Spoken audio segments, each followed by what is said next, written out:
Good evening, everybody. It is Steve Lookner with Agenda Free TV. We are here to bring you the latest updates on the Iran war, on the 7.4 Colombia earthquake earlier today in Colombia, and some other stories. There's a new story that just came out, kind of a wild story about President Trump when he said, remember when he took that flight from Turkey and supposedly he didn't take the new Air Force One and instead he took the old Air Force One. Well, this report says he didn't even take the old Air Force One. He snuck onto a third plane. We're going to talk about that in a second. I do have this live video here from Manizales, Colombia, where some cleanup is going on from this earthquake.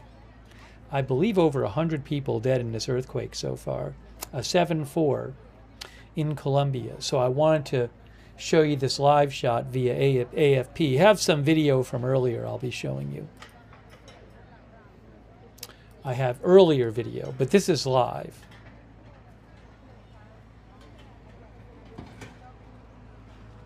Looks like a collapsed or partially collapsed building there.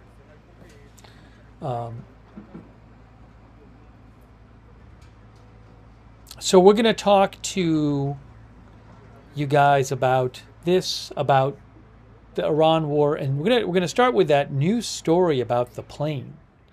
Kind of wild. Hey, I appreciate all of our moderators being here. We have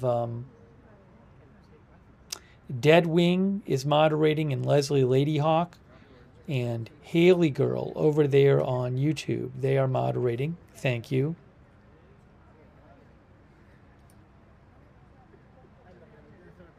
Idaho Star and Surly Dev are moderating on Twitch. Thanks for moderating over there. Linda Belk, Larry, Misha moderate for us over on Facebook. On X or in Colombia. So thanks to Andrea Holder and Kay Larry Body moderating for us on Facebook.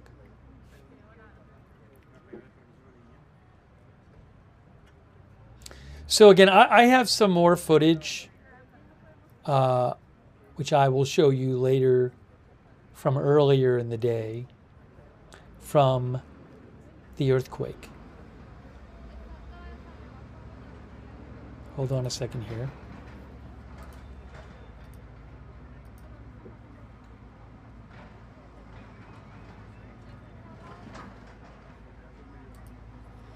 Yahir says it looks like the war is going to continue to 2029.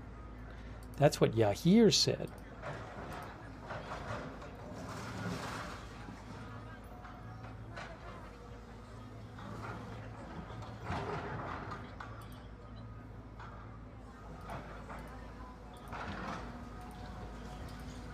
Okay, now, let me just do one thing real quick here.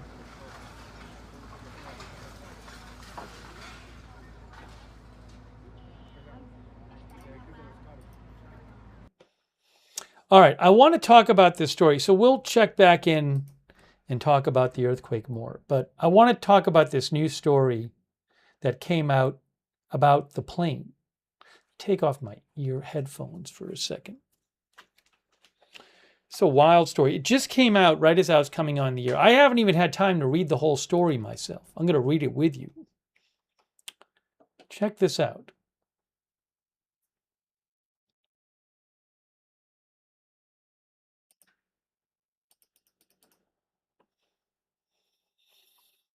Contradicting public statements, Trump took secret flight from Turkey amid Iranian threat. An Iranian assassination threat against President Trump prompted an extraordinary operation last month in which he flew secretly from Turkey on an alternate military aircraft, while the White House said he was aboard Air Force One. The Washington Post has learned. The clandestine mission, which has not been reported previously, was carried out unbeknownst to journalists and some White House staff members who believed they were on the same plane as the president. According to material reviewed by the Post, a U.S. official familiar with the operation and another people with knowledge of the president's travel. These people spoke on condition of anonymity because they were not authorized to talk about the matter. The administration has claimed that Trump departed Turkey on July 8th on the former Air Force One. Trump announced on social media that he would use the former Air Force One rather than the plane that flew him there, a newer Boeing 747-8, gifted to the U.S. by Qatar. The security of the Qatar-provided aircraft has been called into question, and Trump said last month, after the trip, that that plane would undergo additional upgrades. Now check this out. In Ankara, Turkey, Trump boarded the old Air Force One jumbo jet in view of television cameras. He was secretly shuttled minutes later to a smaller plane, an Air Force C-32A, via an airport catering truck typically used to load meals and other supplies pre-flight, according to the U.S. official and corroborating material reviewed by the Post. That made Air Force One a decoy with media and some White House staff aboard, the official said.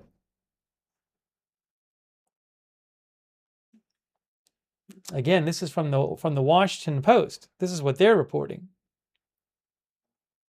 I'm going to read that paragraph again. In Ankara, Trump boarded the old Air Force One jumbo jet in view of television cameras. He was secretly shuttled minutes later to a smaller plane, an Air Force C-32A, via an airport catering truck, typically used to load meals and other supplies pre-flight, according to the U.S. official and corroborating material reviewed by the Post. That made Air Force One a decoy, with media and some White House staff aboard, the official said. J.K. Senart says, sounds like a James Bond plot.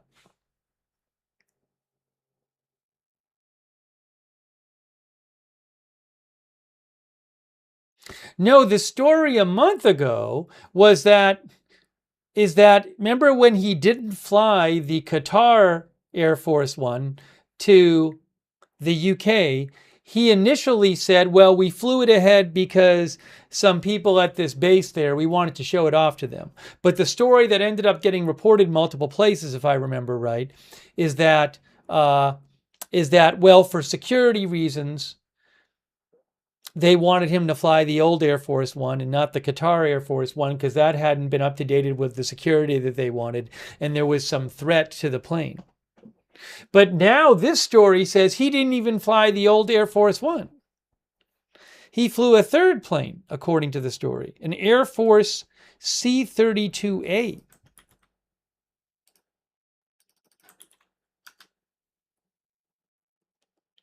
I'll show you what a C-32 is. Here, look, this is a C-32. The C-32 provides comfortable and reliable transportation for U.S. leaders. This says C-32. I guess this is what he flew instead. It kind of looks like Air Force One, but it's not Air Force One.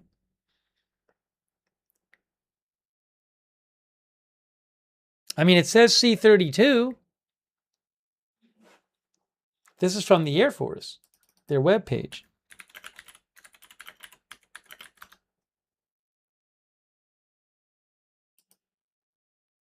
Yeah, Wikipedia has it too. Air Force C-32A. The C-32A serves the Special Air Mission, providing executive transport and broad communications capabilities to senior political officials. This is a C-32A, it says, on Wikipedia. So it sort of looks like Air Force One, but it's not Air Force One.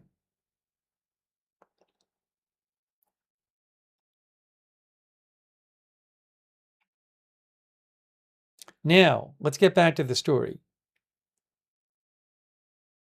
Yeah, I was thinking that Ryan Portsline said Taylor Swift style. Because I know, like, in the Taylor Swift concerts, wasn't there at least one video showing that she gets taken, that when they don't want people to see her, they'll take her in some kind of like metal cabinet or something? I don't know if it's a catering cabinet or what.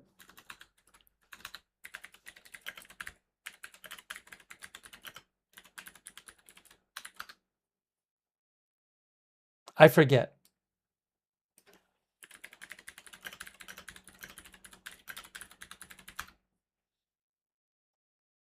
Oh, I guess AI says she uses a cleaning cart, or she's used a cleaning cart before.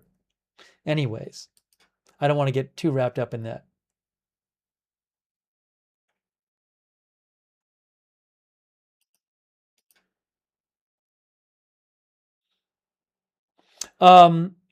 In Billboard in April, they had an article about Taylor Swift apparently being seen at a concert being moved around in a fake cleaning cart. Okay, let's keep going on this. Now, CMM says arrests will be made in this leak. I can't imagine President Trump is happy with this story being out there. Now, I can't verify this story. This is the Washington Post. Maybe President Trump will post about this story while we're on the air.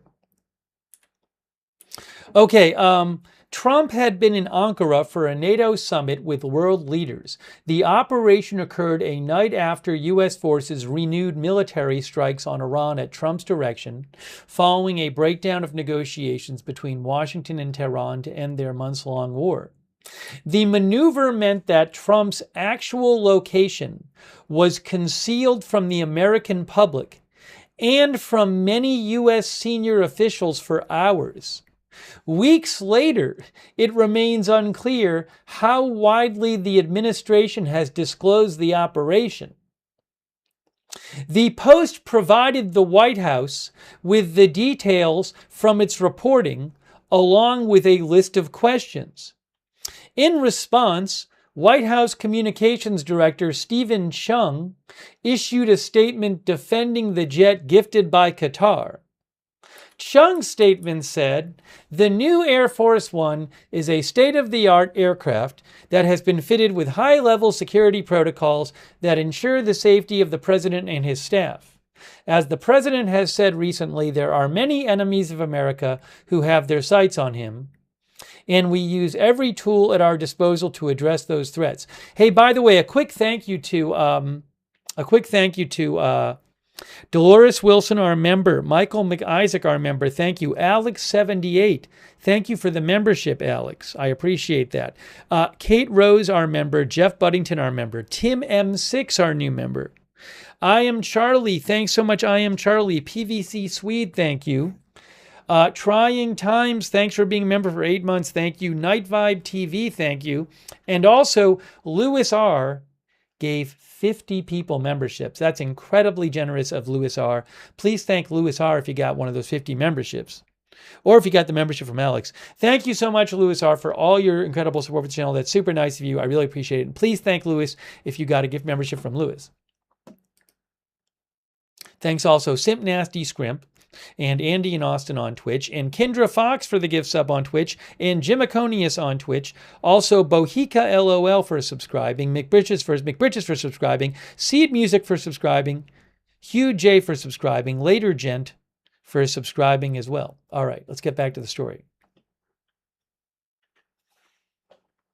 So again, the Washington Post is reporting that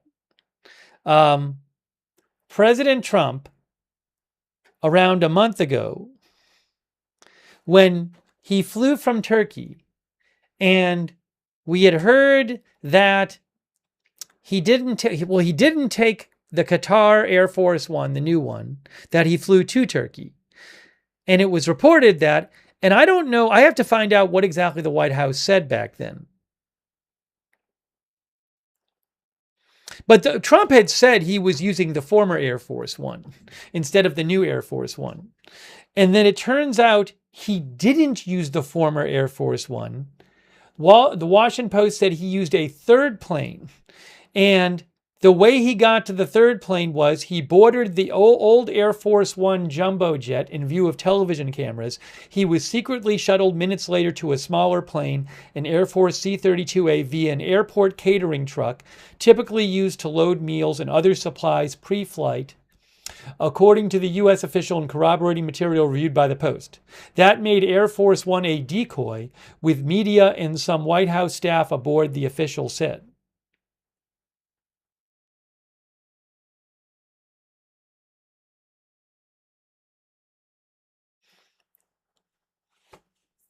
Okay, let's keep going here, see what else is in here.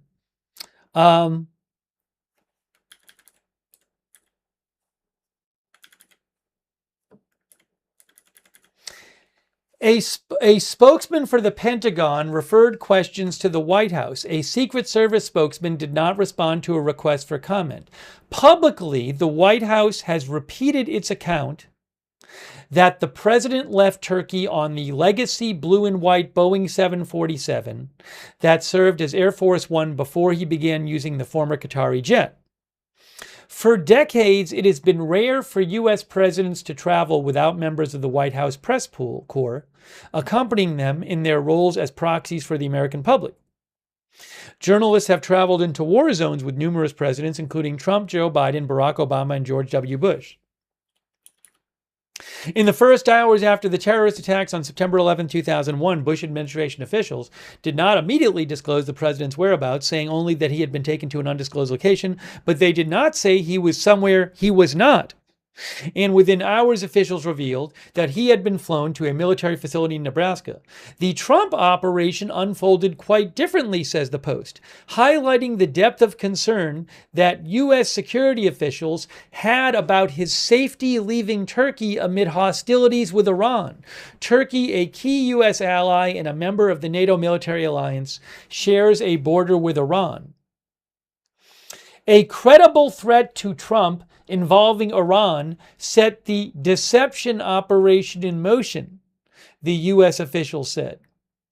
The New York Times and CBS News reported last month that intelligence officials flagged a specific threat of an attack on the president or his jet, triggering additional precautions. There are decades-old concerns in the U.S. government of Iranian terrorism plots against American officials, including Trump. Those fears have escalated recently as a result of Washington's role in the killing of Iranian military and political leaders. I'm going to read a little more here, then I'm going to take comments from you guys. The operation and the Iranian threat came days after the president began using the newer Boeing 747-8, gifted by Qatar for use as Air Force One.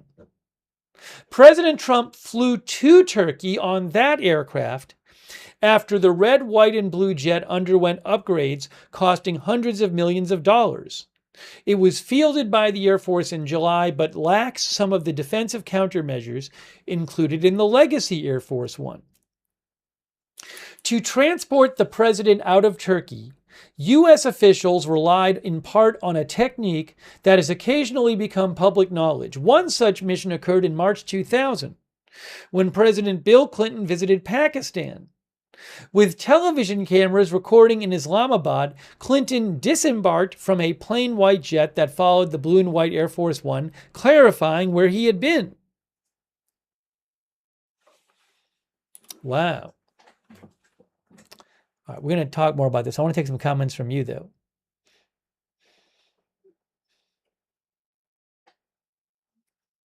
Sunshine thinks Iran will kill Trump when they have a chance. I mean, the article talked about that there was a worry about threats from Iran.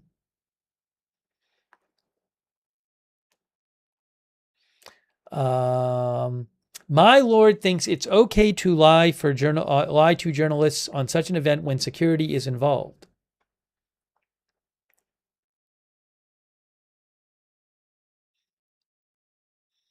Mo says, if you can't trust your officials, then there is a problem. Stacy TW says, we knew that new plane was sus. Pierre Dubois thinks this is not surprising news.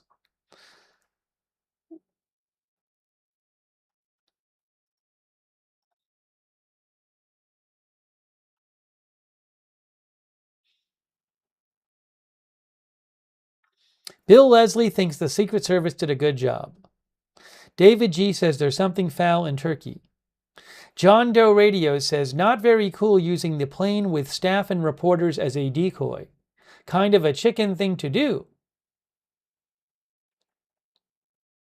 Jane Burke says, I bet this is more normal than we think, they just don't tell us.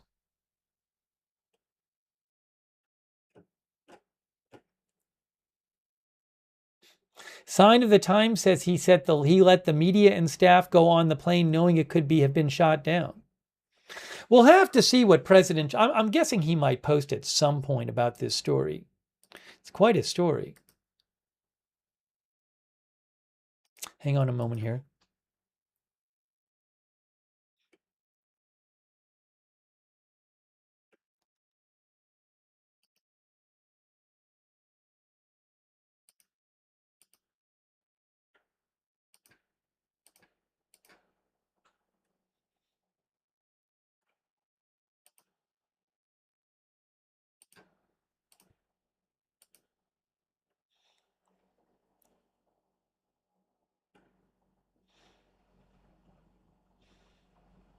Turtle Hand says the Secret Service would make this call.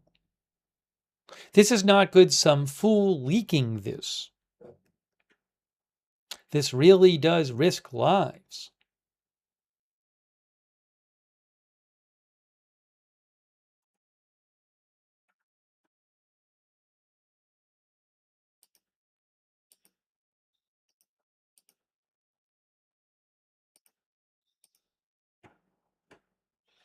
Okay, hang on a moment here.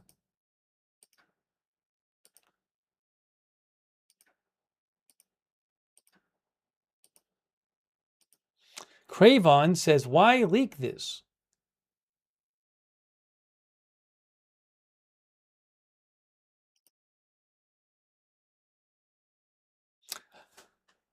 Okay, so again, we're talking about this new Washington Post story reporting that President Trump, about a month ago, when he left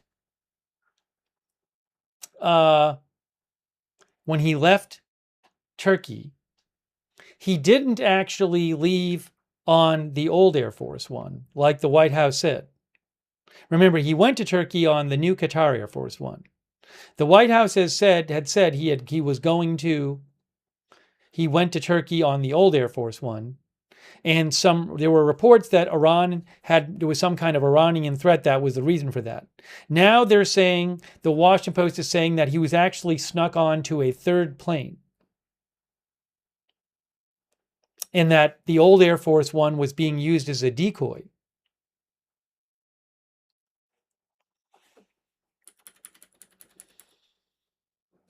And they say he was snuck onto the plane in a catering truck.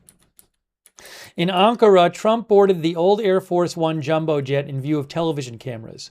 He was secretly shuttled minutes later to a smaller plane, an Air Force C-32A, via an airport catering truck, typically used to load meals and other supplies pre-flight. That made Air Force One a decoy, with media and some White House staff aboard.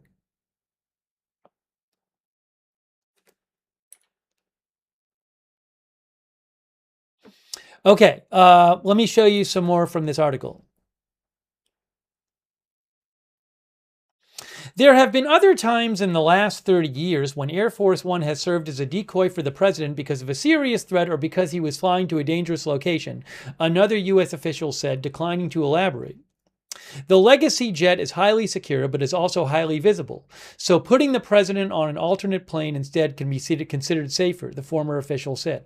Ronald L. Rowe, Jr., a former acting director of the Secret Service, said that the president's protection is paramount and that the details of his movements are shielded for good reason. We need to keep the secret in Secret Service, said Rowe, now with a security advisory firm. The public should know what the president is doing on a daily basis, but when it comes to the methods by which Secret Service keeps the president safe, that should remain out of public view. When Trump first announced that he would leave Turkey on the old Legacy Air Force One, he touted the decision on social media as an opportunity for U.S. troops stationed in Britain to see the former Qatari aircraft, the new Air Force One. He said he would instead take the former Air Force One from Turkey for old time's sake. But that did not happen. According to the material reviewed by the Post and the U.S. official, numerous people participated in the deception, some unwittingly, and journalists who thought they were traveling with the president aboard the Legacy Air Force One were not notified that he had changed aircraft or made aware of the extent of the threat on Air Force One, the U.S. official said. The new Air Force One jet gifted by Qatar departed Turkey first, early in the evening of July 8th. Trump then boarded the Legacy blue and white Air Force One at dusk, waving goodbye on camera. To exit that plane without being seen by those uninvolved in the operation, Trump and several aides stepped aboard an airport catering truck, which was elevated planeside using hydraulics and positioned at a door on the opposite side of Air Force One's entrance. According to the U.S. official and other corroborating material, imagery captured by the news media at the Turkish airport shows a staircase on one side of the Legacy Air Force One and the catering truck on the other, with its container elevated to the level of the plane.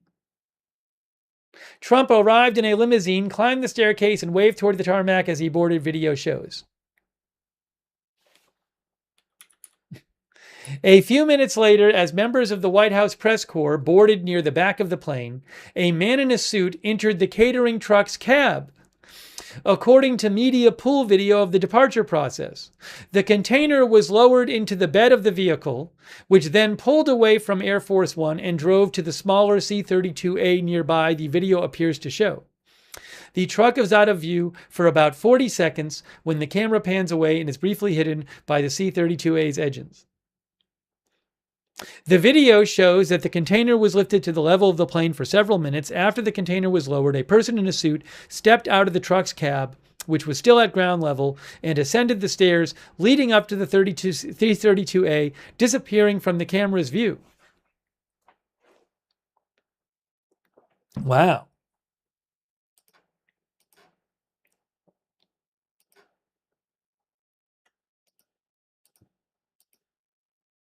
Quite a story.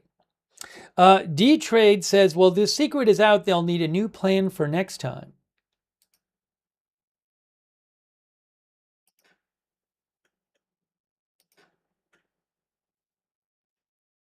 Hang on a moment here.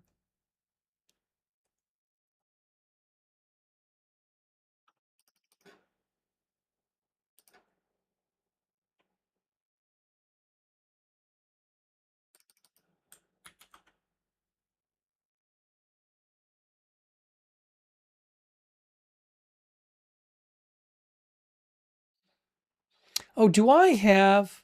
Sorry, give me a second here. Hold on a moment here. Give me a second.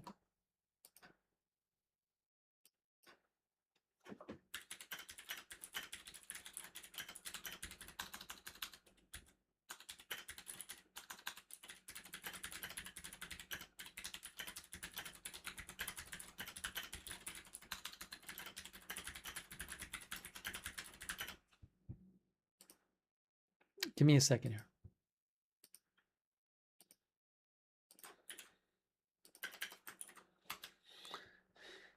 Give me 2 seconds. Just a moment. Just a moment here. We're going to take some of your comments here.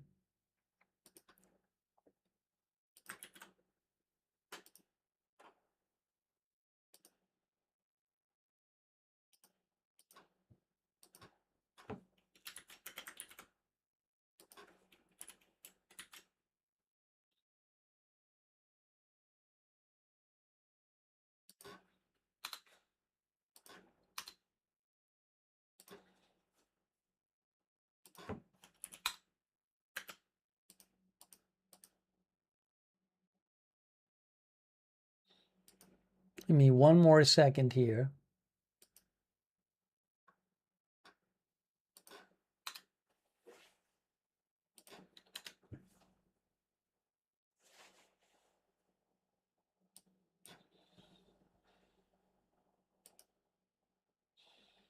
Here we go.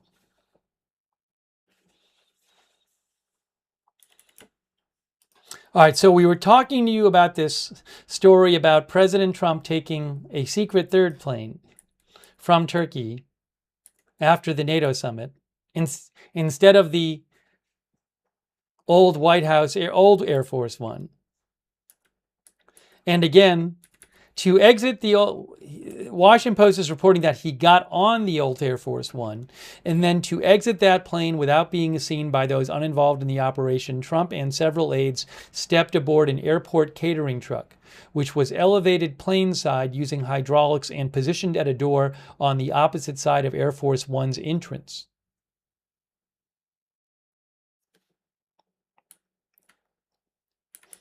The blue and white C-32A, which is the plane they say he actually took, a modified Boeing 757 used to transport U.S. government officials, had been flown to Turkey along with the legacy Air Force One and the former Qatari jet to support the president's visit. Like Air Force One jumbo jets, it is emblazoned with the words U.S. United States of America and can be used to transport the president or vice president, but it typically does so with the Air Force One or Air Force Two call sign, not a nondescript moniker. Defense Secretary Hegseth boarded the C-32A separately using external stairs, part of an attempt to make the flight appear typical, according to the U.S. official and other materials reviewed by the Post. As journalists boarded the legacy Air Force One, which they thought the president was on, White House staff directed them to close their window shades, according to a media pool report.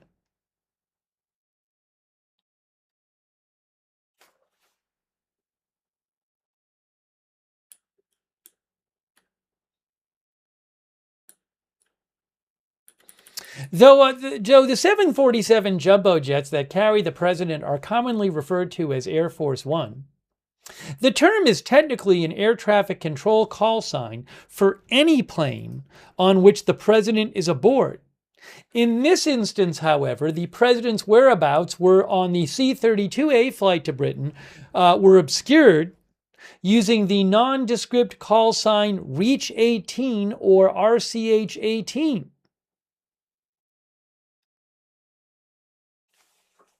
The aviation account, the New Area 51, noted the C-32A's arrival in Britain and its call sign, reporting that night that systems allowing for the aircraft to be easily tracked while in the air had been switched off.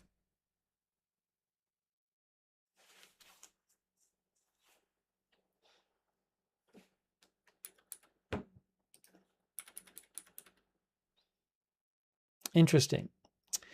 It is not clear how Trump moved from the C-32A.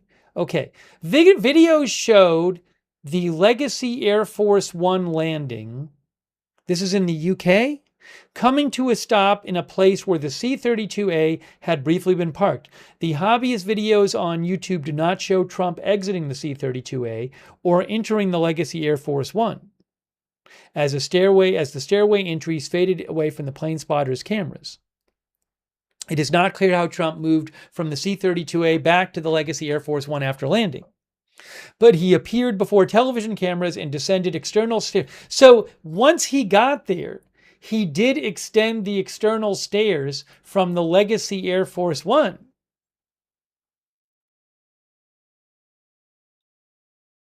Right. So then he took the Qatar Air Force One back to Washington.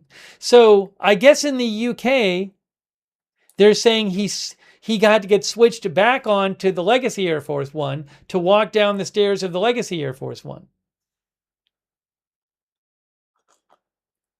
And a social media post from the White House posted that night said Trump had landed at the British base aboard the former Air Force One.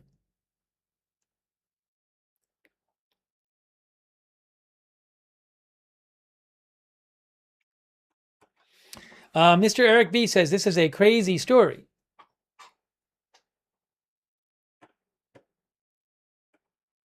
No, it doesn't say in this story how he got back to, it says that a catering truck he got from Legacy Air Force One to the third plane in Turkey on a catering truck. It doesn't say how he got back to Legacy Air Force One from the third plane in the UK before he descended the stairs of the Legacy Air Force One, which according to the story, he didn't actually fly on. PNED says, it's brilliant James Bond stuff. Andy says, are we sure he didn't use a crane? Crazy Canuck thinks he was driving the catering truck. Reary Patton says, nobody's business.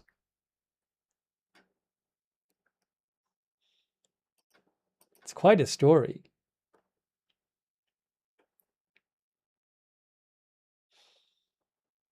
All right, hang on one moment here.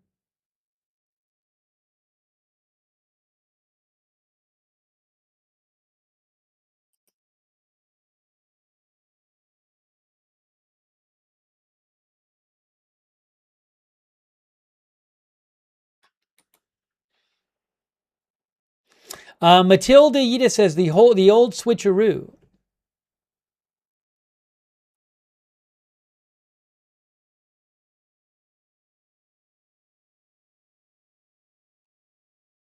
I'm guessing Iranian state media will post about this story.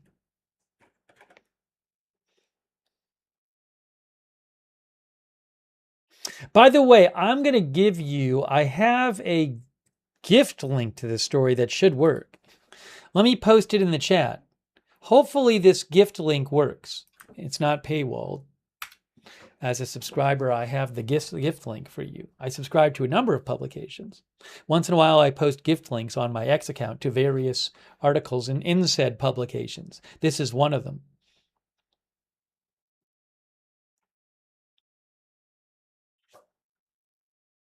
Scorchio says, what did Scorchio say? Where did Scorchio's comment go? He wouldn't do that without intel. So let them roll the dice on legacy.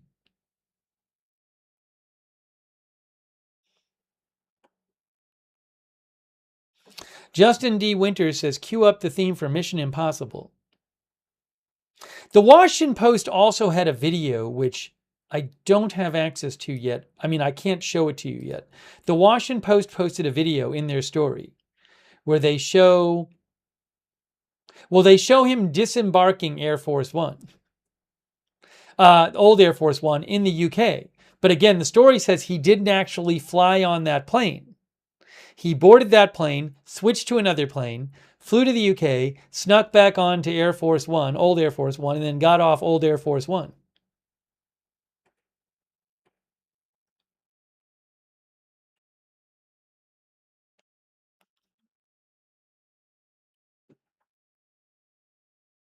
Lemmy says, cue up the theme from Benny Hill.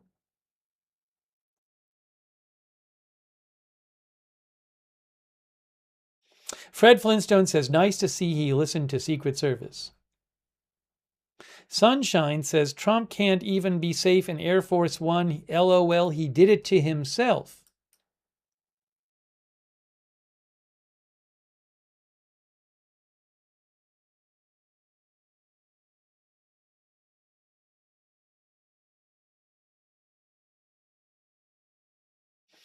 I'm guessing he's going to post about this soon. I can't imagine he's happy about the story, whether he agrees with it or not. I can't imagine he's happy with the story. So I'm going to have to keep checking and see if President Trump posts about this story while we're on the air. Wow. All right, well, that just came out while we were...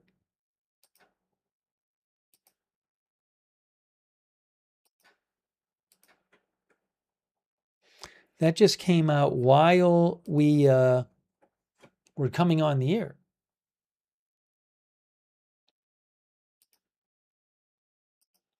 Hey, by the way, a quick thanks to Charles Martinez. Thank you, Charles Martinez, for your support. That's really nice of you, Charles. Thank you, Creamers. Creamers says, why is Steve focusing on someone's characterization of our president's security detail flight rather than the president's safety? That is Creamer's complaint about the broadcast. Thank you, Pierre Dubois, for being a member. Thank you, Americat, for being a member. Thanks, Mr. Eric B, for being a member.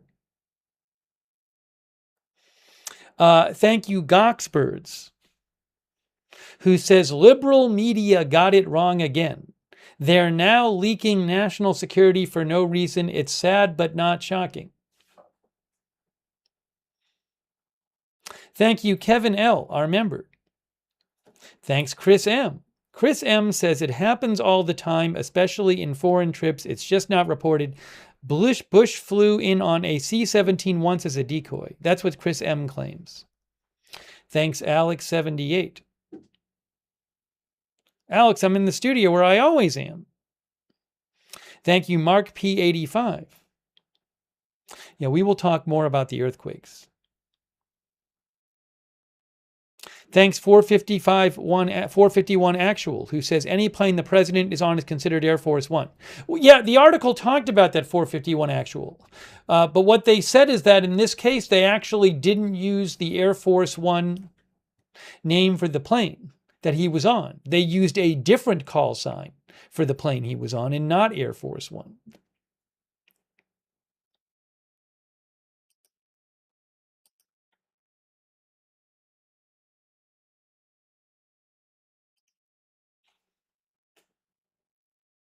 Maybe you made your comment before we talked about that.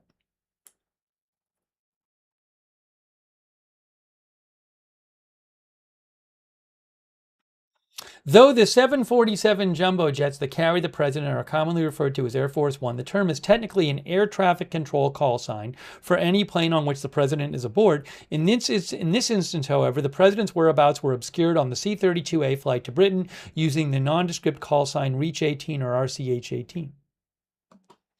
Thank you, 451 Actual 4. I appreciate it. Thanks, B. Earhart, for being a member. Thank you, I Am Charlie, who says, OPSEC, obviously there was a credible threat. Also, most trustworthy Machiavelli. Thank you for being a member. Also, New Yorker, thanks for your support on Twitch, and Andy in Austin, and Brian Barrett, thanks for subscribing on Twitch. Kendra Fox, thanks for your support on Twitch. Spencer Biohazard as well, and Simp Nasty.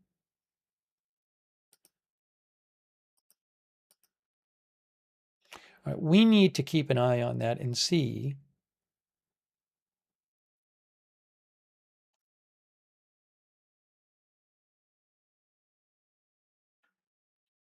if President Trump posts about that tonight. I can't imagine he will be pleased with the story.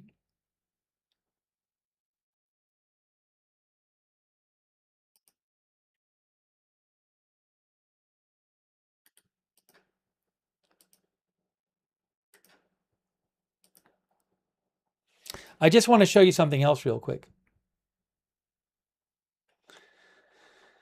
Hold on a second here. Golden B says that is an insane national security threat.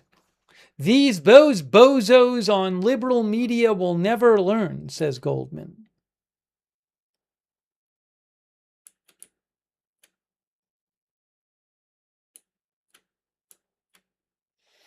Kiki says being U.S. president is dangerous, simple as that. Sarah Kessler says, if true, amazing story, he needs to stay away from that area of the world. Costs too much to protect president when he can do it via video.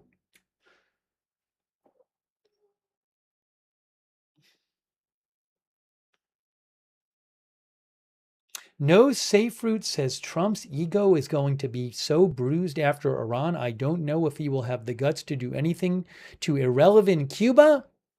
Hey, by the way, just to show you where this was in Ankara, Turkey, where he boarded the plane.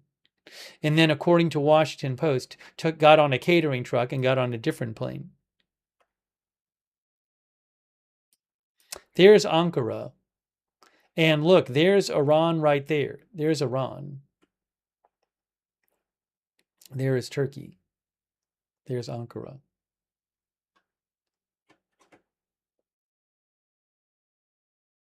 By the way, I just saw this.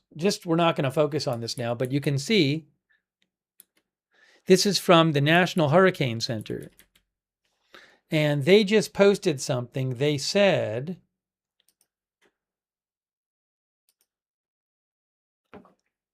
evening update, National Hurricane Center is still watching 3 disturbances over the basin. The easternmost system is likely to become a tropical depression during the latter portion of the week. Remember, every outlook is at hurricanes.gov. Now, what did they say here? Here it is. Tropical weather outlook.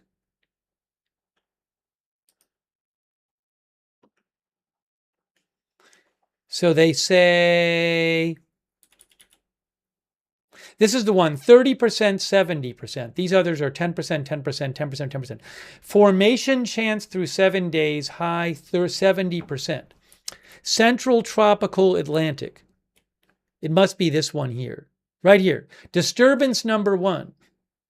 Central tropical Atlantic. Let's read that. An area of low pressure located about 500 miles southwest of the Cabo Verde Islands is producing a large area of showers and thunderstorms. Environmental conditions are forecast to gradually become more conducive for development during the next day or two, and a tropical depression will likely form during the latter half of this week, while the system moves westward to northwestward across the central tropical Atlantic. Formation chance through 7 days, high 70%. Now, I wonder, not to totally hijack the stream, but I wonder if we go to Tropical Tidbits, if any of the models are saying that predicting a hurricane, or if we're too far out.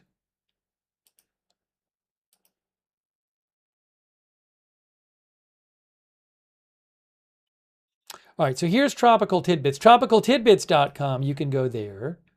And if we do the GFS model,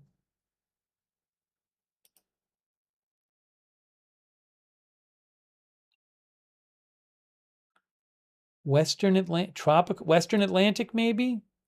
And then this is the latest GFS run. Do we see anything coming here? Oh, see there, right there. Is that it? Right there? See that right there? Maybe that's it. I'm not sure. And then it curves away. I mean, I don't know if that's indeed the storm. Then if that's the storm, which is a big if, but that would be what hour would that be? That would be like in 8 days. I mean, this is a long way out. That's 8 days from now. And then you have it curving to the northeast.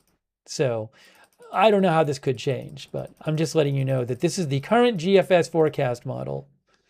I'm just playing it ahead, and that's about 8. That right there is about 8 days right there.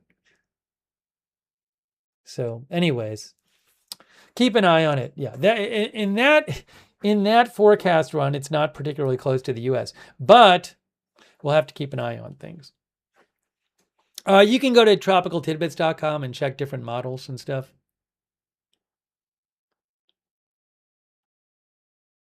Although, who knows? Maybe maybe things will change with the forecast. I don't know. So I would not rely on 8 days out forecast.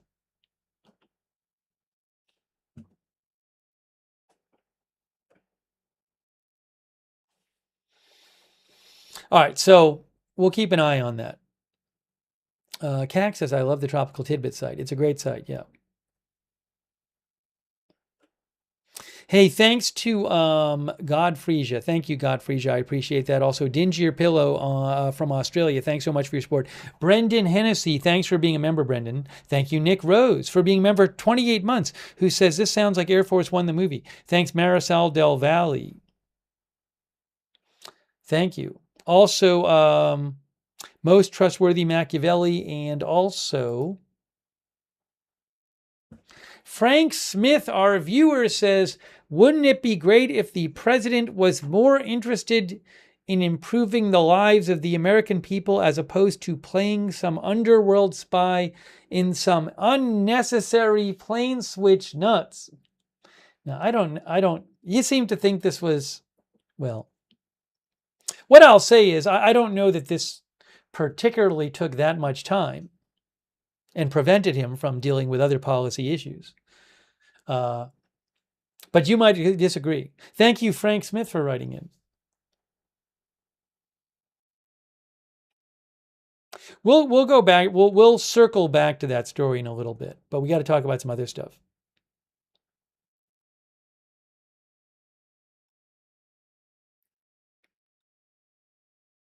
Not a cat lady thinks the president has the riskiest job in the world.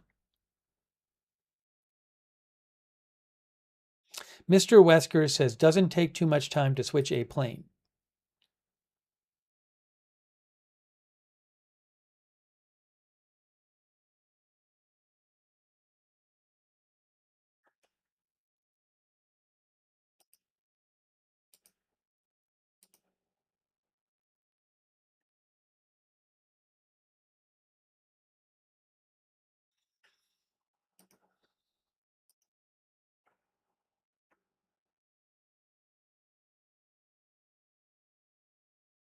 Okay, maybe what we'll do is we will talk a bit about the earthquake, and then we'll come back and talk about more about the Iran war.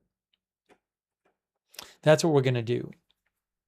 That's what we're going to do. What I want to do actually is I have some video I want to show you, but I need to take 2 seconds here and grab the video.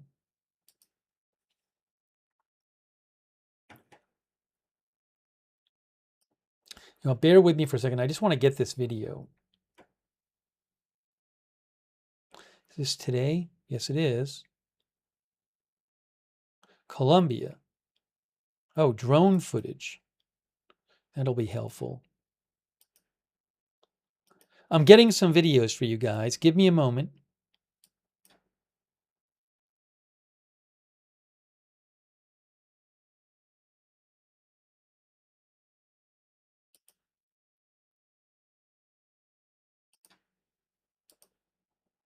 There's a couple different videos here that I'm downloading for you that I can show you. All right, there's one. There's two.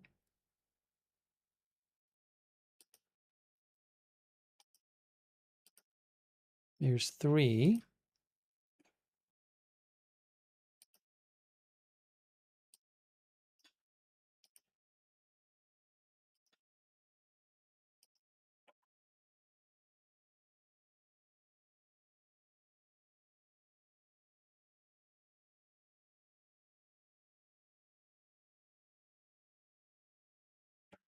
I think I got them all. I actually have more, but I think I have those four.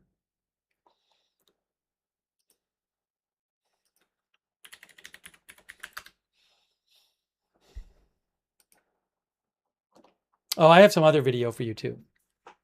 More than 100 killed after the strongest quake this century hits Western Colombia. It was actually it was an intermediate depth earthquake, which lessens the intensity of the shaking at the surface, by the way. You can see it was a 7.4. This was this morning. It was a 7.4. That was the location there. North of Cali, west of Bogota. What, about 200 miles or so west, maybe? I'm just eyeballing it. 150, 200 miles west of Bogota. This is in western Colombia. And you can actually see here. Earthquake, the depth was approximately 110 kilometers deep. Earthquakes with focal depths, says USGS, between 70 and 300 kilometers, like this event, are commonly termed intermediate depth earthquakes. Not shallow depth earthquakes, intermediate depth. Intermediate depth earthquakes represent deformation with subducted slabs rather than at the shallow plate interface between subducting and overriding tectonic plates. Because of their depth, these earthquakes typically cause less intense shaking than shallower earthquakes of the same magnitude. However, the shaking can still be strong and is typically felt over a broader region.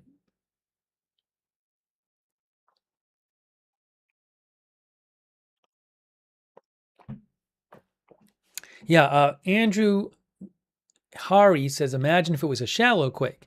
So you'd get more extensive shaking over a smaller area, presumably. There are some felt shaking reports from USGS, by the way. Dark orange is getting into severe shaking. Nothing red there. I think USGS might have had some reds. I have to check the USGS one.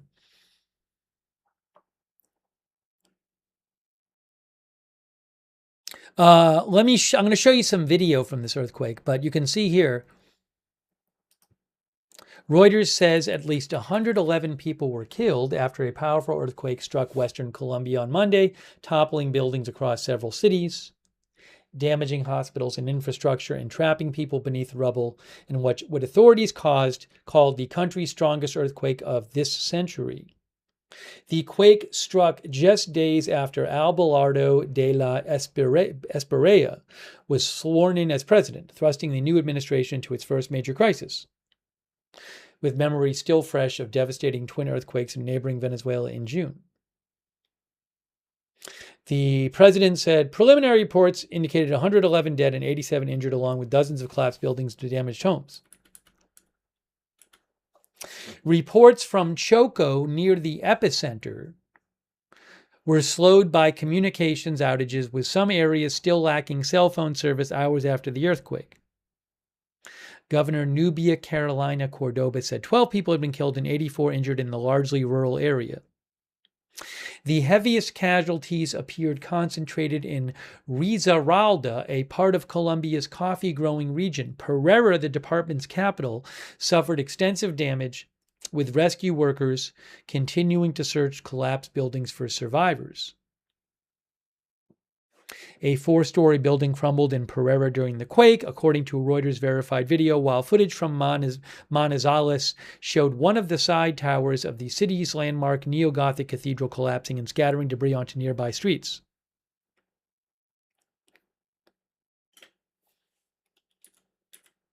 Reuters footage showed rescue workers, police, and volunteers shoveling debris by hand. I'm going to show you some video in a second, and loading rubble into trucks as they search for survivors trapped beneath collapsed buildings. Other footage showed damage to residential towers and emergency service facilities, with debris crashing onto ambulances parked below.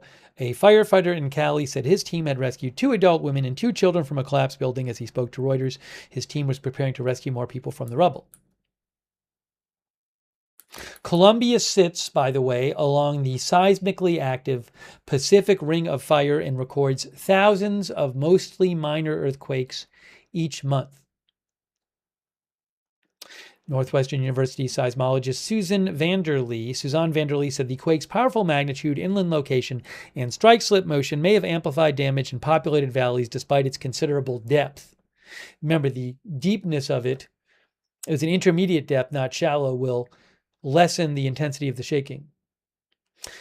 This seismologist said this one was far below the crust, and in theory, it shouldn't cause as much shaking. At this magnitude, it actually did cause a lot of shaking, she said. Let me show you some of the video here. Now, there's actually a number of videos in this article. All right, let's look at some of these videos. This one is going to be in Choco. No, this is in Pereira.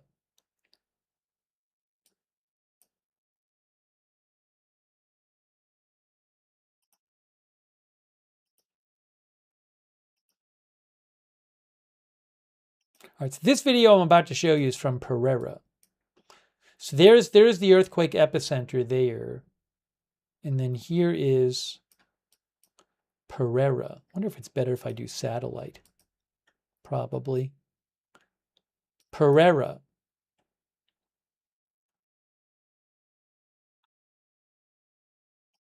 Let's play this for you. See if this works. Hold on. We'll see if this works. I think it's working. All right, there is the video from Reuters. Pereira, Colombia.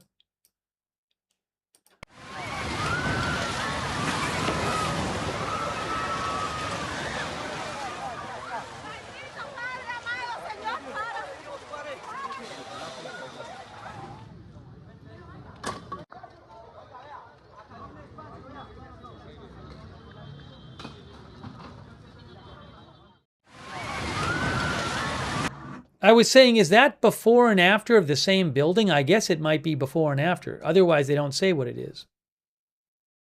I assume maybe it's the same building, but I'm not positive.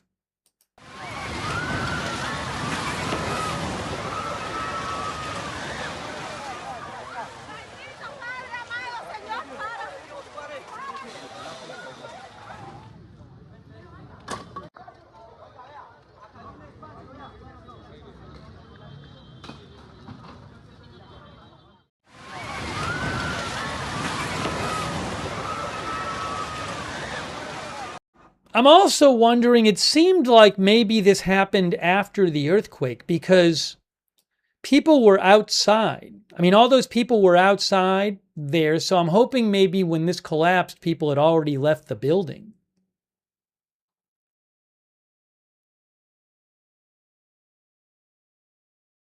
I don't know, but it's possible that, again, that happened after the earthquake.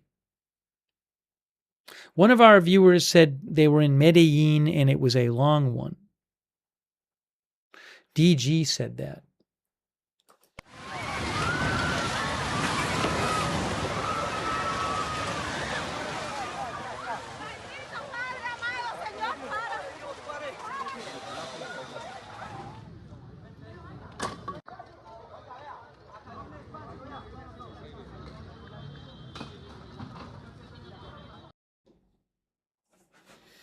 Okay. Allistic said that looked terrifying.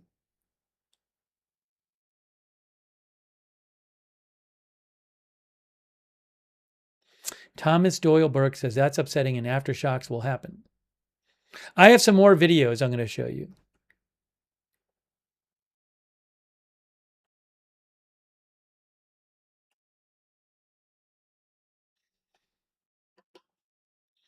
Parsi thinks in Cali a lot of buildings collapsed like that. All right, let me show you another video.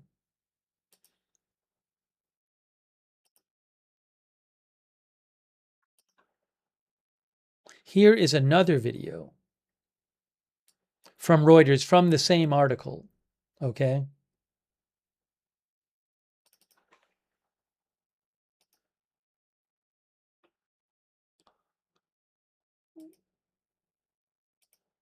A Colombian earthquake survivor says many people did not manage to escape her building. That's not good, obviously. Over 100 reported dead at this point.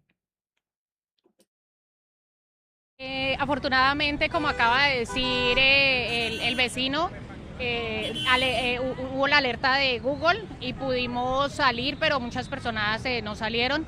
Desafortunadamente hubo afectaciones, como aquí en el puente de la Luna, y que a pesar de todo, pues se siguen movilizando las personas por allí. Y también aquí en Las Fajas tenemos que el edificio sufrió afectaciones, yo creo que lo van a tener que demoler.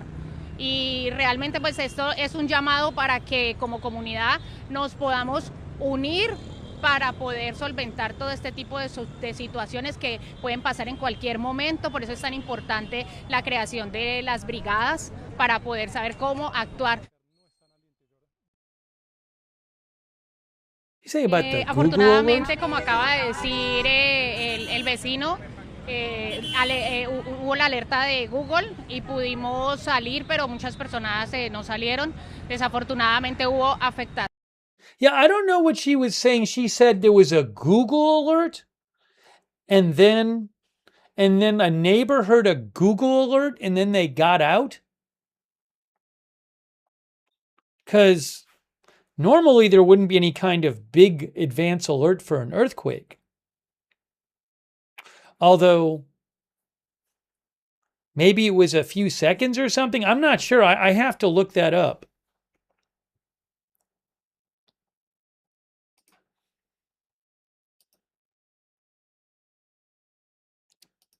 That I have to look up.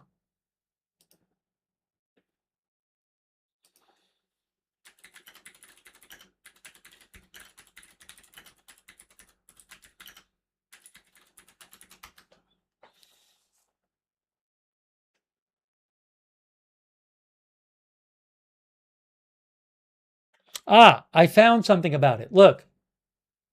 Hold on, let's see. I think the idea is it alerts you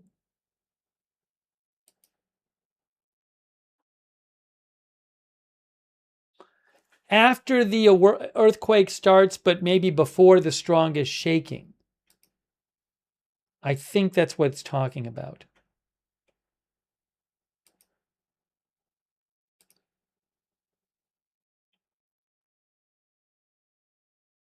So, like, for example, USGS has something on their site about earthquake early warning overview. Detect, deliver, protect. Shake alert is not earthquake prediction. It doesn't predict earthquakes. Rather, the USGS operated Shake Alert earthquake early warning system. It detects an earthquake that has already started and estimates its location, magnitude, and shaking intensity. If it becomes large enough to meet USGS alert thresholds, a Shake Alert message is issued. Then an alert is sent out that prompts people to take protective actions such as drop, cover, and hold on, and to trigger an automated action that can protect vital systems, equipment, facilities, and infrastructure, like slowing a train, closing valves, issuing a public announcement, and many others. So it doesn't predict the earthquake before the earthquake happens, but when it detects the earthquake starting, it alerts people so they can maybe take action before the worst shaking gets to them. Sensor networks, field telemetry, processing center, issues shake alert messages, alert distribution, user actions. So it sounded like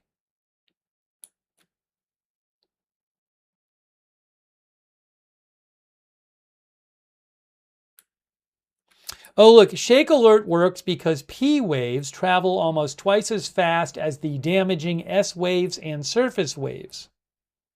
And the speed of today's telecommunications data systems are many times faster than seismic waves. Both of these factors make it possible for Shake Alert powered alerts to reach people before shaking arrives. It's very interesting. So again, the alerts get triggered by the actual earthquake, but they can alert people to take action before the shaking reaches them. Oh, I don't think it's minutes. One of our viewers, a ghost, said faster by seconds, minutes. I don't believe we're talking about minutes. I think it's pretty quick. It says here the fastest moving seismic waves travel about 3.7 miles per second and generally do not produce strong shaking. P waves are followed by slower moving and generally more damaging waves. Well, 2.5 miles per second, I mean, that would be 150 miles a minute. So, I mean, if you're 200 miles away, it could take over. Actually, by that calculation, this is from the USGS, then the P waves would take over a minute to reach someone more than 150 miles away.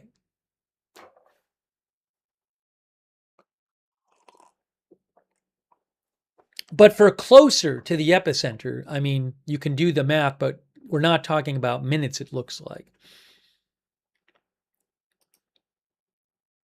It's very interesting. I'll post a link to this article. You can check it out. This is at USGS. It talks about their early warning. But my guess is that when the woman in the Reuters video said that they got a Google alert, that's what she was talking about, right? Hold on a moment here.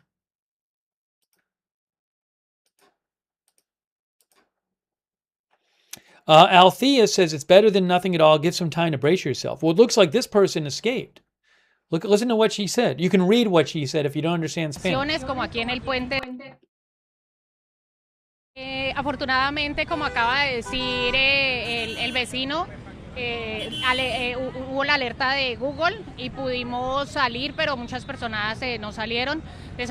Yeah, she said, fortunately, a neighbor got this alert, a Google alert, and we could leave. But unfortunately, a bunch of people didn't get out.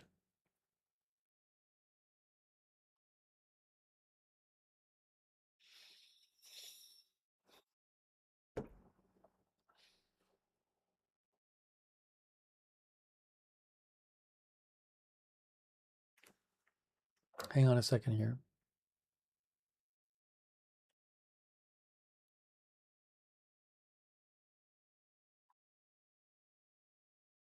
I have some more videos to show you from the earthquake, which I'm going to show you in a second. Margaret Schuler says, I was in Bogota and got the alert about 2 minutes before, grabbed my wallet, keys, and sprinted out. That's interesting. Now, again, Bogota, I think, is about a couple hundred miles away from where the epicenter was.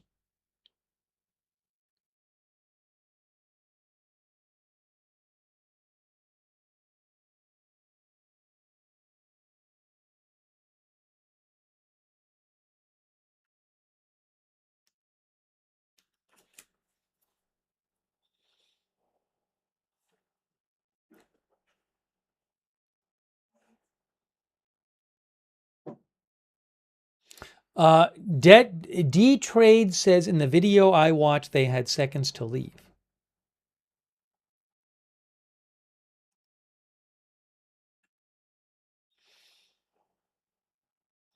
Wolfpack says, we got an alert a few seconds before we feel the shaking here in New Zealand.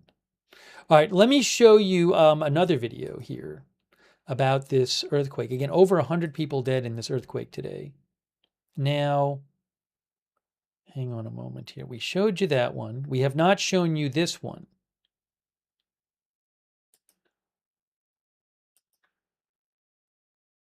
This is also from the Reuters article.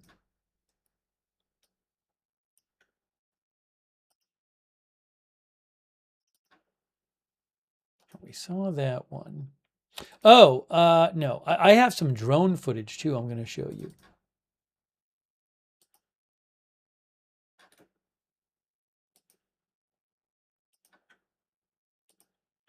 We showed you that one. Where's the other one here? Here, look at this.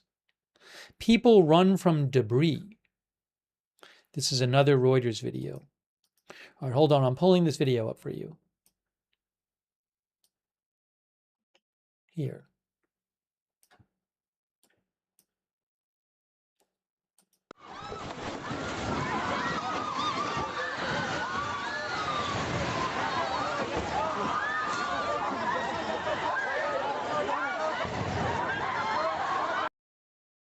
That's in Cali, Colombia. That also looks like it might have been after the initial earthquake, because all these people were already outside.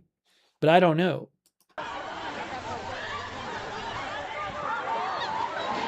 Está temblando fuerte.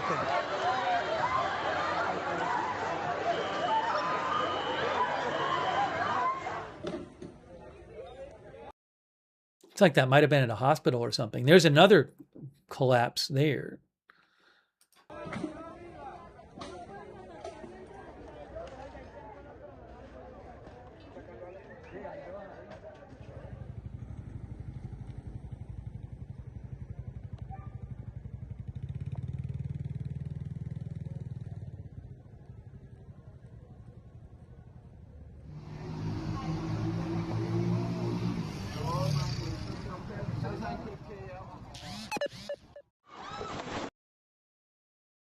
I'll play the start of that again.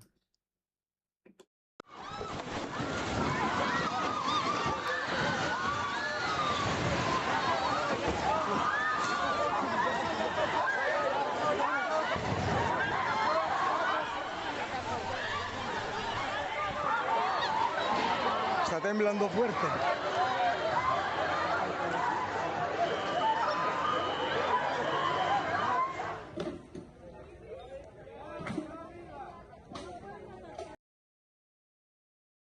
Okay, give me one moment here.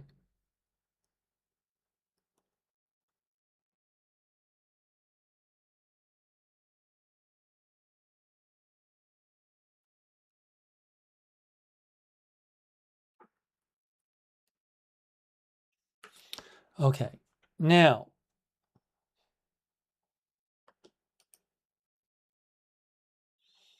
Jane Burke says, imagine being in the hospital terrified.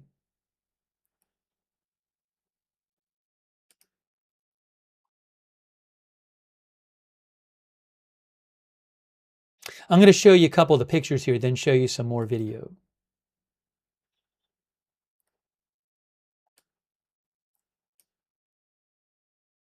Just bear with me for 1 second.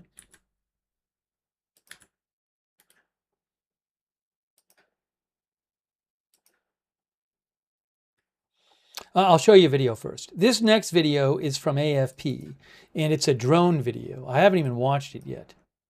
Ooh. So let's look at this drone video from AFP.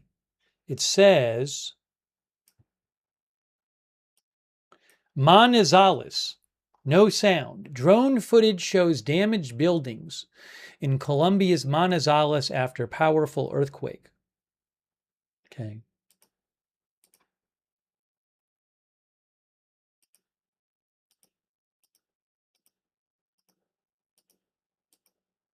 Let's see. This is drone footage.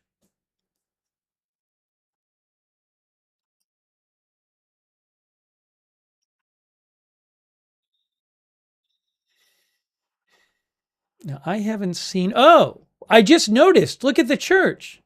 Look at the clock. Wow. Look at that.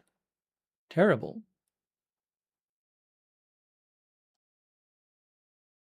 It's good it didn't fall on anyone.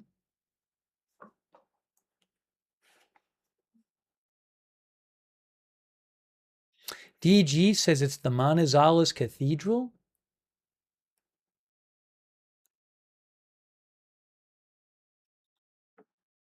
Again, this is from Manizales, Colombia.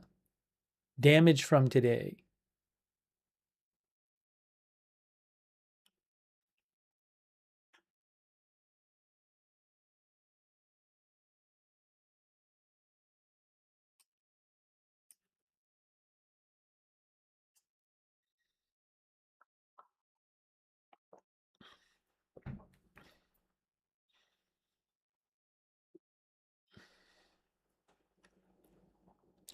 Megatrend says, hopefully the church is repairable. That looks like maybe a different church.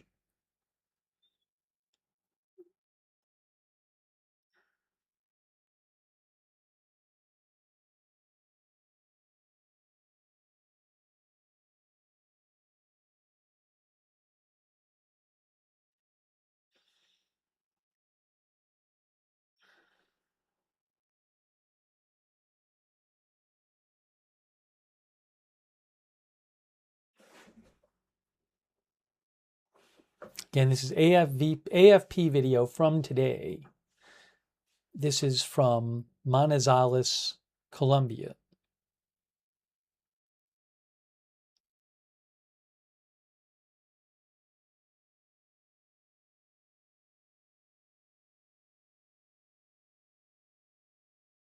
Okay, I have some other videos here. No, that's just repo. Look, I mean, but again, look at this. That's really striking here. Wow. It's really lucky it didn't fall on someone.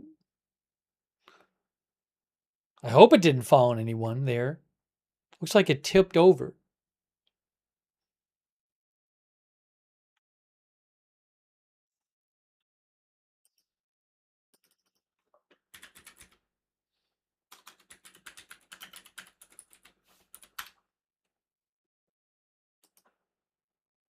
Yes, that does appear to be the Manizales Cathedral, because I just looked it up. One of our viewers mentioned this. Thanks for mentioning it. I just looked it up on Wikipedia. Look. Cathedral Basilica of Our Lady of the Rosary Manizales in Colombia. And you can see there's the clock right there. There's the clock. This was built when? Completed in 1939. So there is the clock right there. This picture is from Pablo Toro on Wikipedia. See, there's the clock. But then if we put the video up there, there's the clock right there.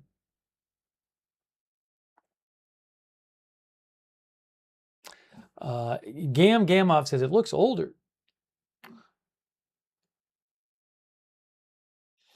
Wickedest Witch said there's video of the cathedral spire shaking on X. Mortz thinks it stood up well, except for the clock tower. There's more video here I have for you. Hold on, I'm going to show you more video. By the way, thank you so much to Multicorker, and thanks Multicorker for shouting out our moderators. I really appreciate our moderators who are here. We have moderating right now Deadwing on YouTube and Debbie BJG on YouTube. Thank you for moderating over there. Ruth is moderating as well. Also, thanks for moderating Idaho Star and Surly Dev and Matthew Kohai3 and Sarah on Twitch. Linda Belk, Larry, Misha over on X, K. Lowry Body on Facebook, Andrea Holder, Darren Charlo, thank you. Also, thank you to Jennifer Taylor for the memberships. Please thank Jennifer if she gave you a membership. Thank you, Jennifer. Also, Warcry, our member. And on Twitch, Flaps15 for subscribing for 3 years. Thank you, Flaps. I appreciate that. New Yorker and Cece over on Twitch. Brian Barrett and Andy in Austin as well. Now, let me show you here. So we have been talking about this earthquake, which was again a 7.4. It was earlier today, this morning, I believe, in Colombia, in Western Colombia. There's the epicenter right there. It was intermediate depth, which means that, what was it, about 110 kilometers deep? Yeah, 110 kilometers deep, intermediate depth. So intermediate, since it was a deeper earthquake, not a shallow, that would lessen the amount of shaking intensity at the surface, although it would make it the shaking over a greater area. But it was a 7.4, so there was still some really strong shaking. And you can see this is, if I go over here, it was about, can I get the distance here? Let's see here. No, it doesn't let me do that. This is about 30 miles here. Looks like between 30 miles between it and Pereira, according to the scale. So just eyeballing it, it looks to me like it's about maybe 200 miles from Bogota. I'm not sure. But there was, we've been talking about damage in Pereira and also Cali. Let me show you some other stuff here. There were also some photos from Reuters, which I'll show you.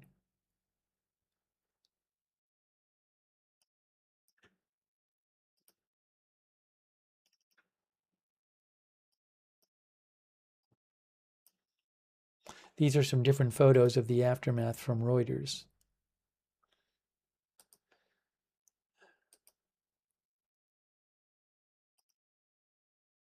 That's not good.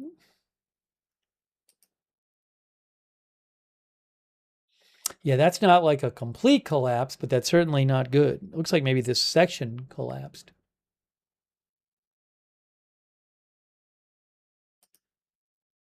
We saw that video before already.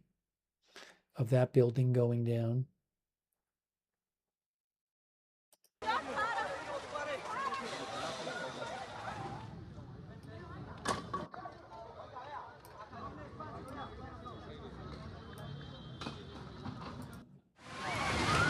We saw that already. I don't know if that's the same or a different building, right? That's really bad.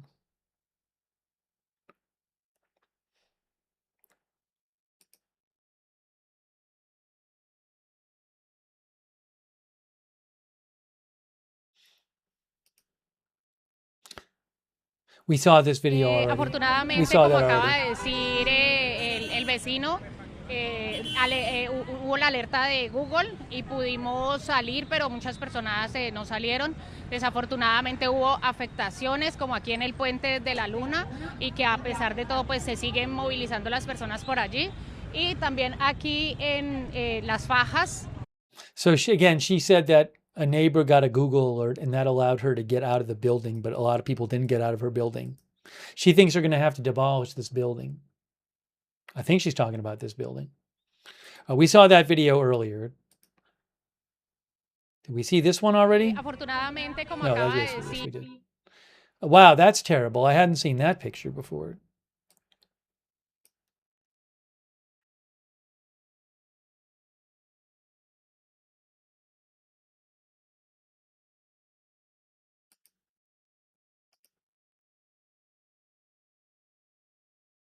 Yeah, some really terrible sights here. Again, condolences to the families of the people who passed away and thoughts with all those who were injured.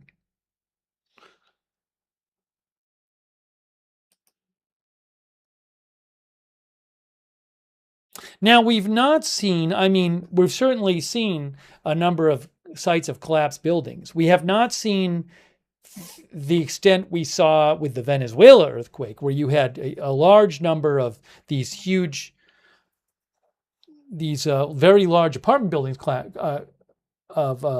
collapsing. But the death toll was much higher in that. I think the official death toll is still, I think it might be still under 10,000, but in the Venezuela quake, but the unofficial is significantly higher. I'd have to look that up.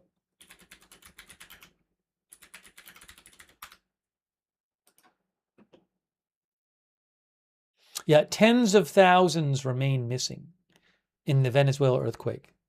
To the two earthquakes on June 24th, tens of thousands remain missing. About 6,300 are officially dead in the Venezuela quakes.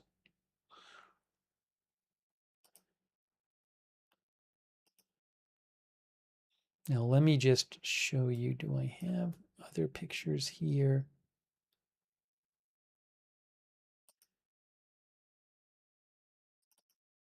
I think that's all those pictures. I have some videos, though. Let me show you some more videos.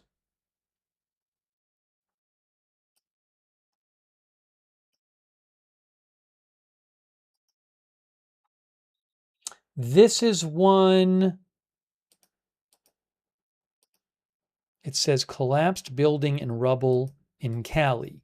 So this was from earlier. This is from AFP, collapsed building and rubble in Cali.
going to forward this through a little bit.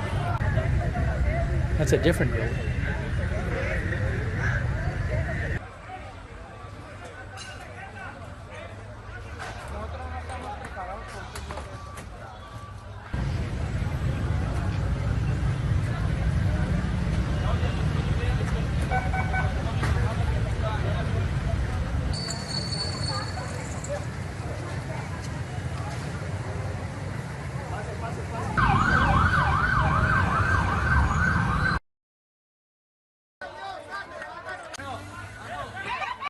All right, that just repeats. I think I have one more video too.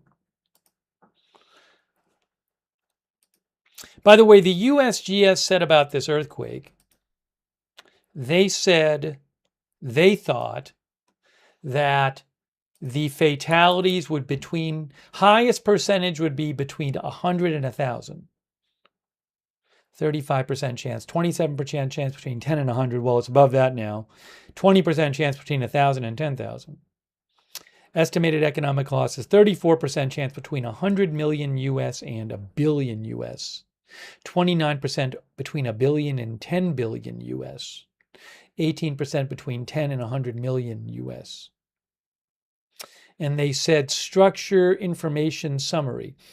Overall, the population in this region resides in structures that are vulnerable to earthquake shaking, though resistant structures do exist. The predominant vulnerable building types are mud wall with wood and unknown miscellaneous types of construction.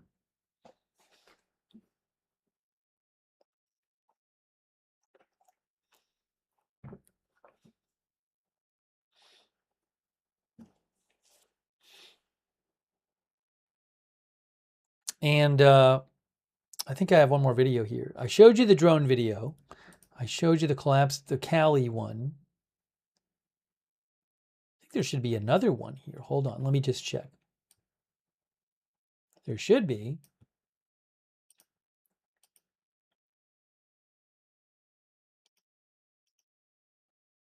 You know what? Give me 2 seconds and I'll get the other two videos for you. I don't know why the other two aren't here. Let me pull up the other two for you. I don't know what happened. Where did it go?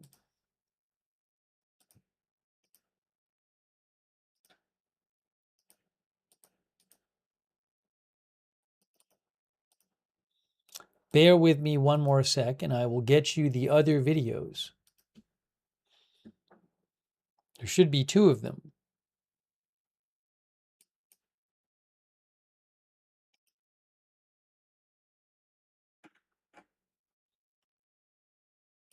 Okay, here's one. I'm downloading this right now.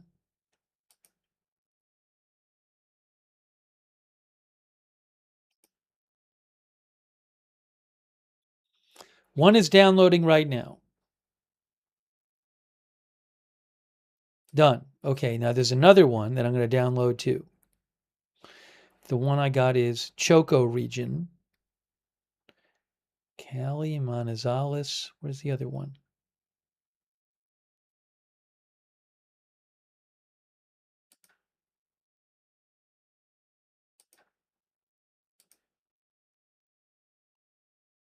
Okay. Here is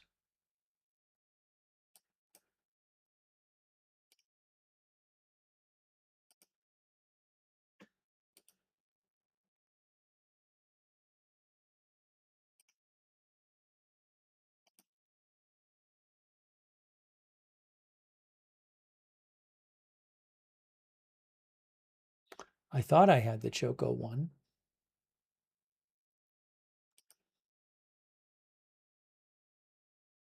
Oh, I see. I think it's in here. Oh, no, that's not it.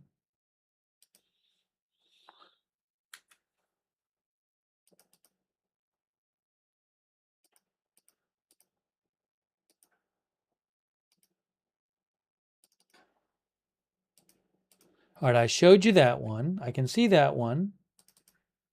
Here's this one. Oh, here it is. Here's Choco. Okay, you haven't seen this one. Here is another video. This is from AFP.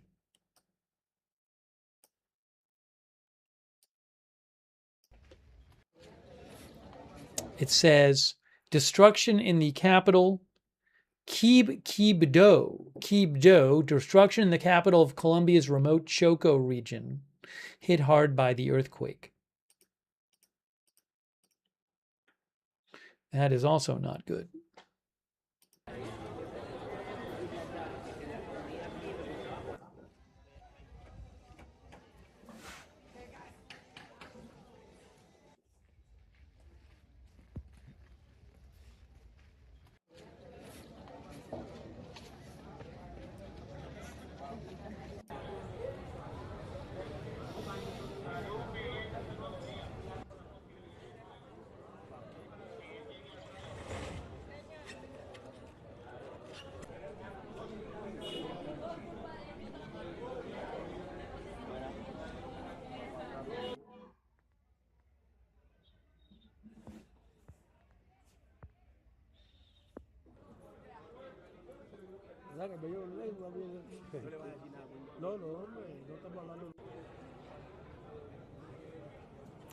I don't know how much the toll in this one might go up. I just don't know.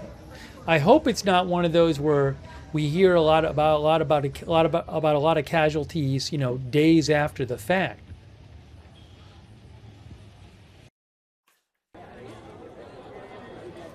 Then the other one I was going to show you was this one.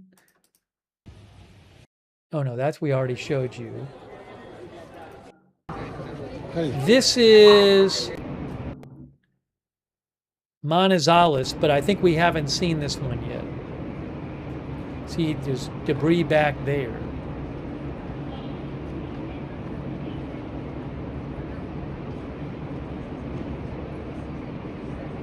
I'm going to forward this a little bit. I think it's basically this shot.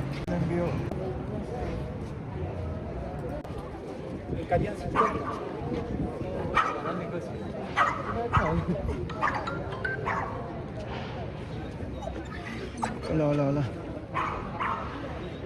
Ya me acerqué.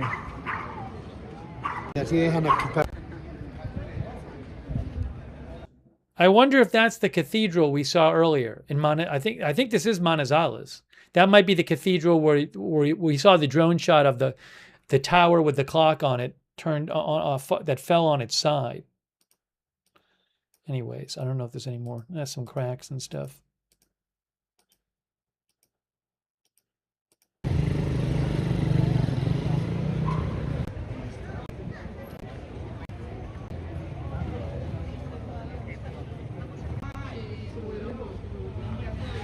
One of the viewers said you could see the statues. I'll have to go back to the shot of the cathedral.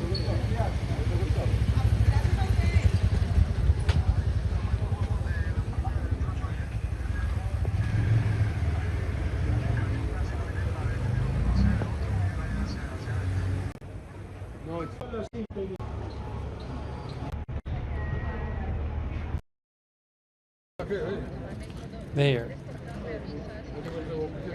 Again, that might be the cathedral.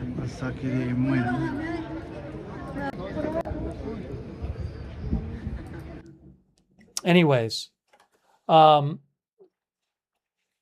that's like a sampling of some of the damage from this earthquake. I don't have a great sense, though, on could there be a bunch more, like how well reported is the damage everywhere.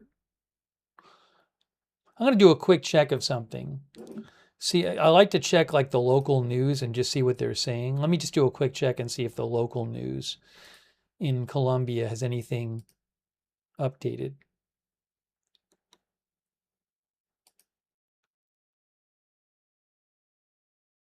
Yeah, so this earthquake happened at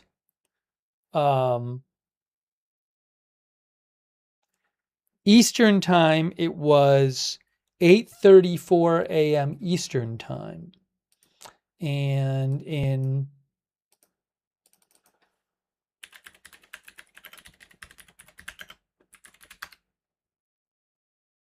Manizales, it's an hour difference. So I think, yes, as our viewer said, it seems like it was around 7:34 a.m. local time. Our viewer just said that. Oh, I was going to check the local news and see if they had an update. Oh, El Tiempo. So El Tiempo reports that just a few minutes ago, the local news outlet, El Tiempo, said that 66 people are dead in Pereira. In Pereira alone, 66 people are dead.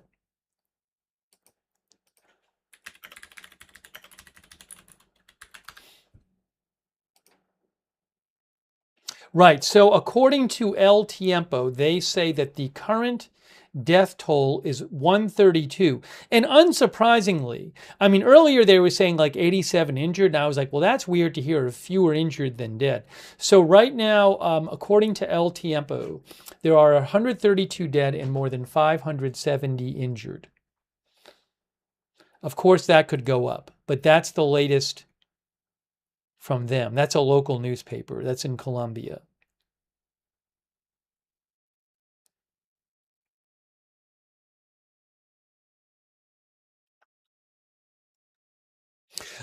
In Pereira, which is a town that had significant damage, there are 66 people dead, according to the local officials. And also, they're looking for,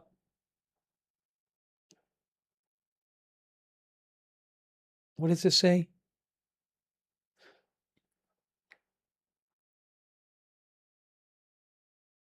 "42 structures collapsed totally, and 8 collapsed partially. I don't know what all the structures are. They say buildings and houses. 42 structures collapsed totally and 8 collapsed partially. That's in Pereira, which is a city.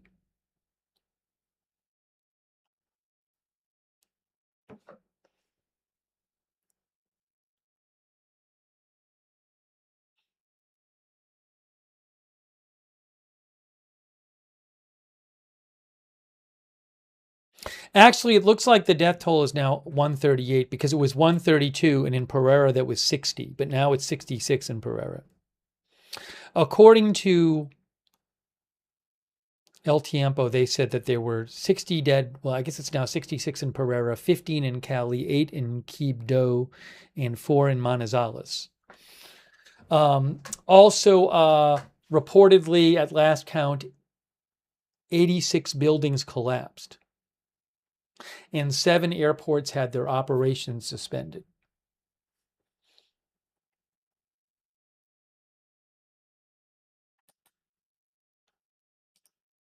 Yeah, I'll have to just keep an eye on this because I'm not sure about, sometimes with earthquakes, it's like, you can have places that not all the reporting comes in right away. All right, here's what I'm going to do. I'm going to take 1 minute. So we have to talk, we're going to talk more about the earthquake, give you more updates. We haven't even talked much about the Iran war. We have to talk about the Iran war and do that. So I'm going to do that in a moment. I'm going to talk more about the earthquake. I'm going to talk more about the Iran war. I need about a minute. I need about 1 minute here. So if you give me a minute, what I'm going to do is take 1 minute, take some more comments from you guys, and bring you some more updates. Steve will be back in 1 minute. Okay, so give me a minute. I'm coming right back.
Okay, thank you for your patience. Um, and why don't we talk some more about the war in Iran, which we haven't even gotten a chance to talk about much. Oh, by the way, Frank Smith asked if there were aftershocks. Um, and said, are building code standards in Colombia on par with the US and Europe? Well, I don't know for a fact. I mean, we talked about how my guess is that the general idea would be no, because as you can see, it said on the USGS site, overall, the population in this region resides in structures that are vulnerable to earthquake shaking, although resistant structures exist. So my assumption would be like that that's not the same as US and Europe, but I'm not positive. That's not my background. Hang on.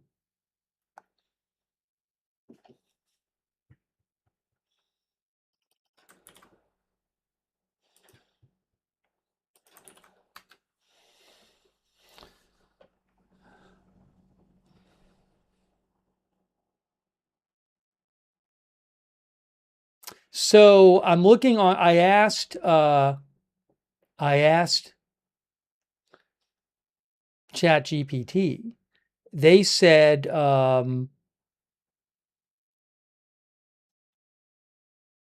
let's see here.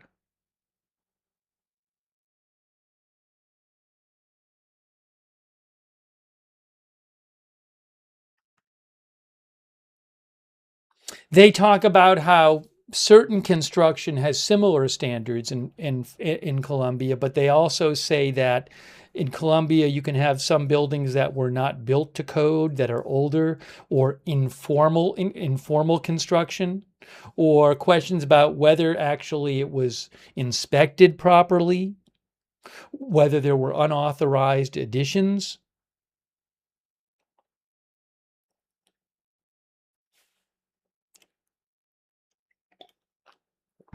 Now, I don't want to rely specifically on ChatGPT.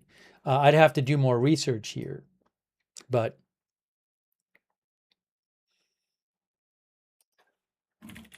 for now, maybe I'll just stop with that.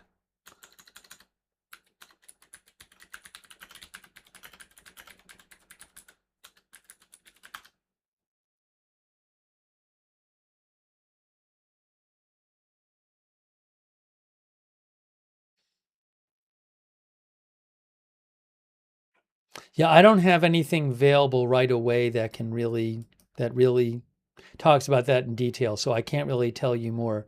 What I can do real quickly though is mention where is it here?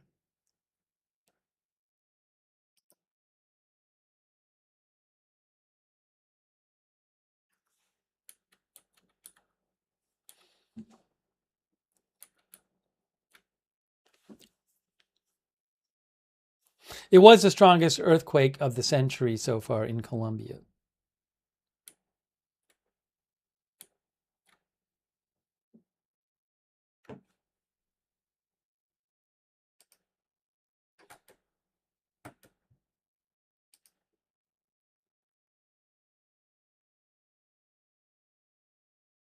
In terms of, I mean, just eyeballing it in terms of aftershocks, I mean, there is a 5.0 listed here on USGS. Um, I haven't done an extensive look, but I know that there was a 5.0 there listed. That appears to be the biggest other one they have, just on the USGS map. Okay, now what I want to do is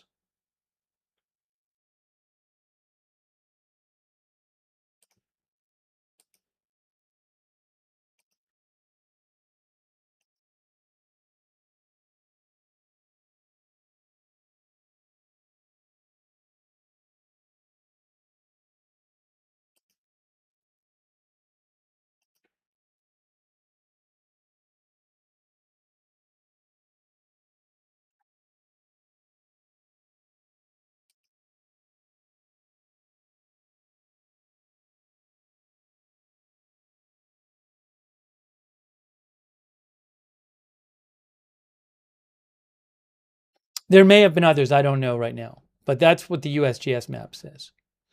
Okay. Now,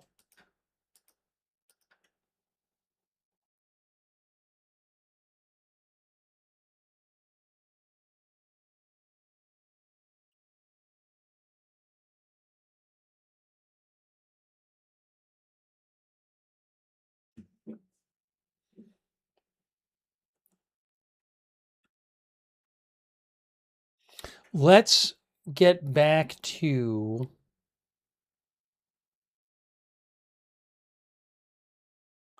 the war in Iran and talk some about that.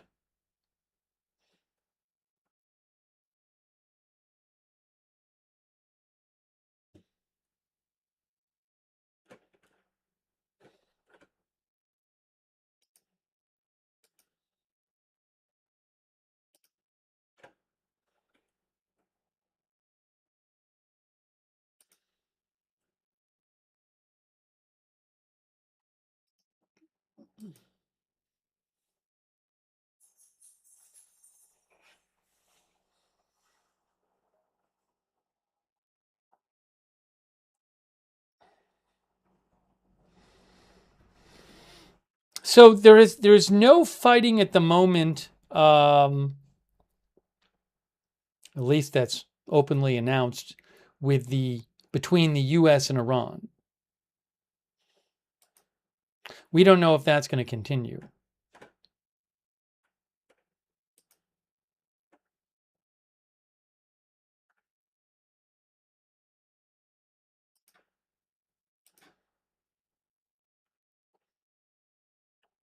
Also, there's been no deal. Supposedly, Iran and Oman were negotiating some deal about how the Strait of Hormuz was going to be managed, which, from what we've been hearing from Iranian state media, was probably not going to be a deal that the U.S. went along with.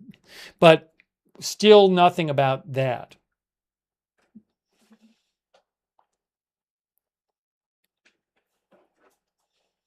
There hasn't, I mean, it's been a while since the last U.S. attack in Iran. I forget what day it was, but if you told me it was like a week ago, I'd believe you or something. I can't remember the day that it stopped, when the last day was. I could look it up on the channel and see when the last time we covered any kind of U.S. attack in Iran was. It was,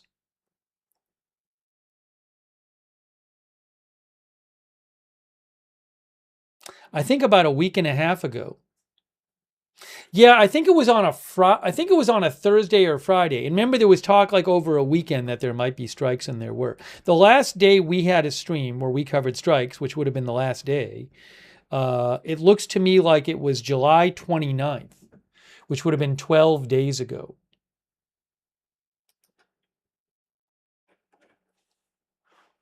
Oh, Jill mentions the strategic petroleum reserves. I'll talk about that as well.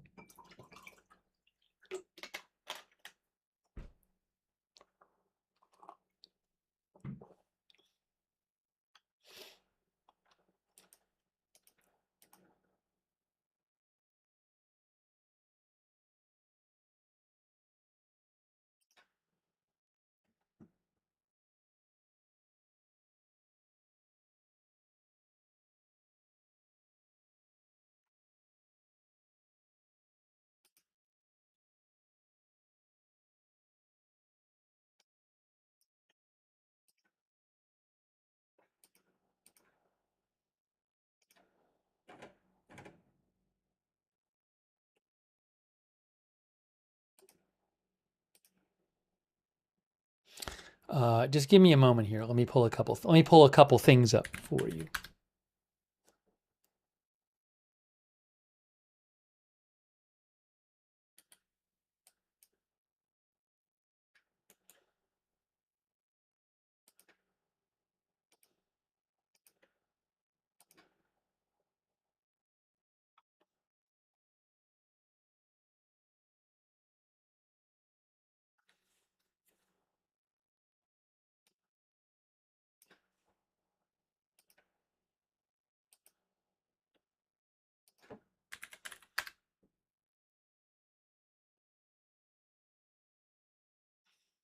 I should also mention the price of oil, which went up today.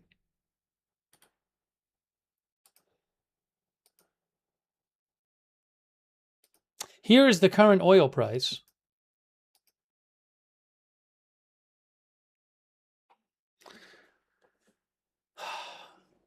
It's almost 88. That's Brent crude. That went up a bunch just in the last day or two. That's 5 days. That's a month. That's a month. But what you can see is that back on August 5th, 5 days ago, it was about 78. Now it's about 88.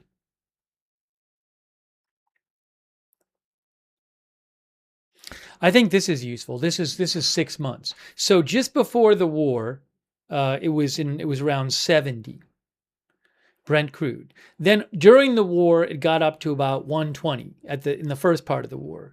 Then memorandum of understanding. Oh, everybody's all optimistic there's going to be the end of a war. Got down to about 71. Then fighting picked back up. It went up over 100.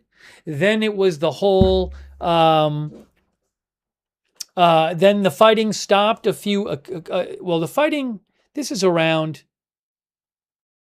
right around when the fighting stopped. Right around then.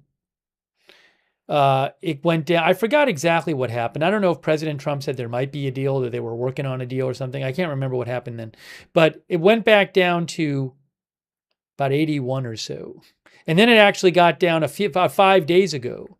There was this talk in the administration that there might be a deal soon. Got into around 78. Now it's back up to almost 88. So that's a 6-month chart there from tradingview.com.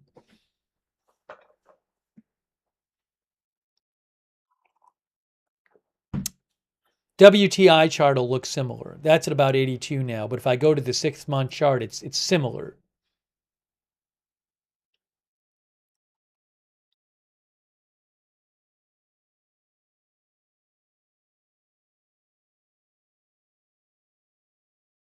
Steve Carlson said there was a big move on the day. Yeah, the past day or so, it went up a bunch. A ghost is watching says up and down.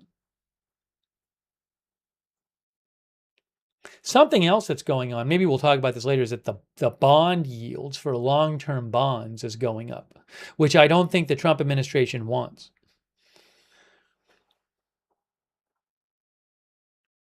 Bloodbuzz says, not much doing at the moment in terms of fighting between the U.S. and Iran. That is true. Hey, by the way, Alex78, thank you so much, Alex, for the gift membership. That's very nice of you, Alex. I appreciate that.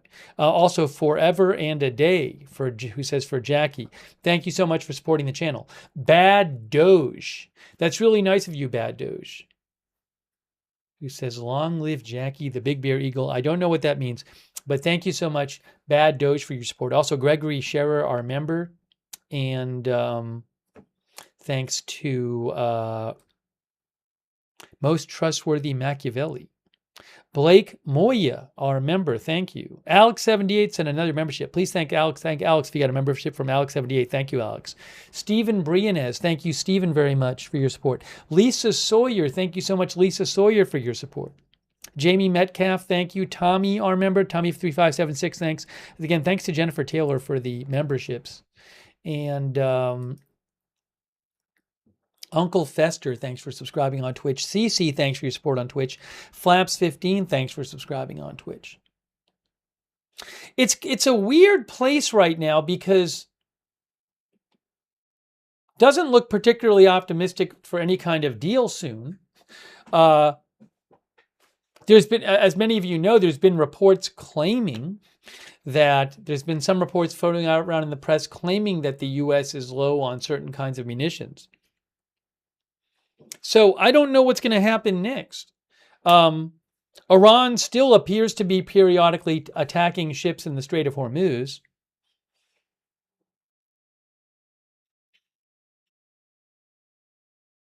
You can see here from Reuters, U.S. President Trump on Monday responded to Iran's conditions for a peace deal with his own demands that Iran pay compensation for people killed in wars, attacks, and protests in a rhetorical escalation likely to complicate efforts to reopen the Strait of Hormuz.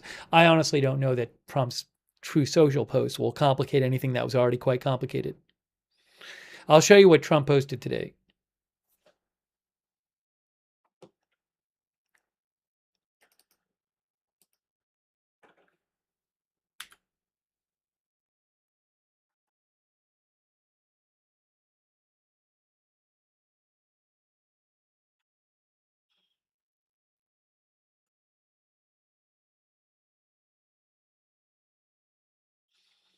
So I think we've discussed before all these demands.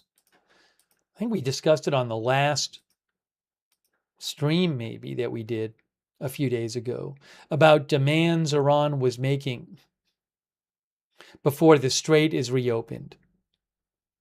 I'll show you.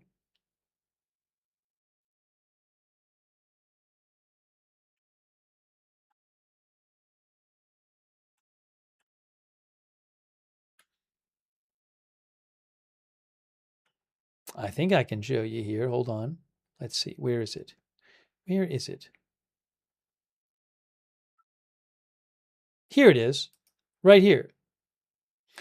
This was from, I don't know if I showed this on the year. The Secretary of the Supreme National Security Council of Iran posted this. The Secretary of the Supreme National Security Council of Iran, who Mohammed Bagher Zolgadar, who the New York Times calls a top Iranian national security official. Look what he posted. This was a couple days ago.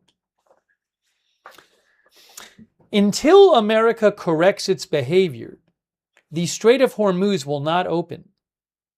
Correcting behavior means, 1, never threaten Iran with any language or insult the sanctities of this nation. 2, end the war of aggression against Iran and its allies in Lebanon, that'd be Hezbollah, Palestine, that would be Hamas, Yemen, that would be the Houthis, and the Iranian militias in Iraq forever. 3, lift the naval blockade on Iran and withdraw its naval and air forces from around Iran. 4, pay the damages of the 2 wars of aggression, last year and this year, in Iran, and imposition on Iran without any reduction at all. 5, lift the cruel and illegal sanctions against the Iranian people. 6, unconditionally release the frozen and stolen assets of the Iranian people. These are the demands of the Iranian people, who have been shouting it relentlessly in the squares and streets for 160 days. The Supreme National Security Council will never back down. Then at the bottom it says, whether in war or negotiation, Mohammed Bagher Zolgadar, Secretary of the Supreme National Security Council.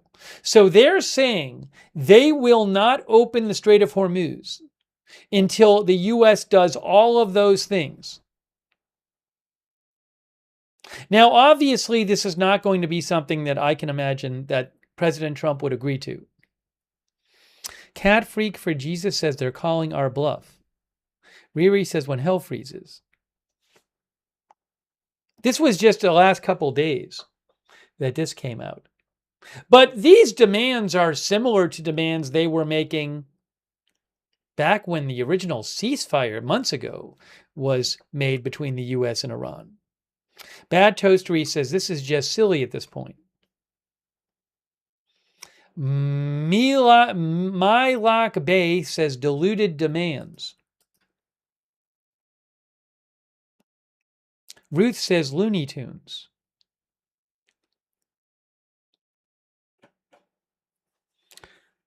So, let me show you what President Trump said in response. But I got that fire says, what did you say? Oh, hold on. Trump doesn't have to accept that, but he's got to live with the consequences just like he has been.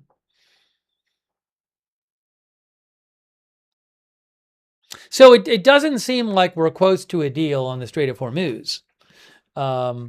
Now, here is what President Trump said today.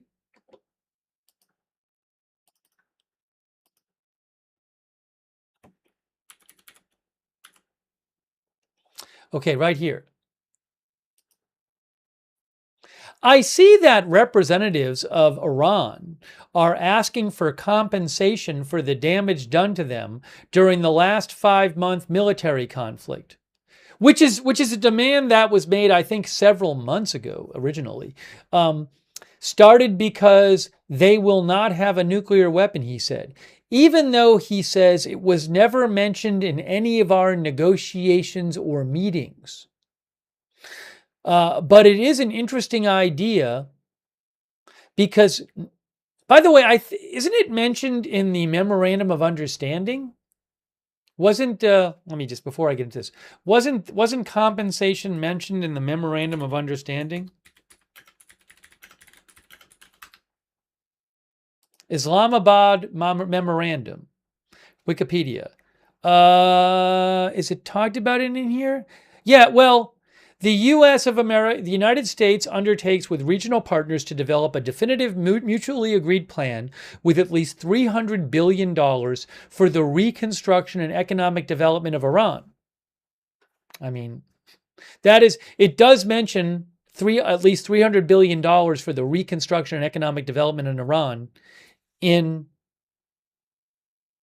the Memorandum of Understanding, just to be clear. Okay, anyways, back to what President Trump said. He said, I see that the representatives of Iran are asking for compensation for the damage done to them during the last 5-month military conflict started because they will not have a nuclear weapon, even though Trump claims it was never mentioned in any of our negotiations or meetings. But it is an interesting idea because now I am likewise demanding compensation from Iran for all of the people that they have killed and gravely wounded with their roadside bombs and many conflicts for which they are famous, as led initially by General Soleimani, including the families of those killed on the USS Cole and thousands of others killed in combat. Additionally, compensation should be paid to the families of the hundreds of thousands of innocent protesters that Iran has killed over the last 50 years, not to mention the 52,000 Trump claims that have been killed in the last 5 months. I have instructed my representatives to put this firmly into any and all future negotiations. Thank you for your attention to this matter. And then he also said,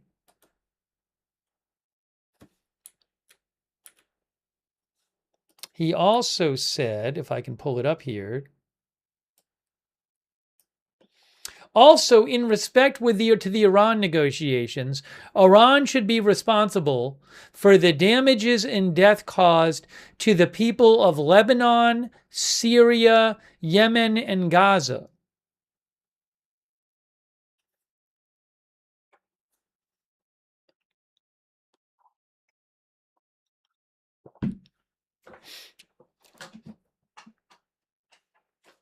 So it's not at least publicly looking like there's any kind of closeness to a deal at this point.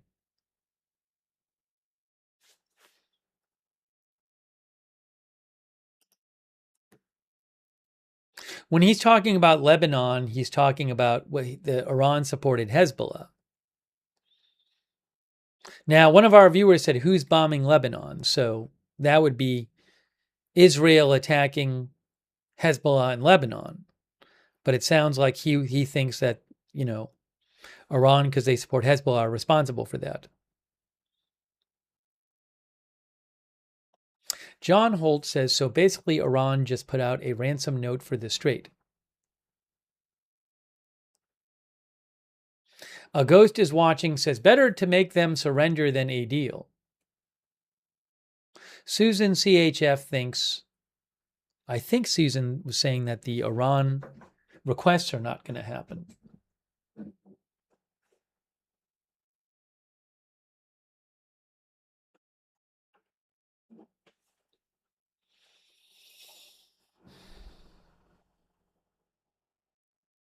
Holistic says there is an elusive body of negotiators out there in the ether.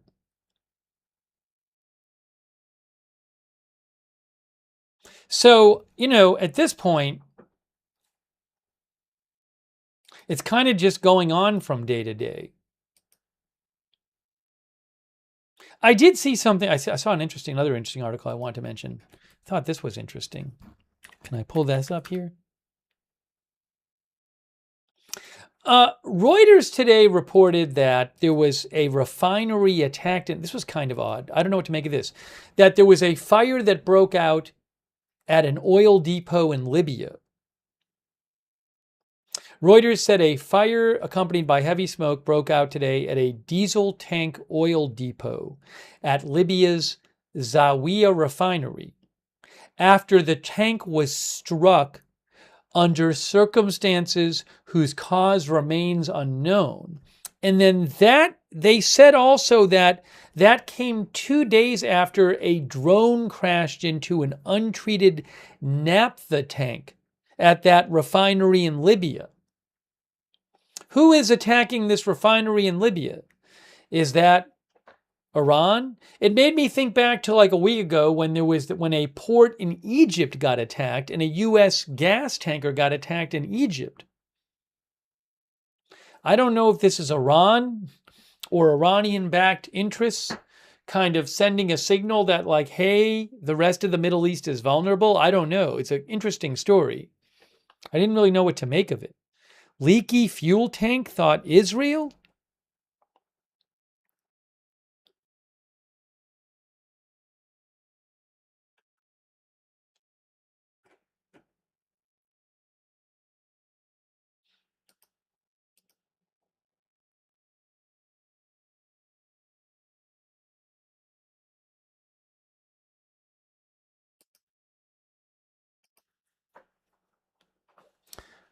Packwack says suspicious indeed it's spreading to North Africa. Mike A says disgruntled employee. You think a disgruntled employee fired a drone at it?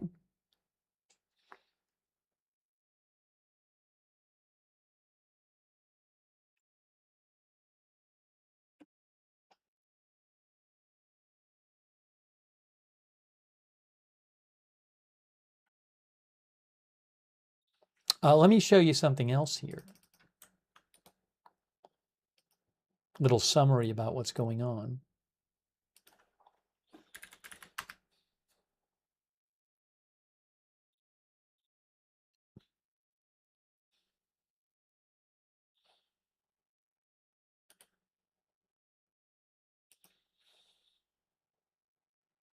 This is from a couple days ago, but Iran says deal with Oman is close, but its demands leave Hormuz opening uncertain, says the Washington Post.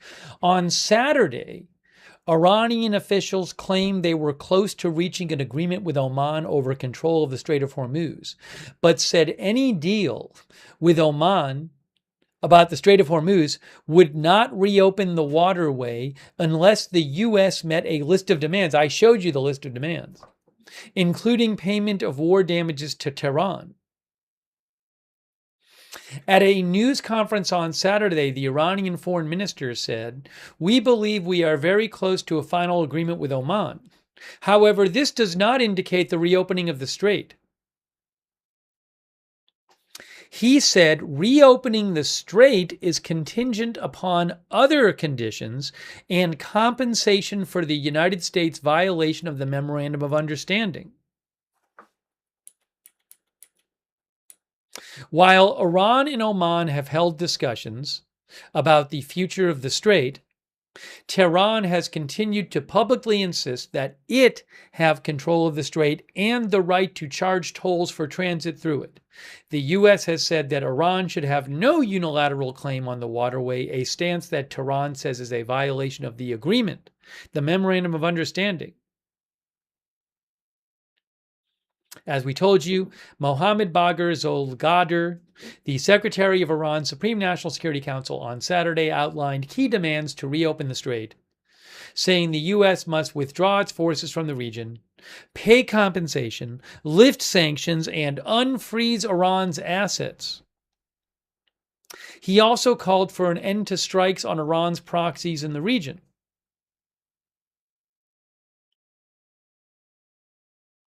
A U.S. official told the Washington Post earlier this week, well, I guess it was last week, that any temporary routes must be without tolls or charges and cannot require approvals or permissions of vessels to pass. Any temporary routes. What about the permanent routes? So I don't know what's going to happen here. Now, what I would say is I think a bunch of you have been kind of following this war the whole time. And it feels to me like maybe what you'd expect to happen based on the war so far is Well, they won't reach a deal, so the U.S. will start attacking again. But I don't know at this point if President Trump wants to attack again. There are these stories floating around that claim the U.S. is running low on certain munitions, including interceptors. I can't confirm that. That's one thing. Also, I believe I remember in the last week or two some sort of statement from Iran or Iranian officials saying that new attacks, Iran was going to escalate responses to any new attacks, although I'm not positive about that. So I don't know that the U.S. is going to attack Iran again during this war. I don't know if President Trump wants to start striking them again. Haley Girl says that doesn't seem to be working to get a deal. I'm going to have to ask you that as a poll question. Mo Johnson, please, thinks we're not even trying to make a deal right now. I'm not even sure the blockade is on right now. The naval blockade of Iran is on.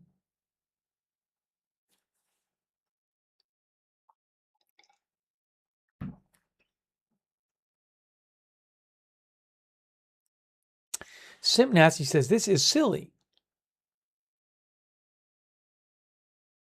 R. Kendall thinks America is choking Iran to death. R. Kendall says, no deal, blockade stays, welcome to modern war. Is President Trump going to want to just have the war to go on like this with elevated gas prices until the midterm election happens?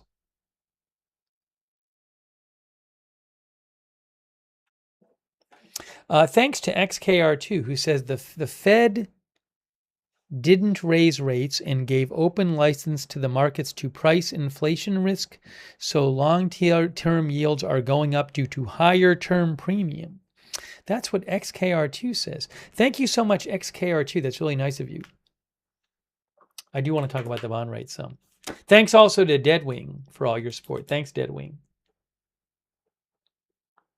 Maybe we'll do a poll. Will the U.S. start attacking Iran again during this war? What do you think about that poll question?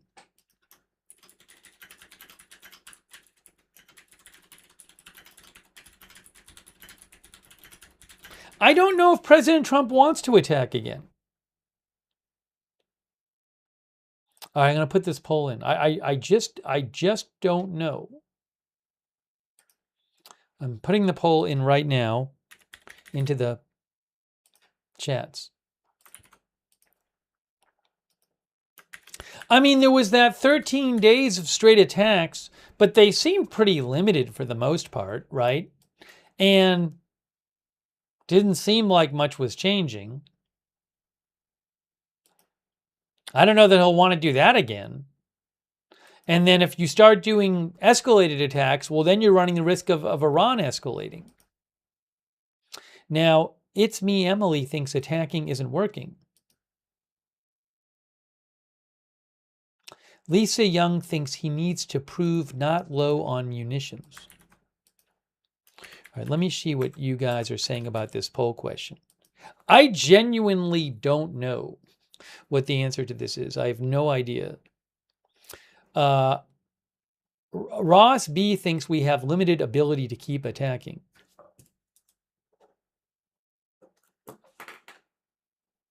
All right, now let's look at what you guys said. First of all, let's look at you guys thinking about the poll. There you are thinking about it.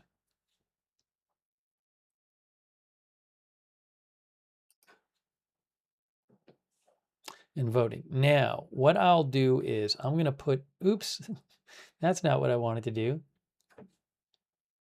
I'm going to put up on the screen how people are voting. So I said, will the U.S. start attacking again Iran during this war? Start attacking Iran again during this war. On YouTube, it is 75% yes on YouTube. On Facebook, it's 63% yes, right now. Actually, 79% on Facebook now. How about on Twitch? Timido1 thinks the U.S. is on defense now. I just don't know what this... I mean, could the U.S. just go back to doing the same kind of attacks it did for 13 straight days? Oops, what happened here? Once in a while, it does this weird stuff. Why is it doing that? Hold on a second here. Once in a while, Twitch acts weird and I have to redo this. Let me get the Twitch poll back up there.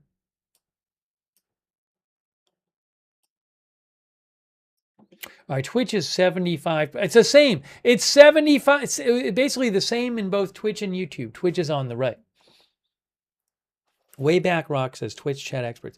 Twitch is on the right. YouTube is on the left. Mara Scott thinks we are choking Iran financially right now. We should mention the Strategic Petroleum Reserve.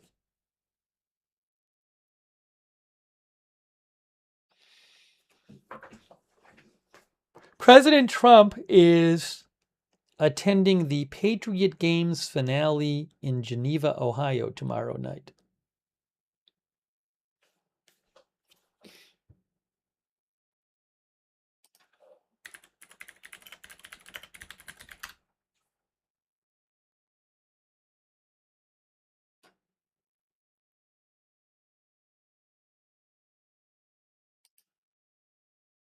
That's a youth athletic competition.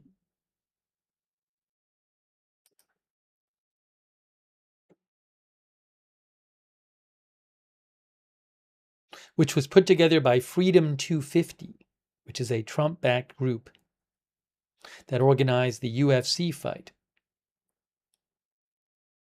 at the White House.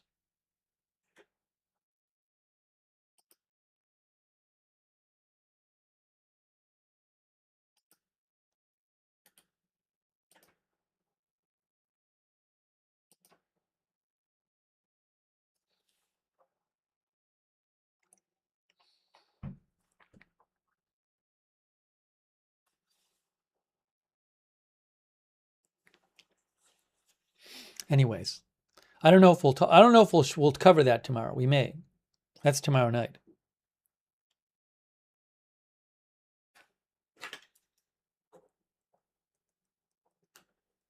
Hey, thanks for voting in the poll, by the way. So again, it looks like most of you think that, I don't know why Twitch did that thing again. Twitch got all weird again. But it looks like most of you think that that the U.S. will start attacking Iran again during the war. That would be a big story.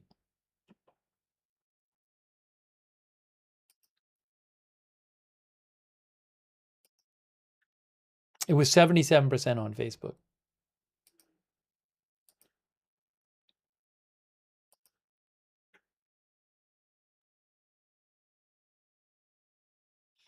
Lori Durstein thinks Iran is confused because we are not doing anything. We will catch them off guard.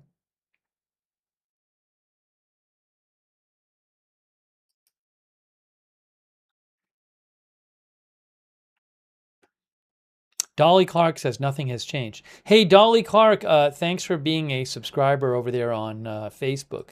Shout out to our Twitch subscribers too, like Digital Communist, Matthew Kohai 3G Slayer, Wisco Joe, Susan CHF, Pre-Breakfast Banana, I got that fire. Aaron Weirdo, thank you. Crankin, My Mind Spray, Simp Nasty, and Lightning Fart. Did I say holistic yet? Thanks to all of our Twitch subscribers and our YouTube members. Hey, thanks to our YouTube members, just to name a few. The Tree Line, B. Earhart, Miss Link, Trent F. Drums, The Bearded Texan, Patricia Gray, Sarcasm BTC, Carl Smith, Thomas Doyle Burke, LK Ghost, Bad Doge, Trent F. Drums, Electronic Progression, Mike A., David Joe Klotz, Linda Jane 55, Gregory Scherer, Rita R64, Ray's Back, Stacy TW. Thank you, members. I'm a good goy. Lisa Seckler, Dean R., Bearded Texan, Susan Nelson, Pierre Dubois, Peter Shappy, and all of our other members. Thank you for being members.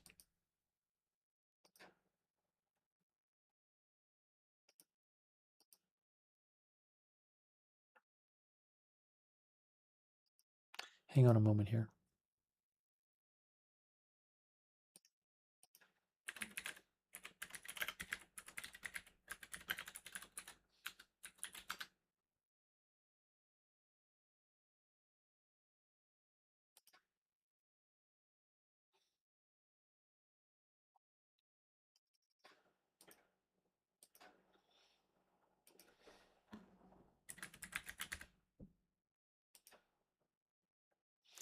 I did want to mention the Strategic Petroleum Reserve for a second. One of our viewers mentioned this. And you can see this is a post from Gas Buddy Guy. At Gas Buddy Guy, Patrick DeHaan, who covers gas prices. For the first time since it was filled, the U.S. Strategic Petroleum Reserve has fallen below 300 million barrels to 298.7 million, down 6.1 million barrels from a week ago. Declines are likely for a few more weeks before the authorized release is complete. I guess there'd have to be a new authorization. So the U.S. has been taking from this storage of oil every week to supplement the world supply of oil, I believe, to keep prices down. Now, if I remember right, I think the absolute bare minimum they can have is like 70 million barrels. But it's unclear, but there's dispute about as you start to get lower as you start going down into the 200s. Some think that it'll be harder to start drawing the oil out of the reserve just because of the way the reserve sets up. I believe the oil sits in salt caves. But there's differing opinions on this, but some opinions say that as it gets into the 200s, it's going to become harder to draw oil out of the reserves. I'll see if I can get anything on that for you.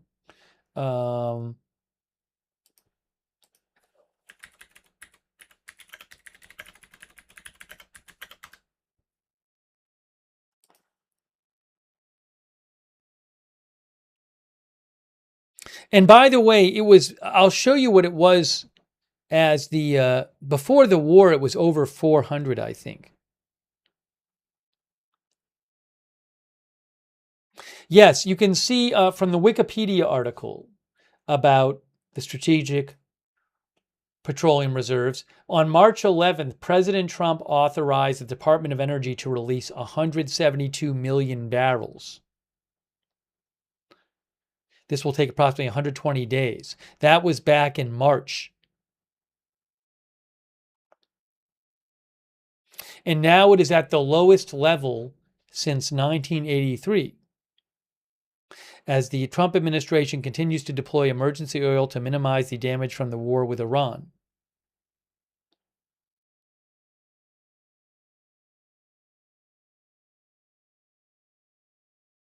There's limitations.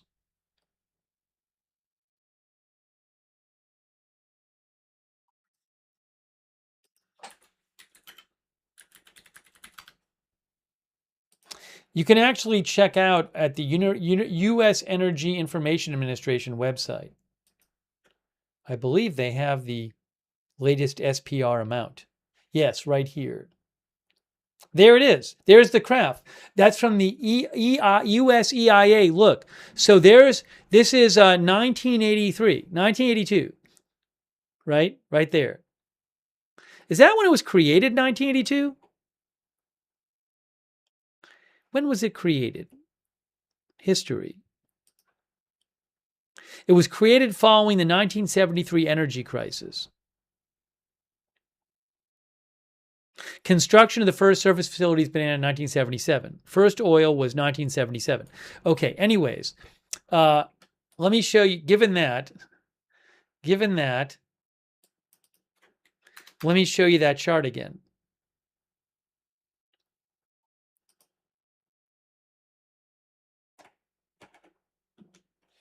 So look, there it is. So that's 1982, 270 million barrels. Then basically up. Before the war, it was at, actually, I think, wasn't this during the Biden administration here? I have to look that up.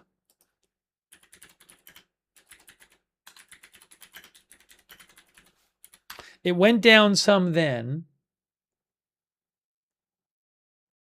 Yes, it was to combat spiking global energy prices following Russia's invasion of Ukraine.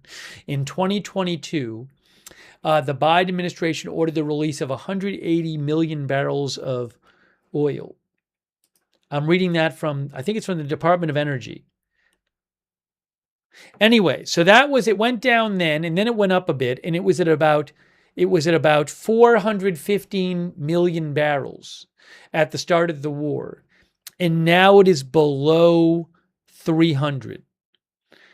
You can actually go to this website here, the EIA, and you can track it every week. But what you can see is it doesn't have the latest here for some reason. The latest should be August 7th, I think. But it's now below 300. No, it says thousand. This is in thousands of barrels, right? So when it says 250,000, it says 300,000, which is 300 million. 1,000 is a million. So if you just do the math, 6 million barrels last week taken away. And it's now below 300 million. And the absolute lowest is 70 million barrels. Like, it can't go below that, I think, physically. But I don't know. There's differing views, I believe, as to, like, as it gets lower, it can be harder to get the oil out. But if you take 70 as the absolute minimum, that would mean there's less than 230 million barrels left. At 6 million barrels a week, that would mean in about 40 weeks there would be no more strategic oil reserve, petroleum reserve. This is just assuming it's the same rate. Now, different weeks, it's been different rates. So like this week, it was down by 4 million. This week, it was down by 5 million. This week, it went down by 3 million. This week, it went down by 5.5 million. This week, it went down by like 9 million. And that week by 9 million.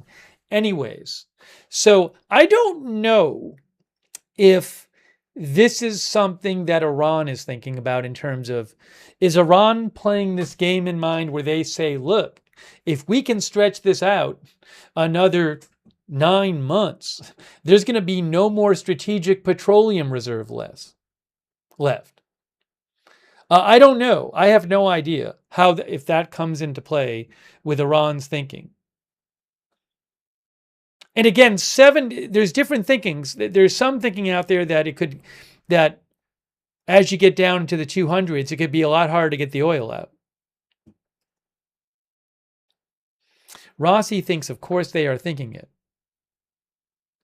But just something to have in your mind. Again, is it's below 300. And last week it went down by 6, and it basically can't go below 70.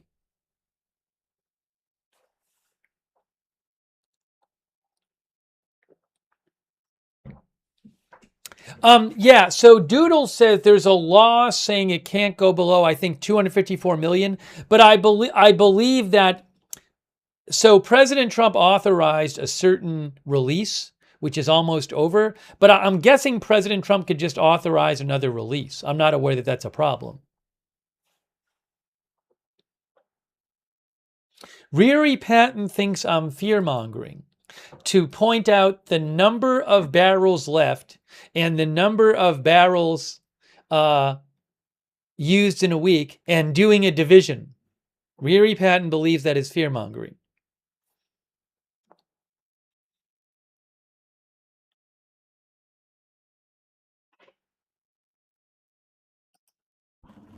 One of the viewers thinks it would need Congress to draw down more. I'm not sure.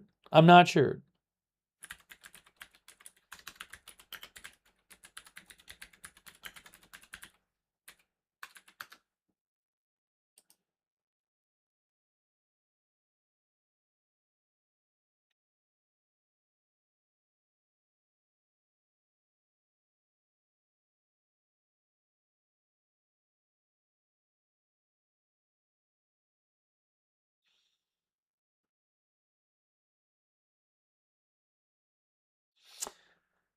Now, also, I want to say that CNBC said a May report from the Government Accountability Office said that more than 100 million barrels, said more than a quarter of the inventory was not available for drawdown due to a combination of construction outages and cavern outages, which would imply around 100 million barrels are not even available.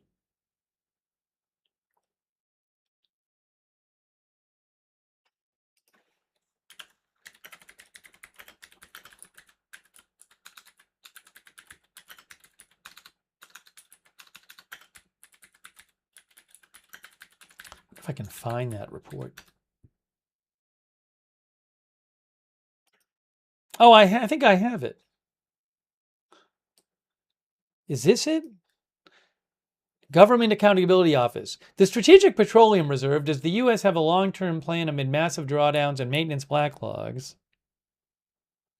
What is the reserve? The Congress directed the Department of Energy to create the Strategic Petroleum Reserve after economically damaging international oil embargoes in the 1970s.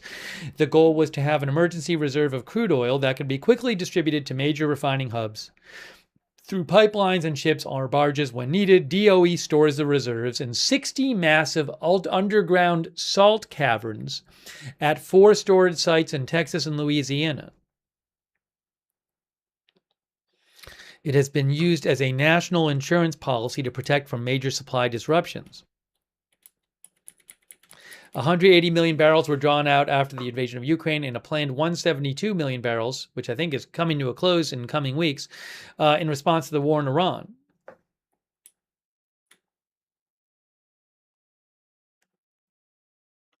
Though successful to date, recent large-scale drawdowns posed significant challenges for the aging reserve.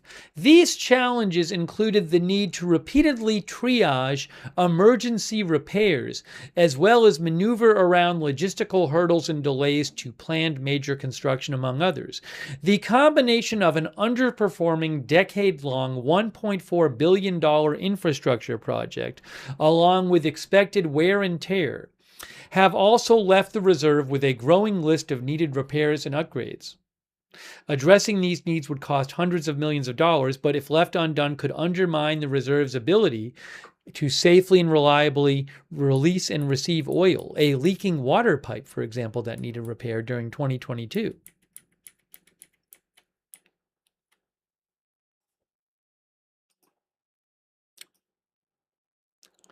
This is the report.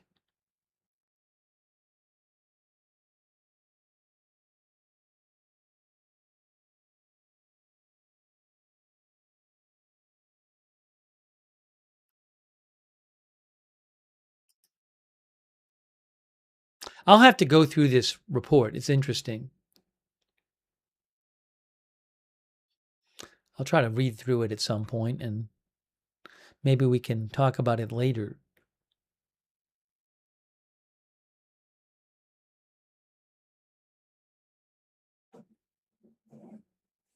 I'll post a link to it. This is a Government Accountability Office report about the Strategic Petroleum Reserve that came out in June.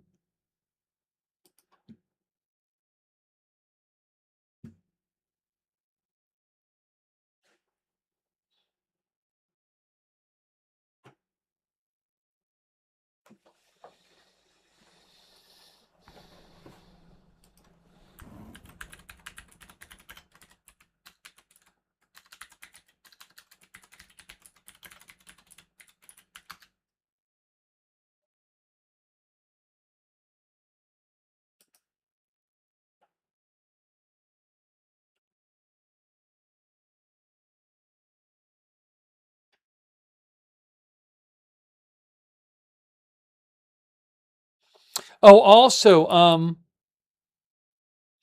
what is this here?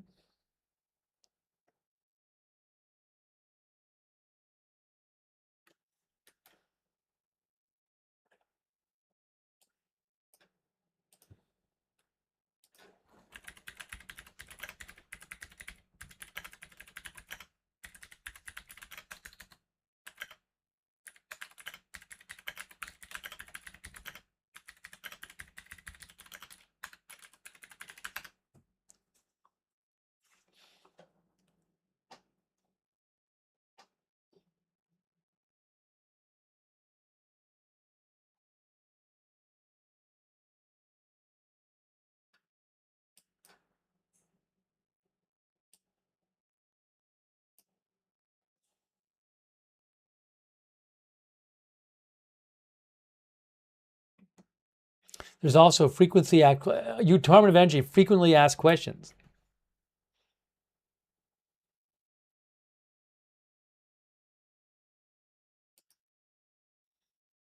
The oil is stored in salt caverns.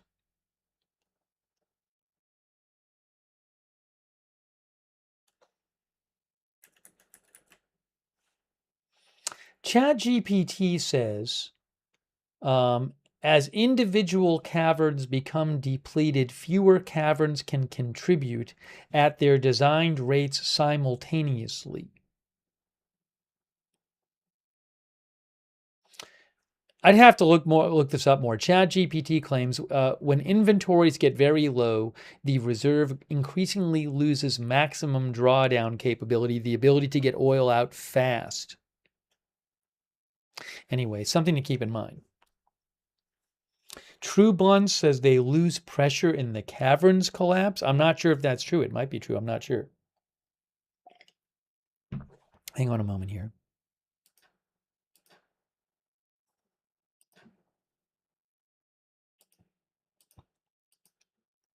Yeah, so this is something that I don't see a lot of coverage of. At the same time, I mean, it does feel like it could be quite important. I mean, this war is already over 5 months old.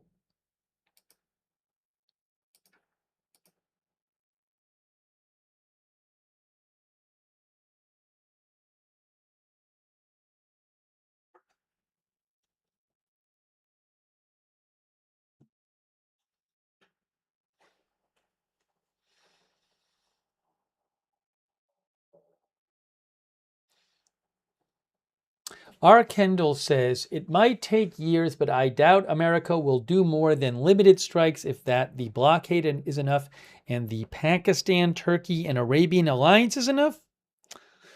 Let's see here.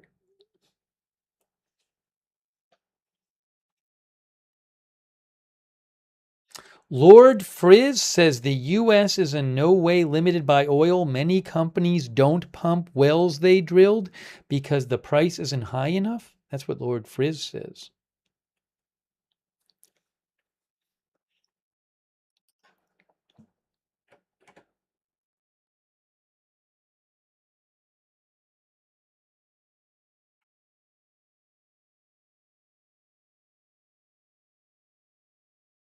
Patricia Gray says, I don't think they are wanting to wait. Do you mean the Trump administration?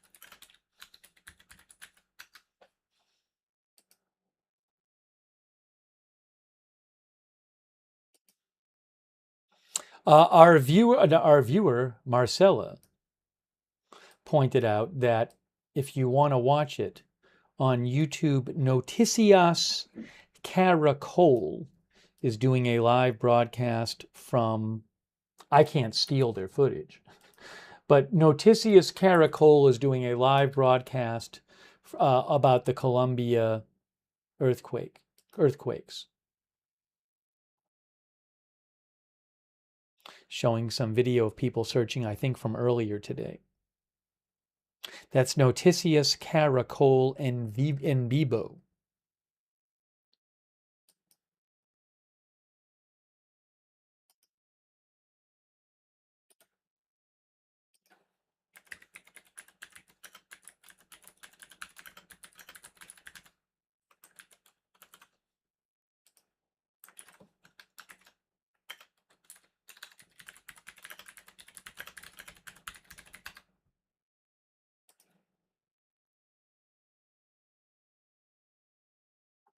Our viewer Wayne James earlier said it's generally a worldwide thing now, the Android automated earthquake alerts.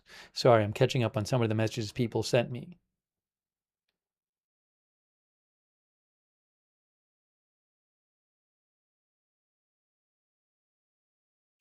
Oh, and then also, hold on a second here. I'm just looking at something here. I don't have the rights to it. Yes, a viewer sent me a video of the earthquake.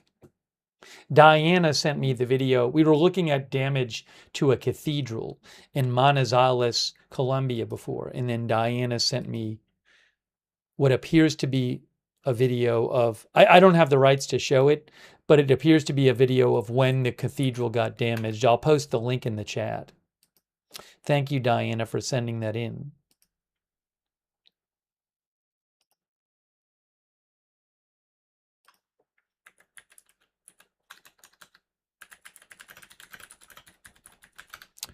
Miguel Cardona wrote in and said, here in Cali, the mayor has decreed a curfew for tonight due to the looting. Hold on, where is this?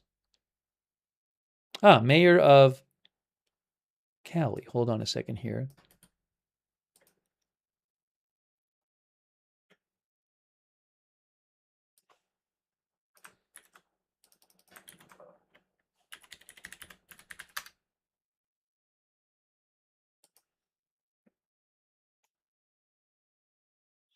Yes, so this is Alejandro Adair.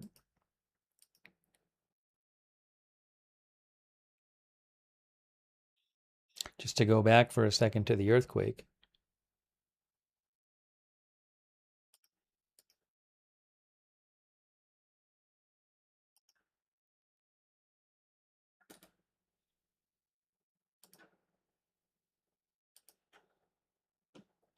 Here's the translated post from the mayor of Cali, Colombia. He mentions there's a curfew from 8 p.m. to 6 a.m. with some exceptions. He said, we have alerts and threats of looting at several points in Cali. Our priority is to protect the citizenry and focus all efforts on saving lives.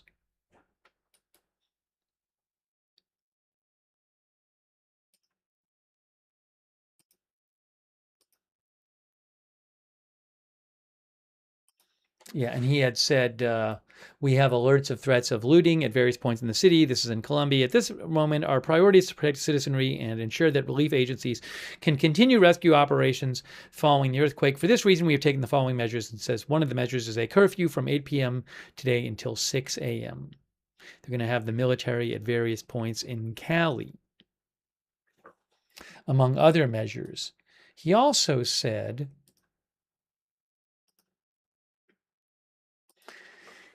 today, Cali and the Valley, if that's the correct translation, have had a tragedy. In Cali alone, we have 40 buildings completely collapsed, 188 people reported missing, and 37 people we have already managed to rescue. So he said in Cali, Colombia, they have 188 people reported missing. I hope they find the people. That is...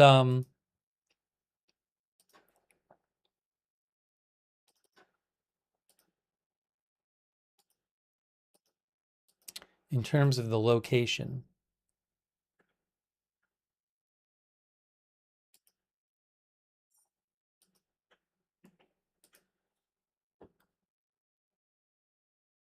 Cali is right here, which if I eyeball it, it looks like maybe it's about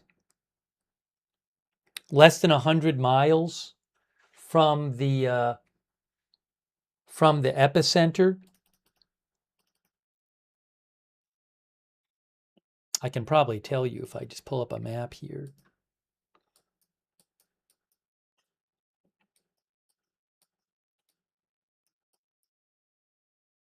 Yeah, it's roughly speaking about 90 miles from the epicenter, Cali.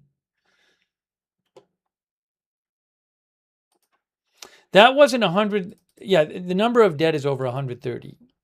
But I mean, as you can see that in Cali alone, they have over 130 missing.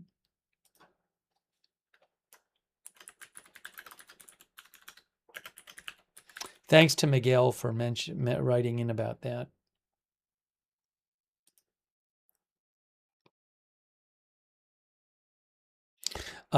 Michelle wrote in about the story earlier saying it's ridiculous. They transported Trump in a catering truck. Yeah, we talked about that story earlier. I might briefly summarize that in a little bit.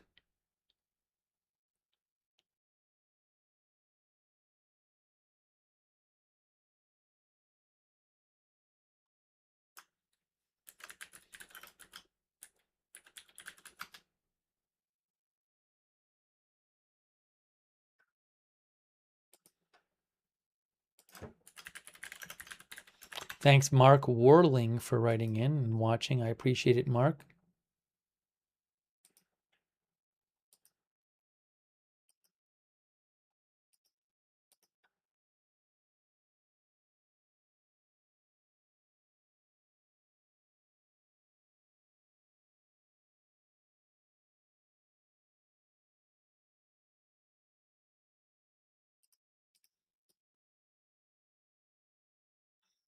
Oh, by the way, there's video that the Washington Post posted that supposedly is of the catering truck that President Trump got into to take him from one plane to another in Ankara. I'll post a link to it in the chat. I don't have the rights to it, but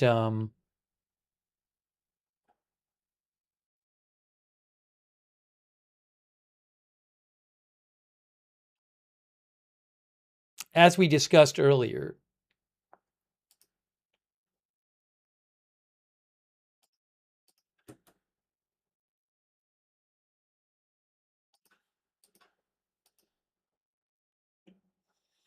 the Washington Post had a story tonight that says back in about a month ago when President Trump was in Ankara for the NATO summit, he had taken the new Air Force One there, the one that Qatar gifted. And then when he was there, he announced that he wasn't going to be flying that one to the UK. He was going to be flying the old Air Force One. There was some reporting that said that was due to some sort of threat from Iran. Anyways, so that's what was assumed, that he had flown the old Air Force One. He was seen going up the stairs to the old Air Force One. And in the UK, he was seen coming down the stairs from the old Air Force One. The Washington Post is reporting tonight, however, is that he did not fly on the old Air Force One. He got on the old Air Force One, and then that was used as a decoy. And he got into a catering truck that was on the other side of the old Air Force One, which took him to a different plane. And he flew on the different plane.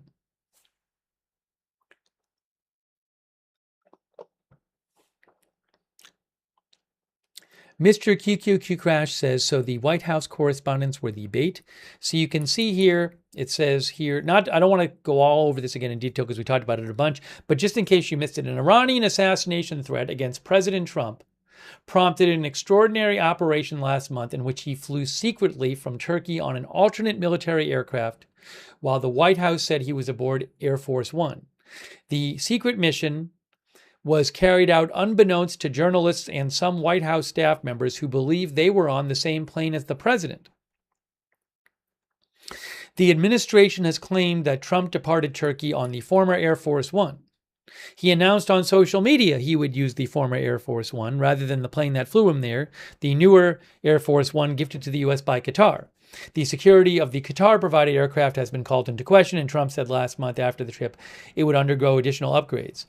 In Ankara, Turkey, Trump boarded the old Air Force One jumbo jet in view of television cameras. He was secretly shuttled minutes later to a smaller plane, an Air Force 32A, via an airport catering truck, typically used to load meals and other supplies pre-flight, according to the U.S. official and corroborating material reviewed by the Post. That made Air Force One a decoy, with media and some White House staff aboard, the official said.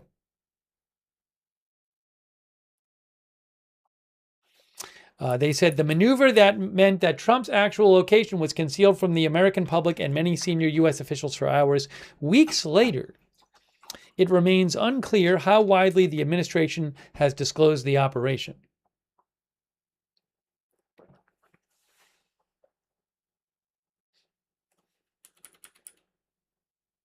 And just to be clear here, it says,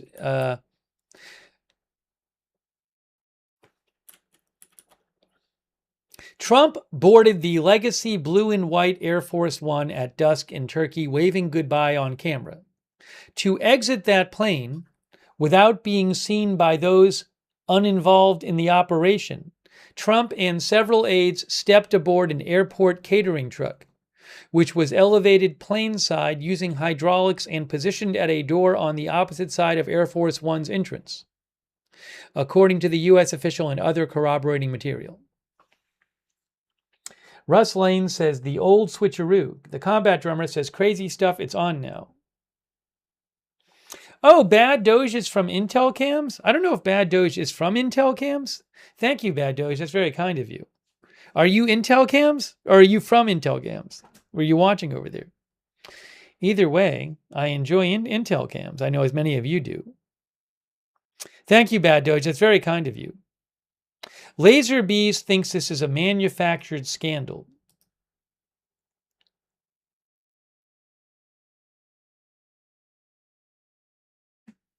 Boss Rangalog says, so the staff on the decoy plane were potentially pawns, must be rough at the office.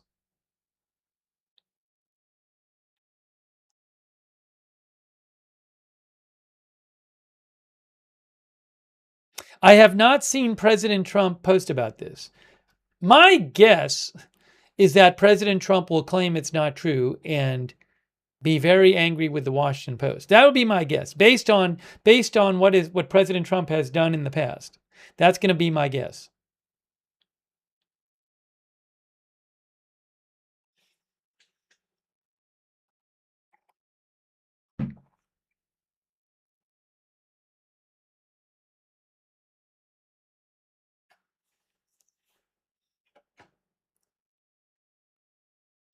Sophie thinks it was very smart of security to transport him in a catering truck.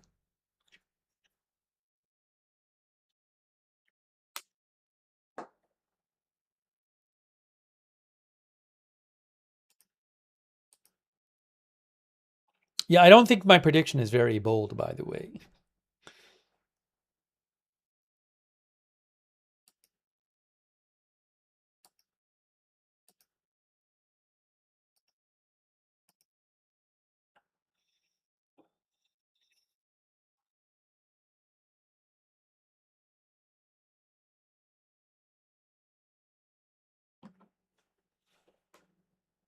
It seems like the kind of thing he will be angry about. And it's getting reported other places too. Trump took secret flight out of Turkey due to Iran threat, the Washington Post reports. Well, we just showed you the original article. That one I just showed you was from Reuters.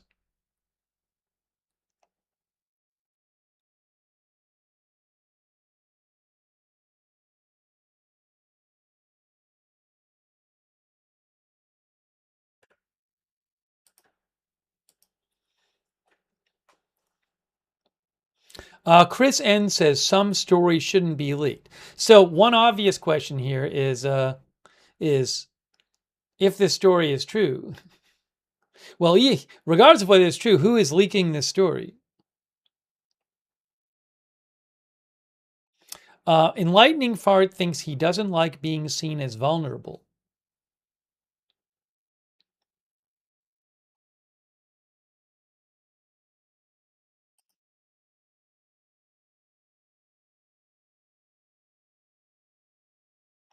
By the way, a couple of people I follow online, Special Curson Cat and OSINT Technical, say that the Wild Berries logistics hub in Voronezh,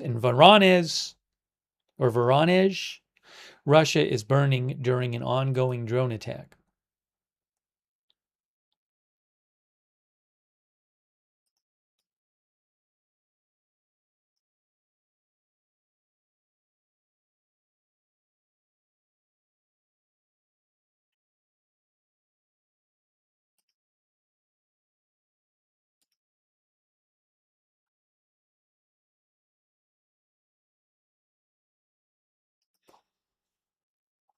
Mr. QQQ Crash says he might even call it a national security thing and go after the Washington Post for that article.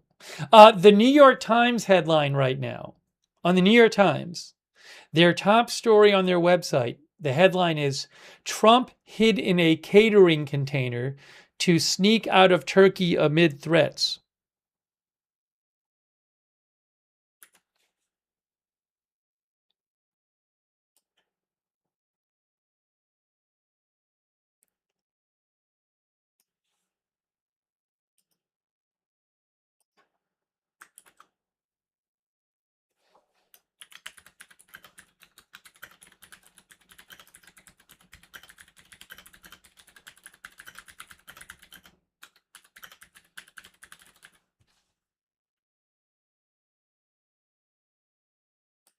I mean, that's literally at the top of the New York Times right now. Their lead story, literally the headline is Trump hid in a catering container to sneak out of Turkey amid threats.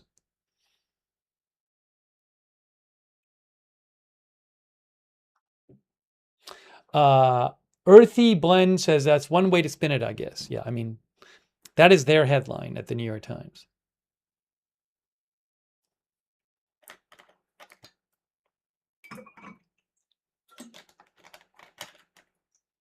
If you go to the NewYorkTimes.com, you can see it there right now for yourself.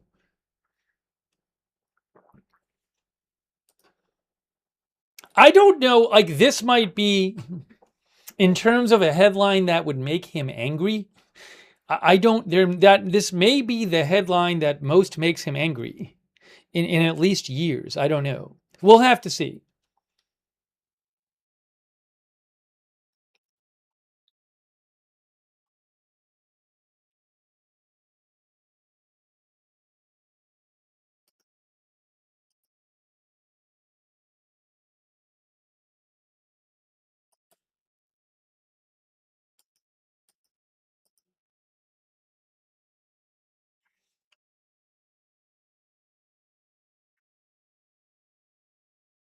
Yeah, the Washington Post has the original article. I have posted on my X account a link, a gift link to the article. I'll post it again. I'll post the link. It should work. It should be a gift link. I'll post it again. Anyways, I am going to keep an eye on True Social because I'd be surprised if we didn't get a post from him about it.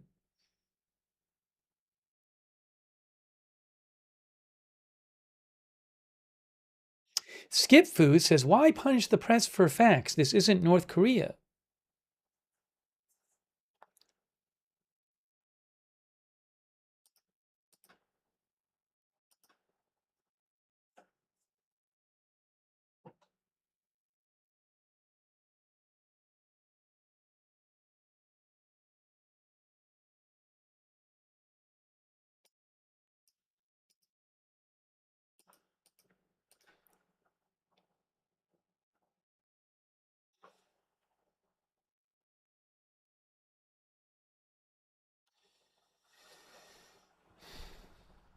I haven't heard in the past day, I haven't heard about a lot coming out of between Yemen and between the Houthis and Saudi Arabia, who have been who've been involved in hostilities the last several weeks. I haven't heard anything new today.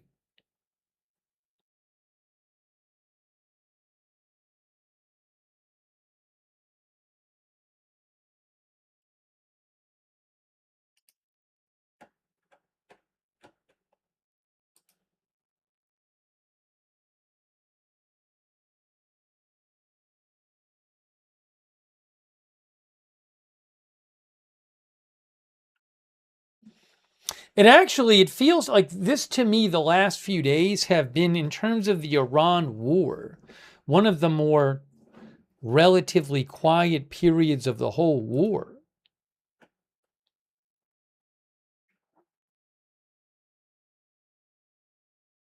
Mac Macchioli said, did you go over Trump's comments that the straits are currently open? I know he said something to that effect today, but that's something he has said many, many times. So I didn't really emphasize it. I can play what he said today. I think he talked a little bit today about Iran, not much, but I can certainly show it. I don't think he made extensive comments.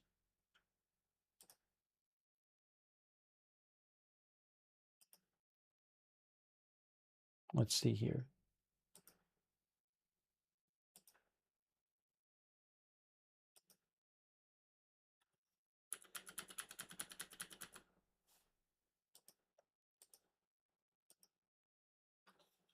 Yeah, let me so here's where he took some questions at the last part of his appearance today. So let's just I'm going to show you what he had to say about Iran. I don't know that he said that much, but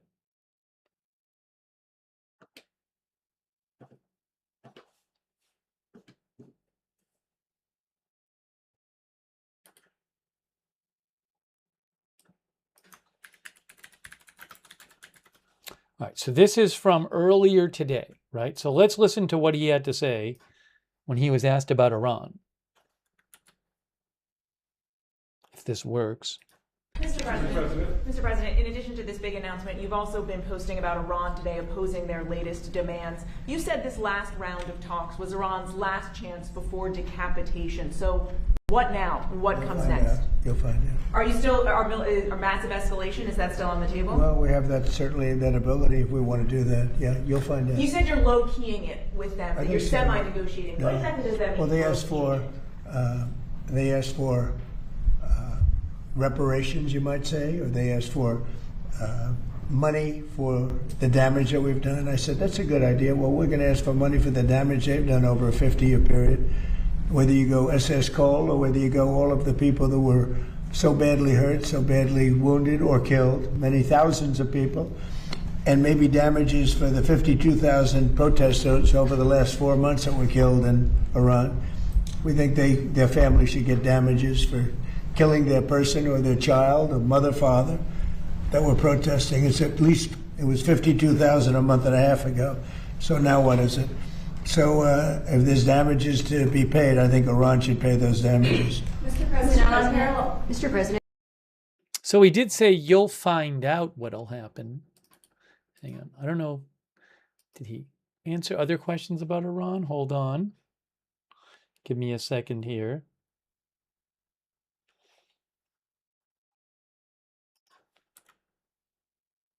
All right, that's not about Iran. That's not about Iran. Hold on. Talking about other things. Talking about other things.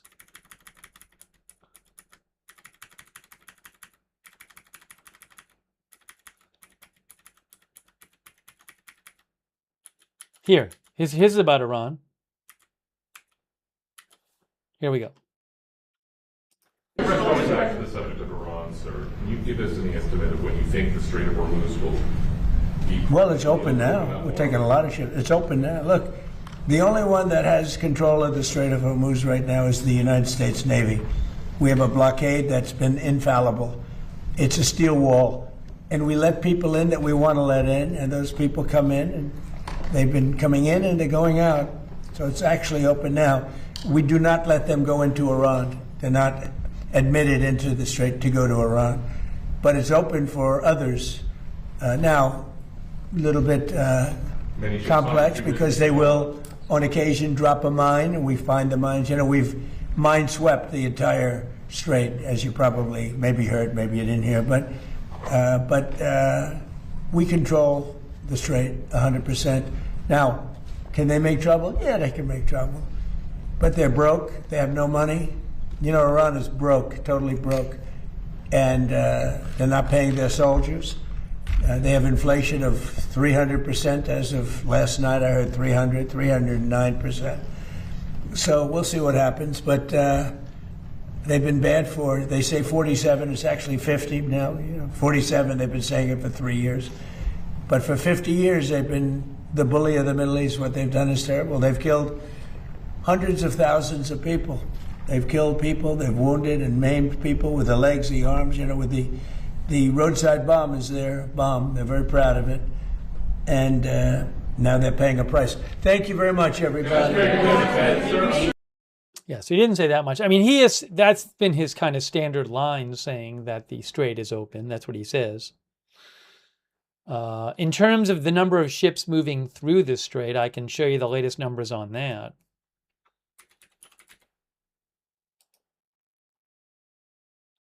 Well, actually, there was no new report today from JIC, Joint Maritime Info Center. I don't know why they didn't issue a new report yet, but the last one they issued was the 9th, but they have transits. So according to them, Strait of Hormuz, cargo vessels, August 8, 8 went through. Tankers, August 8, 2 went through. Supposedly also what's happening is there are some ships that they transship oil. They pick up oil from the Gulf and then they bring it across the Strait of Hormuz. Then they load it onto a ship outside the Gulf, outside the Strait of Hormuz. Then they cross back. So I don't know. I also don't know if that would be, I mean, I would assume that would be included in this.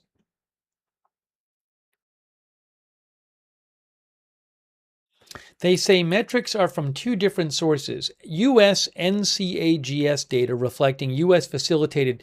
Yeah, I mean, supposedly ships that are that cross with the help of the U.S. are in here.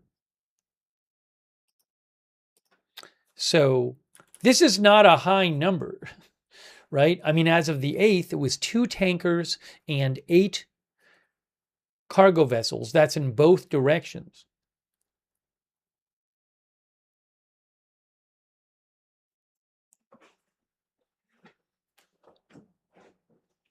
Yeah, Raisback says slightly down from around roughly 130 a day going back and forth in the strait. I believe that's 130 larger ships, I believe, normally, before the war.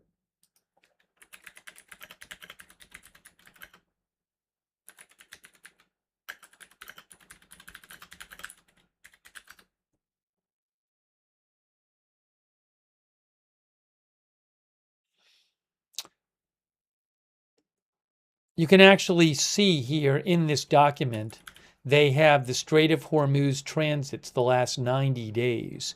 And I think this was around the Memorandum of Understanding time, when got up to one day about 60 total. But then there were multiple attacks on vessels. Multiple UAS attacks on vessels? I'm not sure what that is.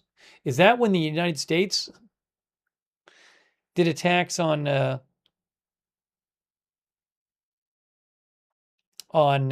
vessels trying to break the blockade? That I don't know.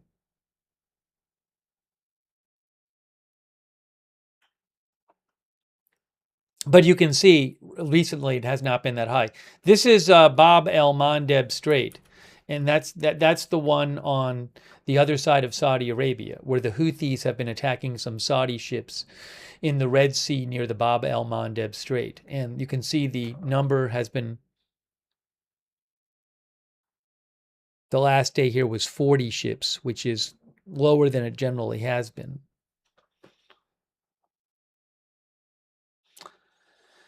Anyways, so it's not no 24 U.S. We talked about extensively about the Strategic Petroleum Reserve earlier in the broadcast. So you can rewind and watch that if you'd like.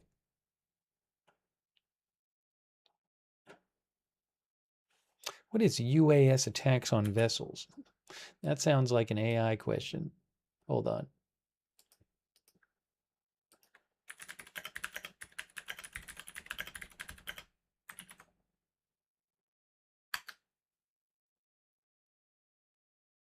Oh, UAS's drone attacks on vessels. Right, that must be Iranian.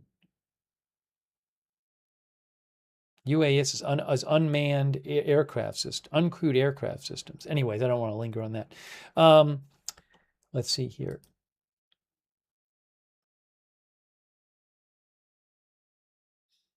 Frank Smith says only when President Vance is sitting behind the Resolute desk will Iran attempt any meaningful negotiations. That's what Frank Smith thinks. He doesn't think it'll happen under Trump.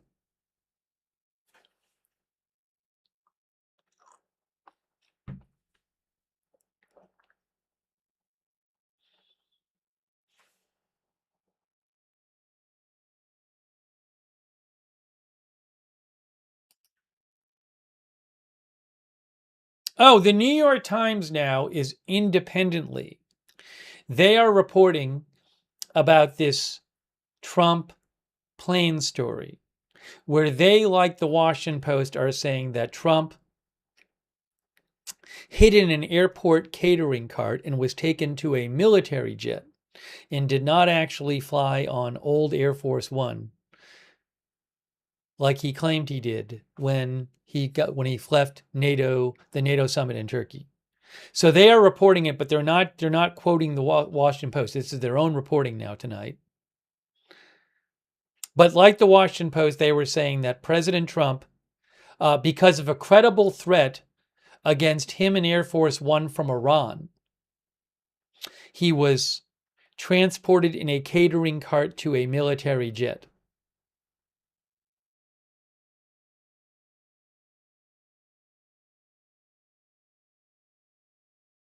And like the Washington Post, they're saying Trump boarded the old Air Force One at the airport, but instead of flying on that plane, he was taken by a food cart that had been fitted to the belly of the plane, to a third plane.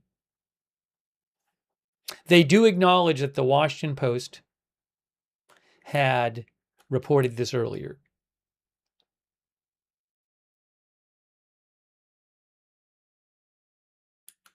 By the way, the White House communications director, Stephen Chung, did not deny this.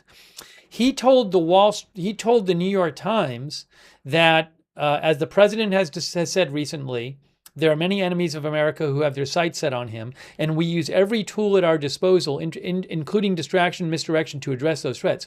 So Stephen Chung, who certainly has no problem denying stories about President Trump, he didn't deny it.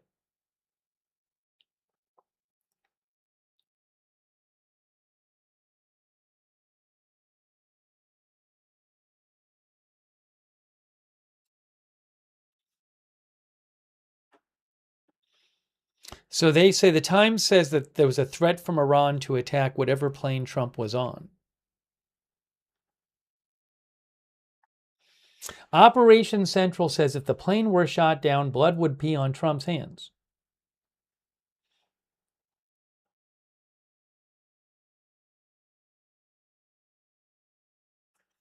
Anyway, so now we have two different outlets reporting that.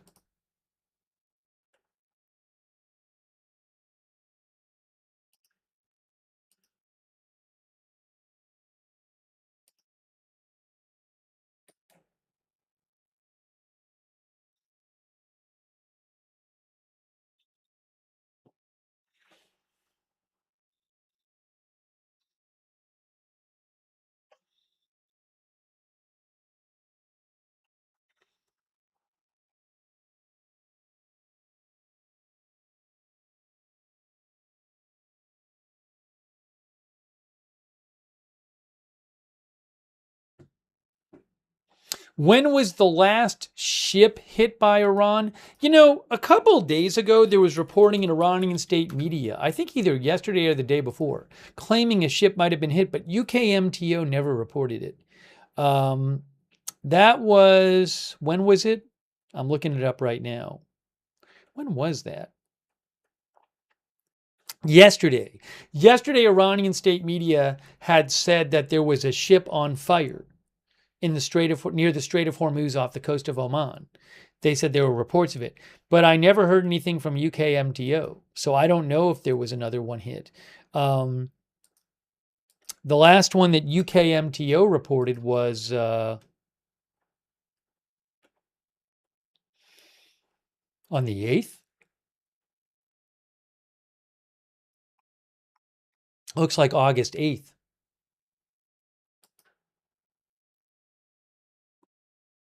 But sometimes they come out late.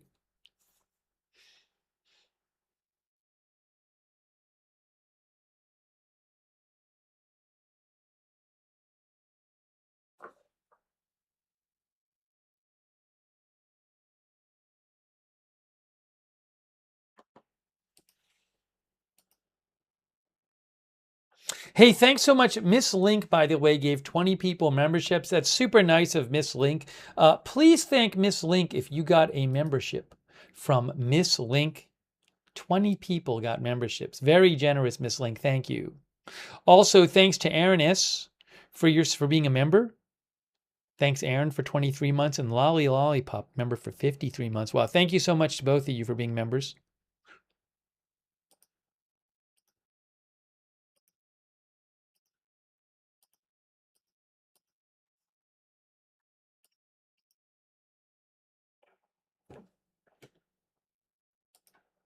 Oh, I know what I wanted to show you.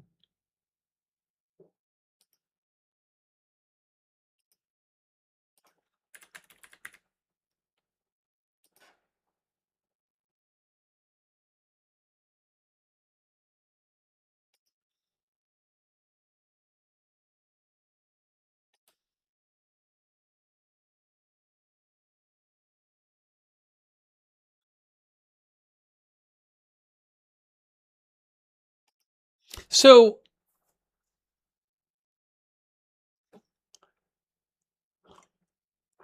I want to show you this analysis by Danny Centrinowicz, who I think does some really good, interesting analysis and thoughtful analysis of the Iran war.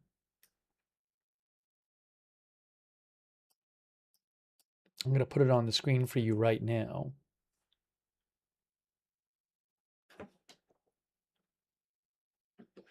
I have mentioned Danny before. So he is with the Atlantic Council and also, I think it's the Institute for National Security Studies. Is that what it is? In Israel? So he posted this, was this yesterday? And I thought it was very interesting post. This was yesterday. And he thinks that there's a, how did he put it? That things can't really stay like this.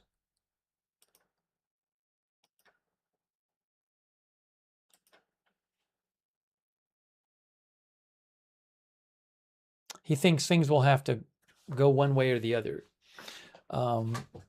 Right now, it's kind of weird thing where there's no attacks going on, but it doesn't seem to be like there's really negotiations progressing anywhere. So he says, again, at Centrinowicz, you can follow him, Citrinowicz. He says, so he posted about, there was a report from Barack Ravid which had said that President Trump tells me he is low-keying it on Iran and signals that he's prepared to allow economic pressure on Iran to mount. Okay? So, again, that was a report from Axios' Barack Ravid, where President Trump saying he's low-keying it and prepared to let pressure on Iran, economic pressure, mount. So here's what Danny Centrinowicz says, which I thought was really interesting. He says, unfortunately, this is wishful thinking. Maybe I can make this a little bigger for you. And yeah. He says, unfortunately, this is wishful thinking. Iran's economic situation is undoubtedly severe, but economic pressure alone is unlikely to force Tehran to either surrender at the negotiating table or to abandon what it considers core strategic interests, including its ability to contest control of the Strait of Hormuz. Iran has spent decades operating under intense economic pressure and has repeatedly demonstrated an ability to absorb considerable pain without fundamentally changing course. It could take many months, if ever, for economic conditions to become politically intolerable in Iran. And even then, if Tehran believes the choice is between capitulation, surrender, and escalation, its track record suggests that escalation is the more likely response. That creates a serious problem for Washington. Iran has little incentive to accept a status quo in which it absorbs military and economic costs while the U.S. pays relatively little in return. Someone could argue that that's kind of what's going on now, is that, there's this blockade going on. They can't sell oil, big problems for their economy. Obviously the U.S. is having higher oil prices now and also is spending money on the war, but maybe Tehran thinks that the U.S., that they're suffering more at this point. He says Tehran, therefore, has multiple ways to raise the price for the U.S., threatening shipping through the Strait of Hormuz, increasing pressure on U.S. forces and partners across the region, and using allied militias and proxies to expand the confrontation. Pressure around Bab el-Mandeb Strait from the Houthis adds another potential point of leverage over regional and global commerce.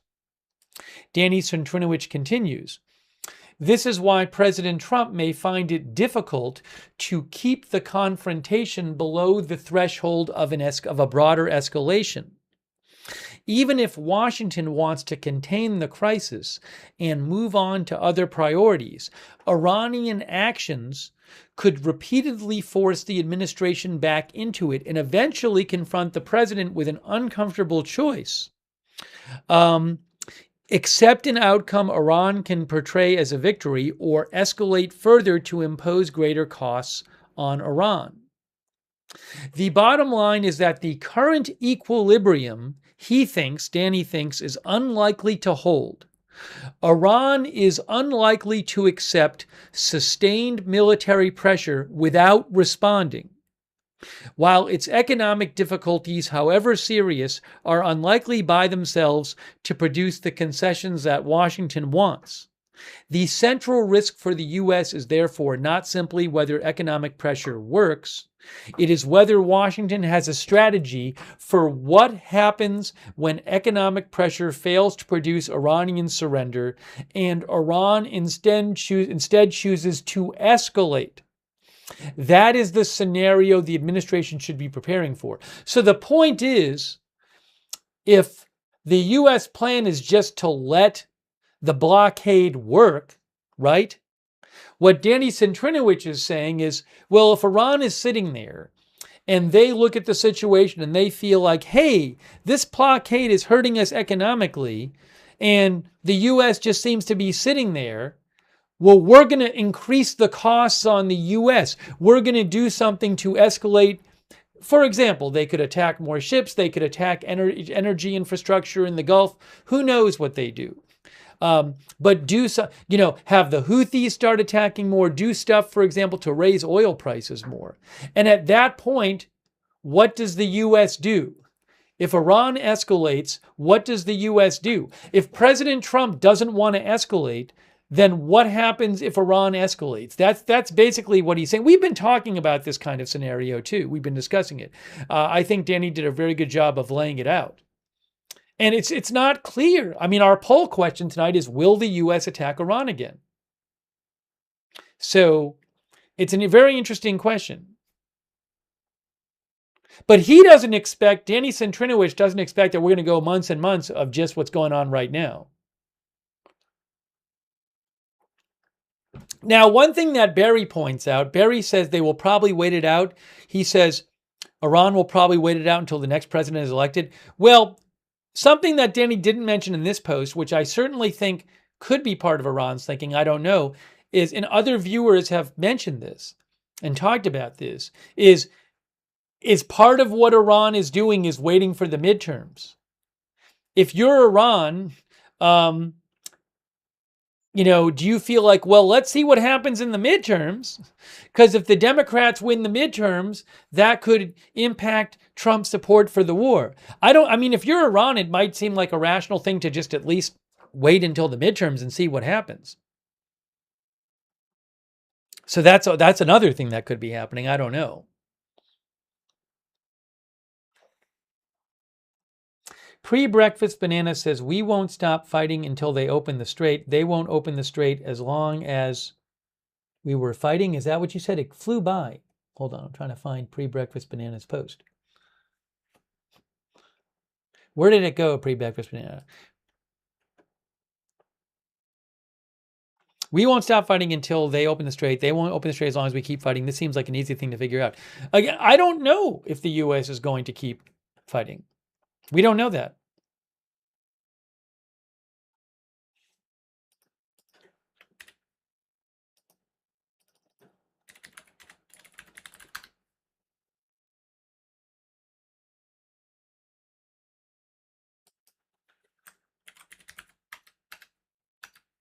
Remember also what Axios reported. What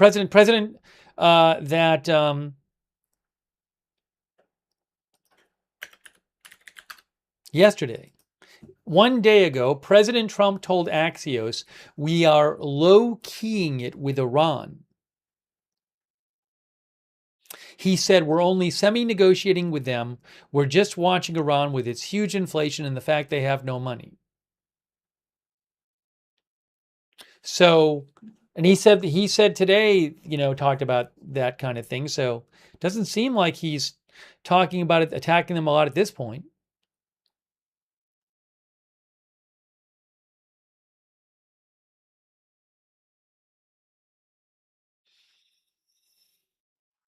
Wall Street says Trump didn't like the Obama deal. He's going to end up paying even more. Kranken says Iran won't just give up the strait.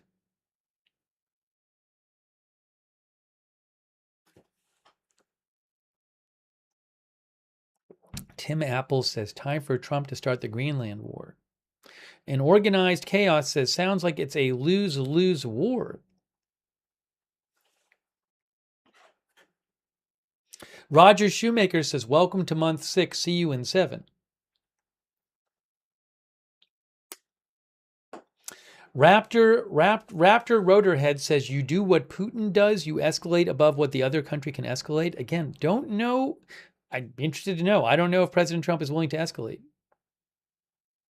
Stacy Wenrich thinks Israel will probably escalate now.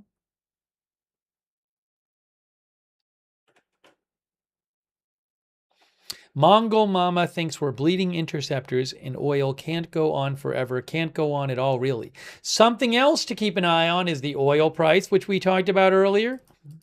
If that keeps going up, it's about 88 right now, remember. It's about 88 Brent.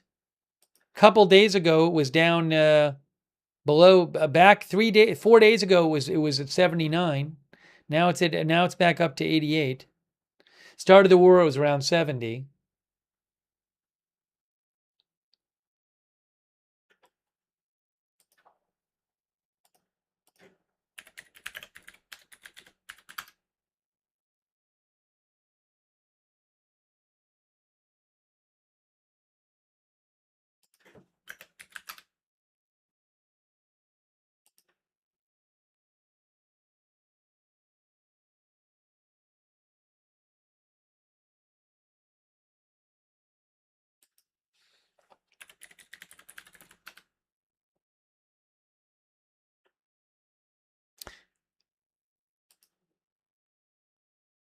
And something else, we've talked about this before, but I'll just mention it. Keep an eye on long-term bonds, which affect things like the rate, the yields on long-term bonds reflect things like mortgage rates. The Trump administration does not want bond yields to keep going up, and they're getting higher. 10-year U.S. yield. Now this is a chart. That's like a forever chart. Well, that's since below the early 1900s. But if we go back that's the last 10 years there, and then this is the last 5 years. That's the last year.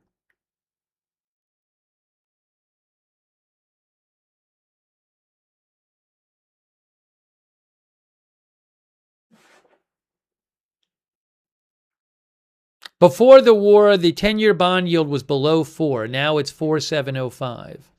30-year bond, similar. That's since that's right there. That's since 1988. That's 5 years. That's 10 years. That's 1 year.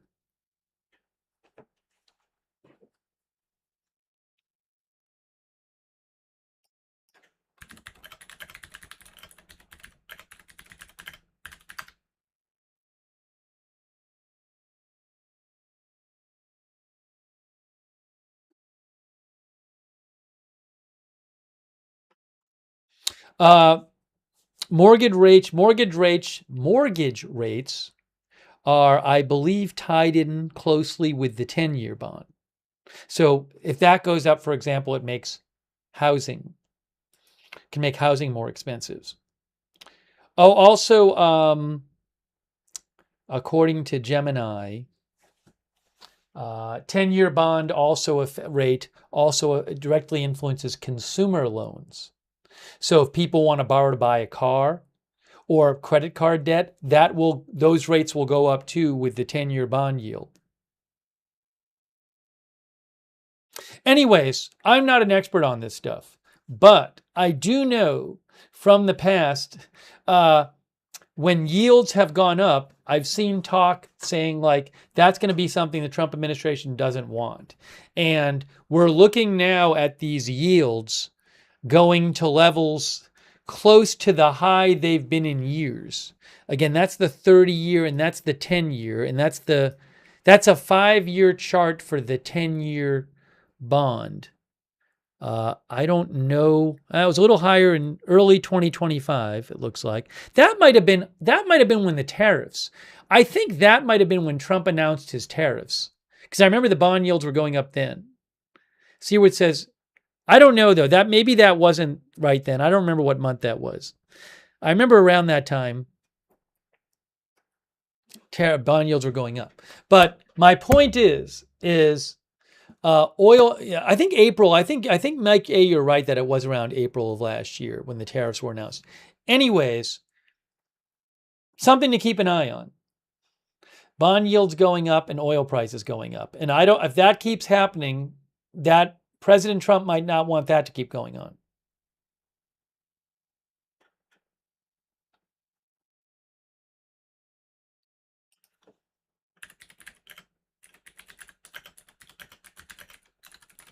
Why is it going up? I believe because investors think there's going to be more inflation.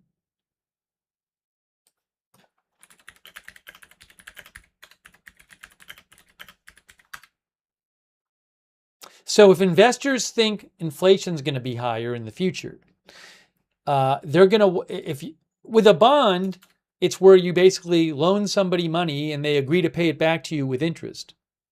So if you think inflation is going to be higher in the future, you're going to want to get more interest, because that money, when you get it back, is going to be worth less in the future if inflation is higher. So if you think inflation is going to be high, you don't want to just give somebody money and have them give you back basically what you loaned them 10 years from now, because given inflation, that money, if the same amount comes back to you, it'll be worth a lot less in the future. So as people think inflation's going to be more, they're going to demand more higher interest rates for loaning out money.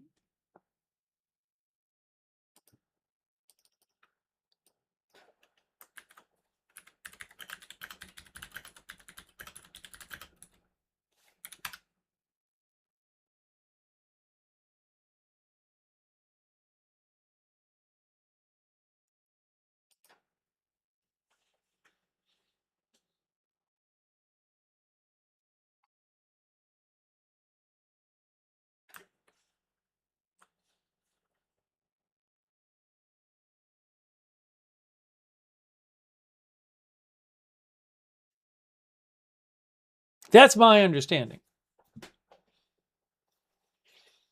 Although I am not an expert.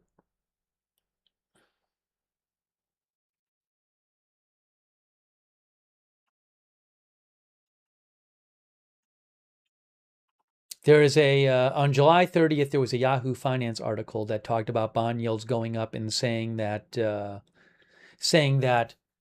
war in the Middle East is spurring inflation fears. And the treasuries are reflecting fears about inflation.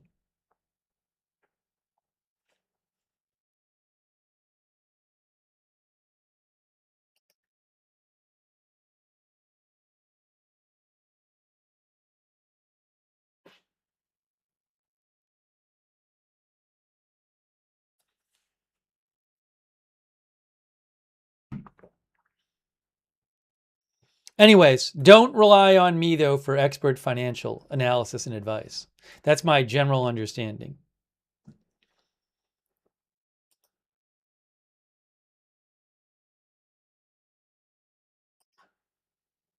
But there very well might be other factors, too.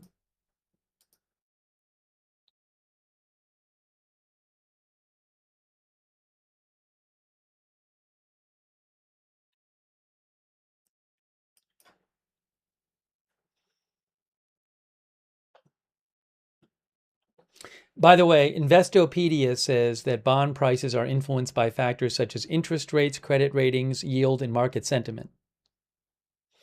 So there's all kinds of other factors.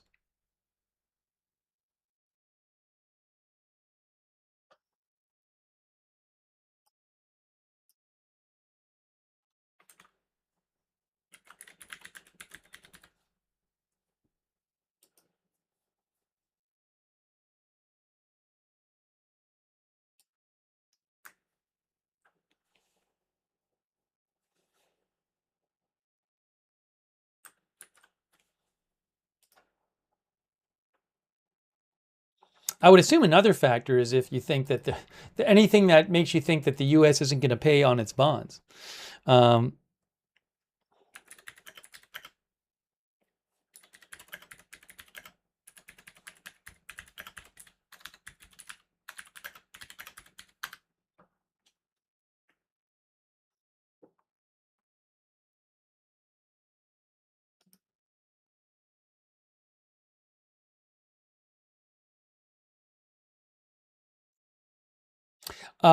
By the way, I asked ChatGPT why long-term treasury yields go up. It said now again, I would want to verify this. Oh, hold on, I might have something here. Hold on. Actually, I don't think so. Anyways, according to ChatGPT, it said the main reasons that long-term treasury yields go up are higher than expected inflation, right? That's the first one. Expectations that the Fed will keep rates higher for longer. A stronger economy. More treasury borrowing and larger deficits. And more uncertainty about inflation, fiscal policy, or interest rates. So it's quite complex.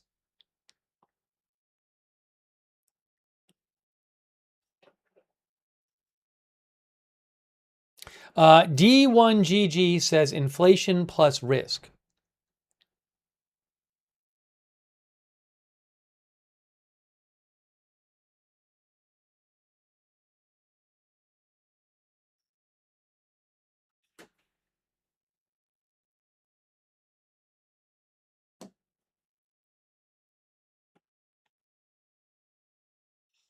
But my general point is, I do think if oil prices keep going up and bond yields keep going up, that's not going to be from what I understand, that's not going to be a situation that the Trump administration likes.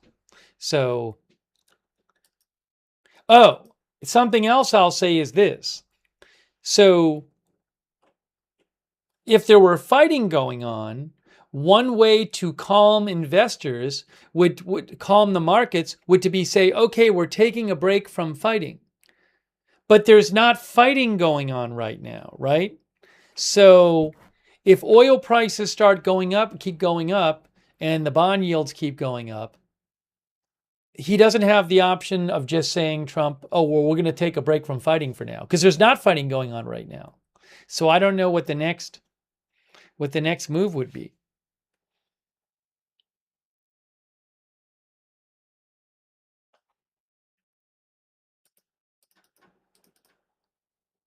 Yeah, we talked about the Strategic Petroleum Reserve earlier. All right, I'm going to take a look at a few more comments here. Anyways, we covered a bunch of different topics tonight. Someone just posted, there's already like memes, a meme of President Trump in a catering cart. I don't think he was actually in a cart. Well, the Washington Post said he was in a catering truck. Although the New York Times headline said catering cart.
Hold on a moment here.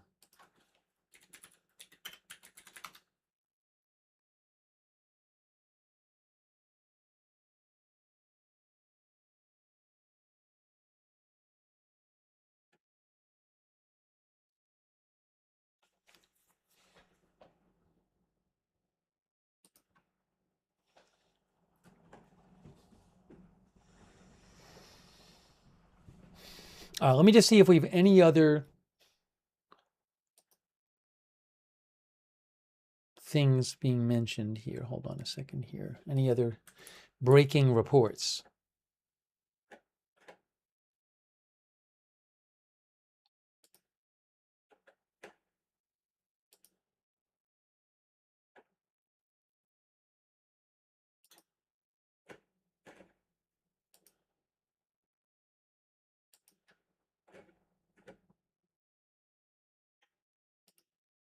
But again, I do feel like the last couple days have been one of the quieter periods and months during this war in the Middle East.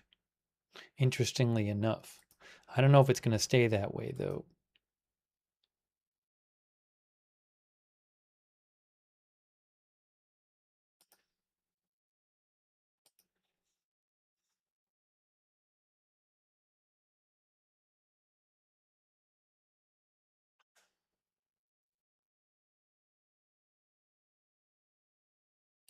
I'm just checking a couple other things here.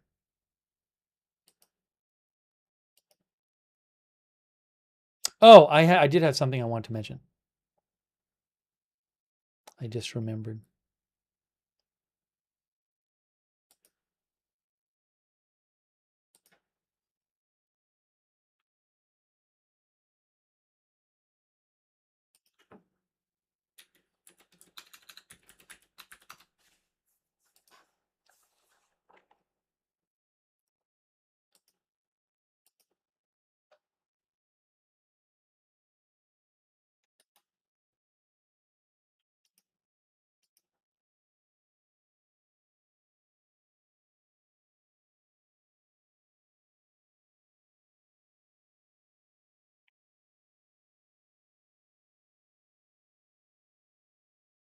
There was I noticed that the Institute for the Study of War now started to have a map of what's going on with. Look at this.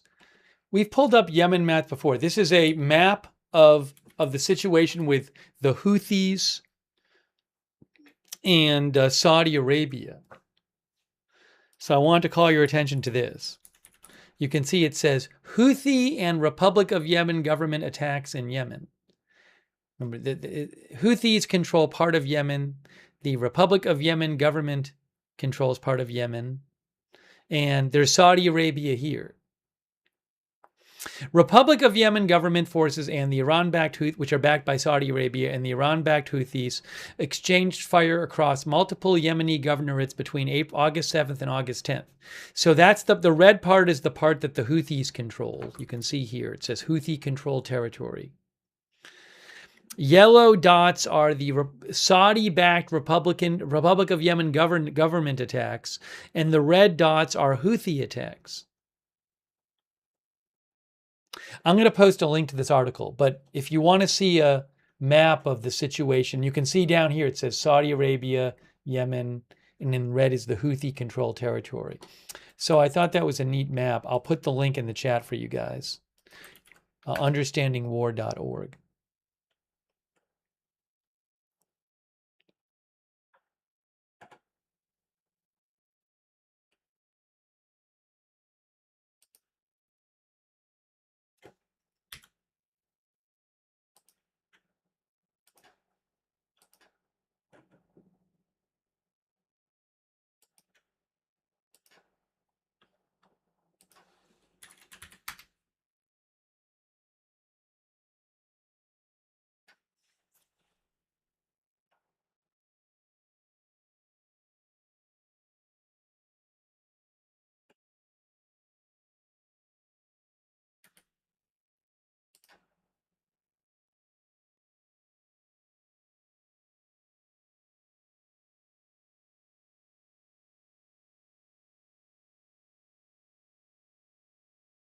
And by the way, we were talking about this. Oil steadies near 1-week highs as U.S. Iran peace deal hopes dim. Reuters says oil prices steadied on Tuesday at more than 1-week highs amid fading hopes of a deal between the U.S. and Iran to end their war. I honestly don't know why there were big hopes anyway, to be honest. And reopen the Strait of Hormuz after President Trump demanded compensation for damage the U.S. has incurred. Both WTI and Brent crude rose more than 5% Monday to their highest since July 31st. After Trump responded to Iran's conditions for a peace deal, which I don't think the U.S. was ever going to accept, with his own demands that Iran pay compensation for people killed in wars, attacks, and protests, which is likely to complicate efforts to reopen the Strait of Hormuz. Later in the day, he added that the U.S. had control of the strait and had swept the strategic oil waterway for Iranian mines. Oh, meanwhile, Saudi Aramco, the state oil company in Saudi Arabia, has postponed the restart of its 400,000 barrel a day Jazan refinery, which is near Yemen, to August 30th after the Houthis claimed 2 attacks on the plant on Sunday. And who said this? The chief market analyst at KCM Trade said the chokehold risk around both the Strait of Hormuz and the Bab el-Mandeb Strait remains highly significant.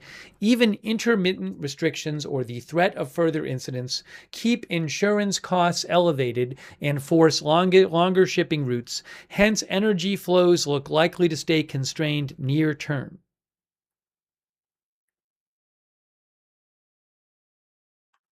Also, this is interesting. You can't, at the bottom it says, analysts at Barclays said in the week ending August 7th, crude oil and refined product net exports through the Strait of Hormuz averaged 3 million barrels a day, down from 4.4 million barrels per day the previous week. Anyways.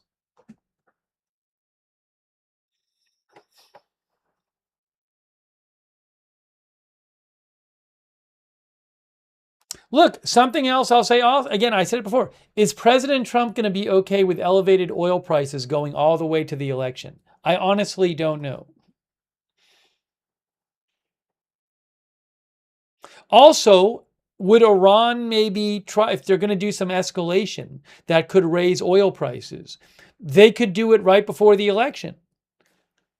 No idea. C. Cosme thinks Israel overplayed their hand. Not a cat lady says there will not be a deal and USA isn't allowed in Hormuz. D Trade says I never bought that there was going to be a US Iran deal was close recently.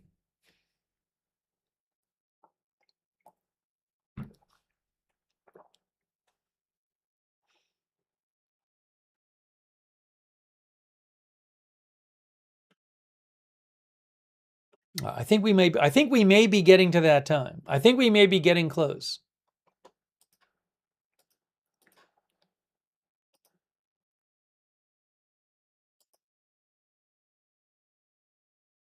I don't know that I'm going to check and see, do I have any? I don't know that I have any live video at the moment from Colombia. Let me double check though. We showed a bunch of videos from the earthquake earlier, if you missed it. But let me do a quick check and see.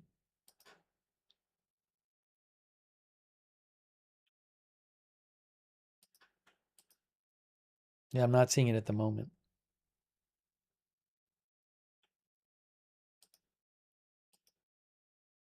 Check one other place.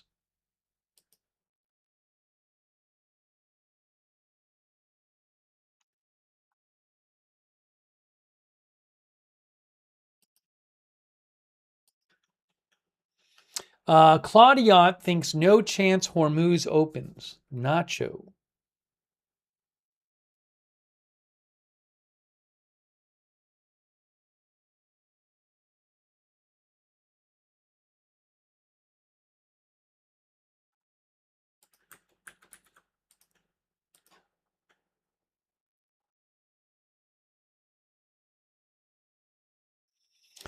All right. I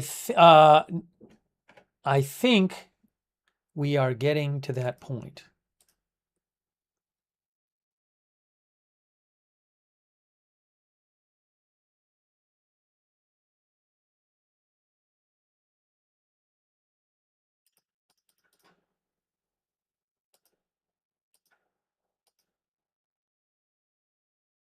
So certainly I will be keeping an eye on the Iran situation and we'll keep you updated on new developments.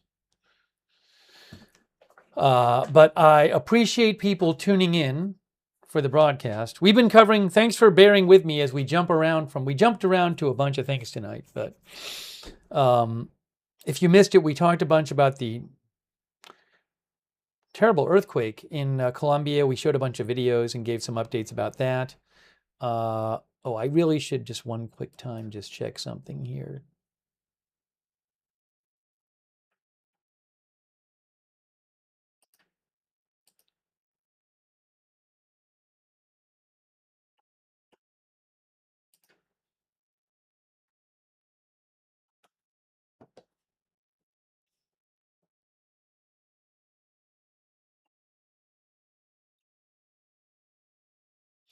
The city of Manizales declared a curfew from 10 to 5, according to Vanguardia.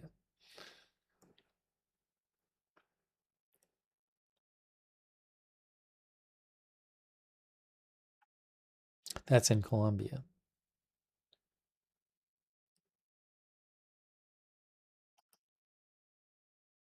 By the way, El Tiempo says that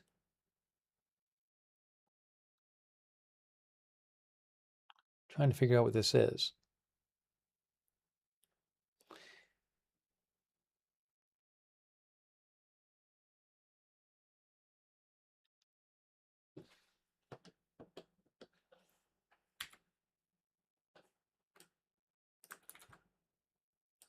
They say 188 people are reported missing from the earthquake in El Valle.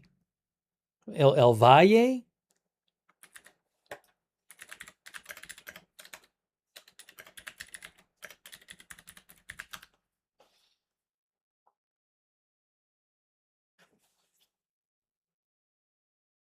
El Valle is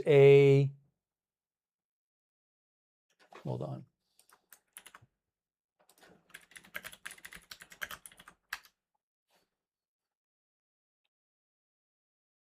I'm trying to figure out exactly what that refers to. Let's see here.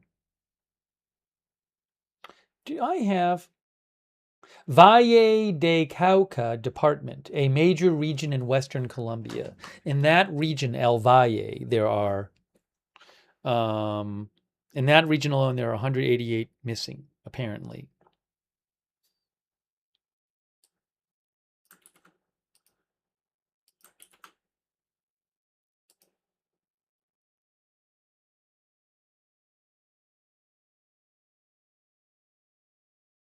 Oh, you know what, guys?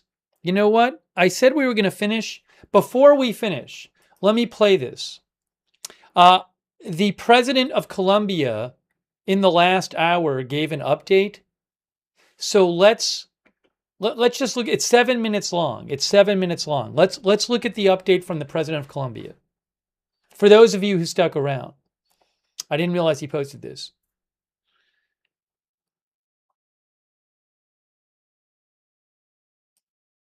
By the way, this region here would be here. We may have to do some translation. Oh yeah, here is the region he's talking about. Valle de Cauca region has in Western Colombia. That's where the epicenter was, I believe. Right? Or no? I don't know. The epicenter was close to that area. I think it might have been right around here, actually. But that was near the epicenter, and that's where Cali is. So let's look. Let's just do this. Let's play some of this so you can see it here, and maybe we can try to translate a little bit. I'll do my best.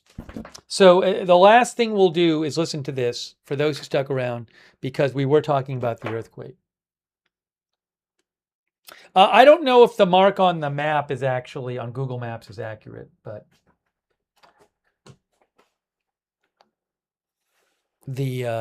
I showed it before. It's here.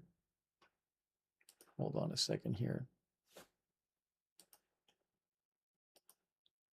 Yeah, there is where it's north of Cali. I don't know if technically that's in that region, but it's close to it, right there. All right, so let's look at this. You know what I'm going to do? I'm going to make it bigger for you. Let's make it bigger here. This is from President de la Espriellas page.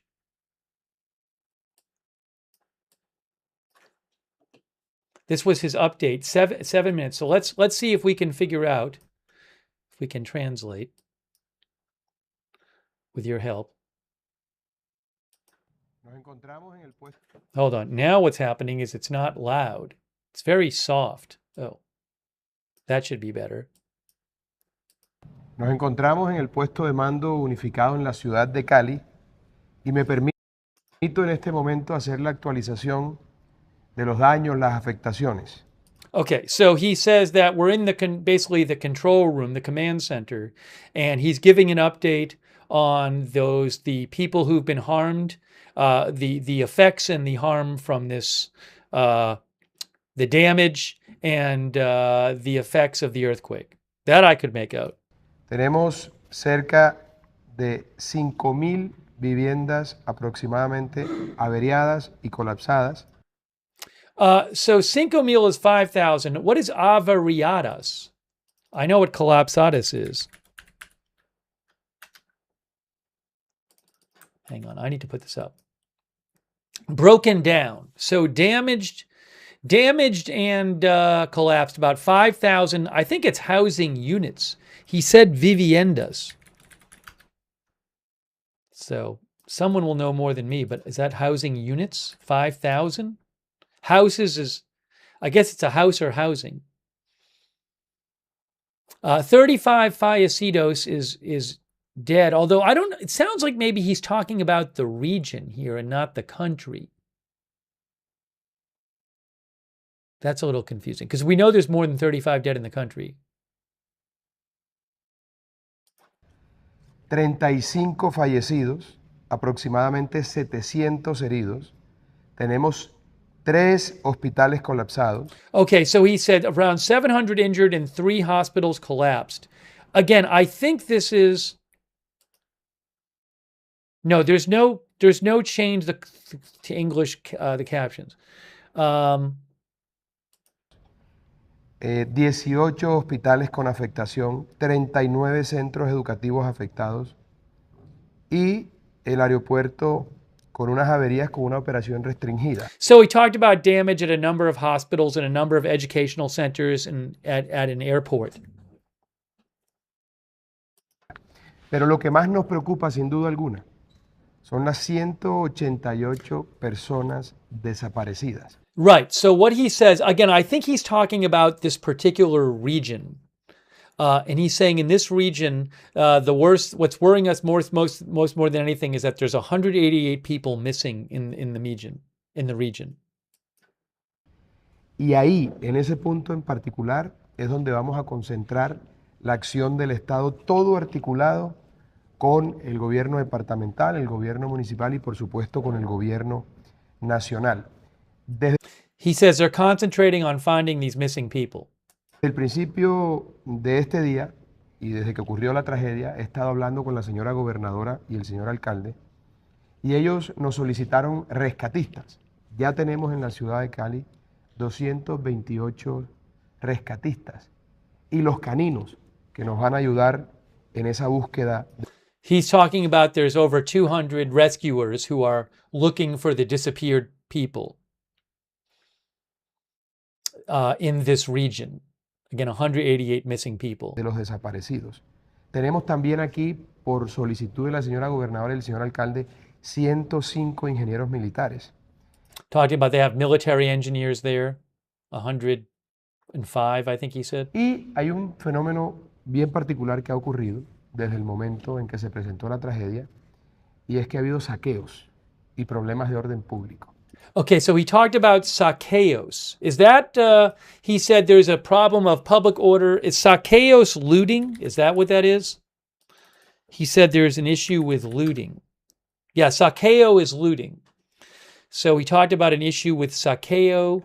By the way, he just took office, I think, a few days ago.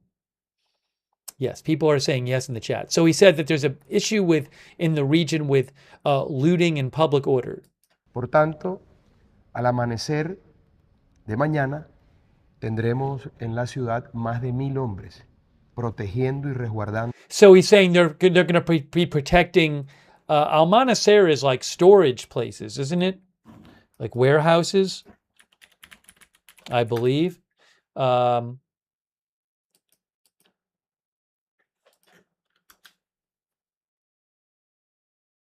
Anyways, he said they're protecting these places. La ciudad para evitar desmanes y situaciones que alteren el orden público. Tenemos, como lo dije anteriormente, una cantidad de viviendas afectadas y ya con la presencia aquí del señor ministro de Vivienda hemos presentado el plan de choque para ayudarle a esas personas. So he's talking about how they have all thousands of housing units affected and they're making a plan to help the people who've been impacted by that.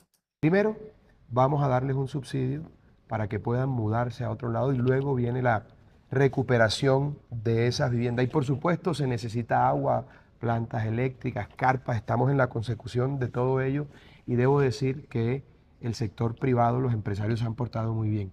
¿Cuál es su balance? So he's talking about how they're going to give people help if they need to move and if people need water and that kind of things and other expenses, the people impacted by this. And they say that private businesses are helping as well. Querido alcalde, sobre la tragedia y cómo vamos y I think that's the mayor right there of maybe the mayor of Cali, possibly. ¿qué más necesitan ustedes del gobierno nacional?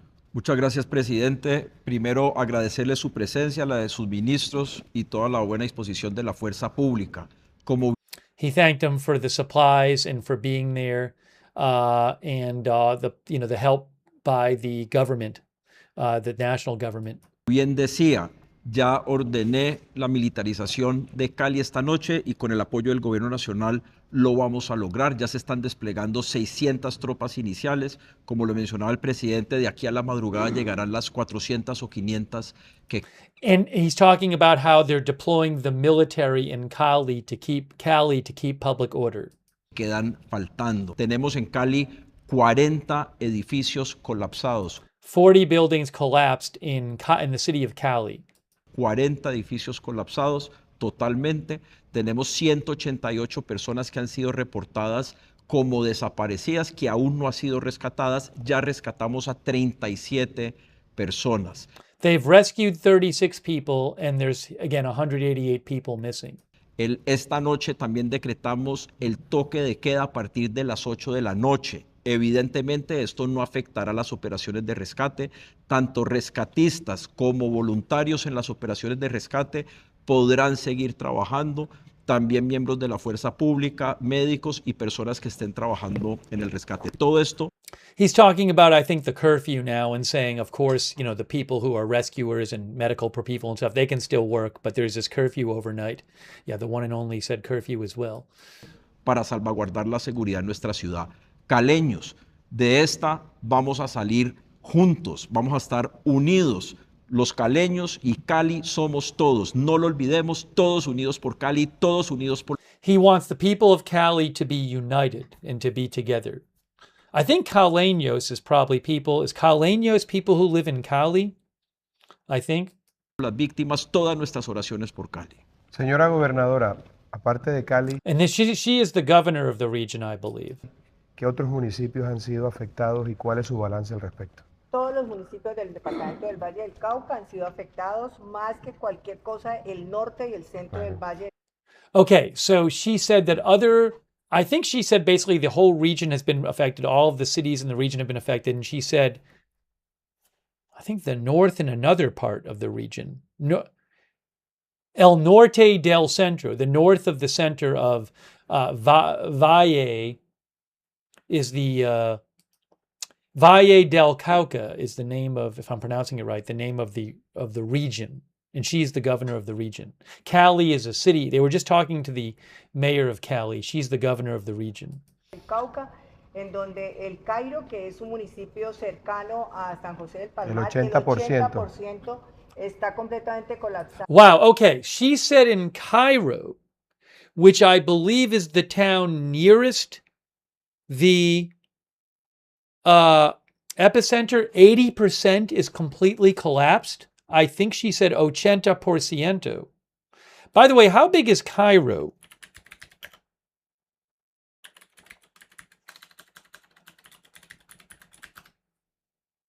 Cairo has a population of about 10,000 people, according to Wikipedia. Okay? I think she said it's 80% collapsed. Completamente colapsado y destruido. Lo mismo el 80%. Yeah. Han sido afectados, más que cualquier cosa, el norte y el centro del Valle del Cauca, en donde el Cairo, que es un municipio cercano a San José del Palmar, el 80% está completamente colapsado y destruido. Yes, she said 80% of Cairo. Right? That's what she said. 80% of Cairo is completely collapsed and destroyed. Right? I didn't mistranslate that. Am I correct? Chat?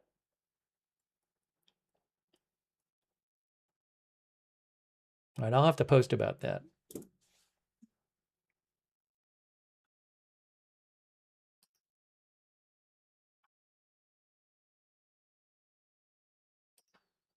Yes. So,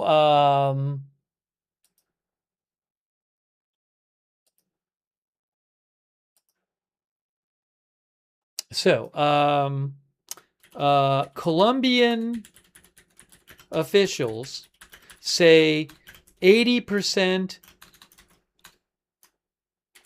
of the town of Cairo, population around 10,000, according to Wikipedia,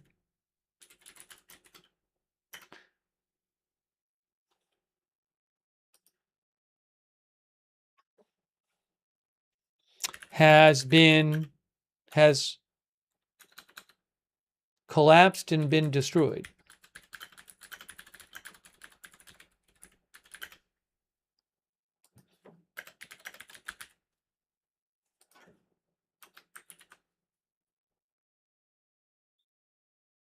I'm gonna listen to that one more time, but I mean that's what they said very clearly.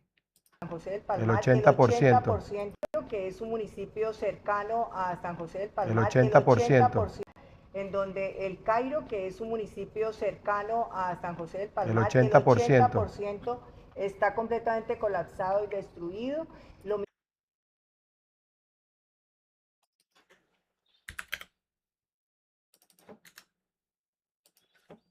Wow, that doesn't sound good. And I'm just posting this. And let me show you on a map where that is. Cairo. We saw it before.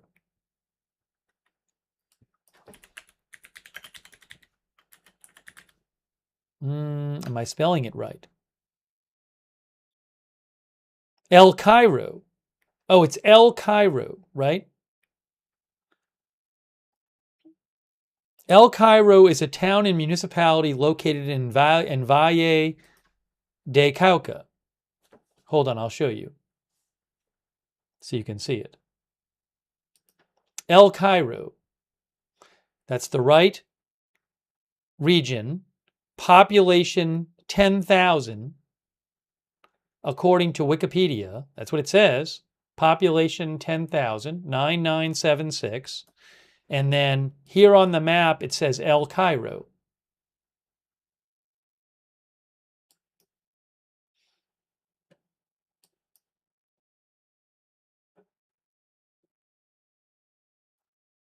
Now, it's weird. I mean, does that have 10,000 people living there? It's hard to say because I can't tell how big these buildings are. I mean, it looks like a small town, right? But, I mean, the buildings could have lots of people living there.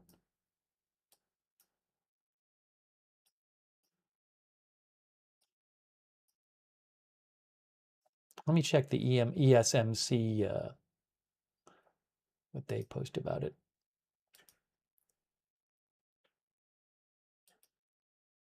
I think EMSC might have, in their earthquake summary, mentioned that it was near to Cairo. Give me a sec here. Oops, that's not what I wanted to do.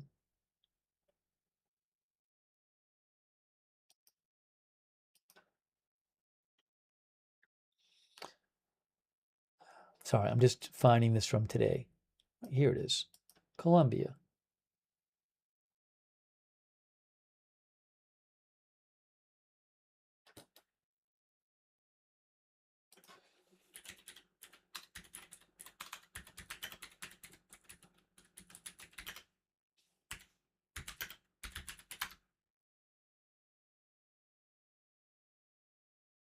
Why can I not find this on the website here? Yeah, I'm trying to go to EMSC and see, pull it up here. There, I found it. Okay, EMSC said, yes, El Cairo population 3,200, according to EMSC. Look, I'll show you. So 7.4 earthquake. Just about maybe 8 miles from El Cairo. Population 3,200 according to EMSC.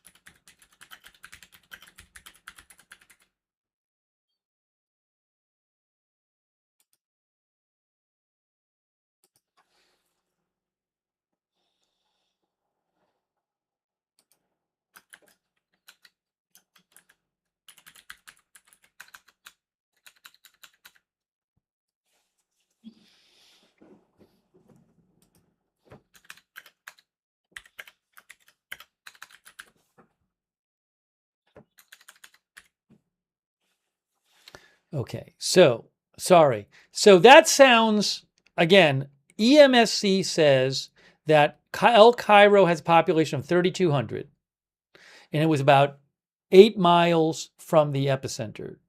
And 80% of that town is collapsed and destroyed.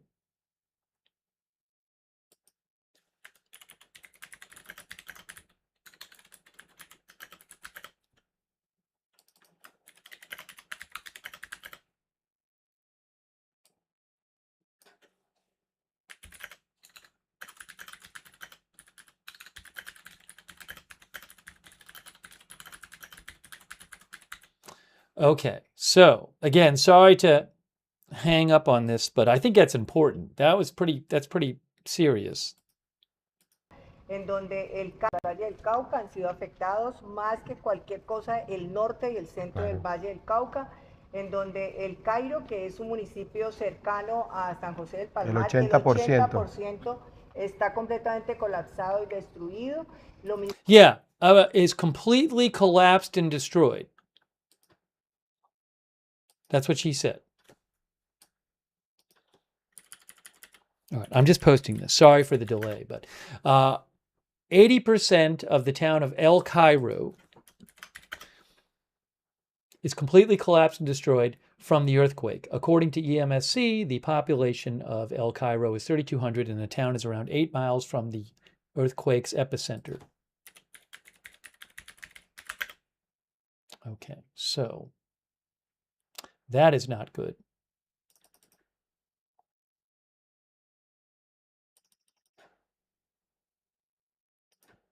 Let me keep playing that and see what else is said. I don't know if they say a little more about Cairo.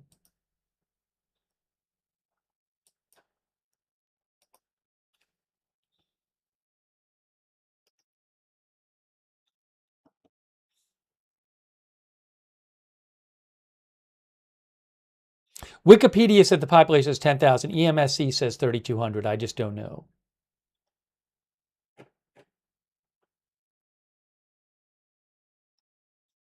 Maybe it's metro, maybe it's the area around the city and in the city, I'm not sure. el Águila, que también sufrió, el hospital se cayó. Lo mismo el Águila, que también sufrió, el hospital se cayó completamente, se derrumbó. Whoa, so she said Lo mismo Águila. Is that another town in the area? Águila? I don't know if I can see one. Oh, there's Argelia. It didn't sound like she said that though. And then she said, I think that there were helicopters. They're not helicopters. There were hospitals damaged. Hold on. Let's see. Águila, que también sufrió el San José del Palmar, el 80%. 80% está completamente colapsado y destruido. Lo mismo el Águila, que también sufrió, el hospital se cayó completamente, se derrumbó. Argelia también se derrumbó el hospital. Por eso necesitamos hospitales de campaña. El hospital universitario del Valle también colapsó en un ala del hospital, sobre todo el ala de los niños de pediatría. So she said she's talking about hospitals having collapsed. Let me just go back for a second. Sorry, my Spanish isn't that great. So San José del Palmar, el 80% está completamente colapsado y destruido. Lo mismo el Águila, que también sufrió, el hospital se cayó completamente, se derrumbó. Argelia también se derrumbó el hospital. Por eso necesitamos. Oh, she mentioned Argelia. She said that that a hospital, I think she meant collapsed.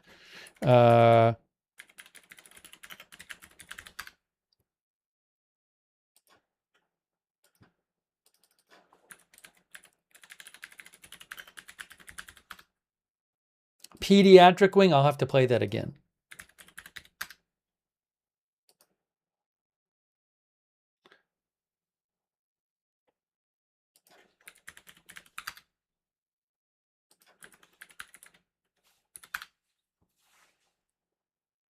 Sorry. Hospitales de campaña, el hospital universitario del Valle también colapsó en un ala del hospital, sobre todo el ala de los niños de pediatría. Yeah, she said a wing of the hospital, I think for children in a location. collapsed.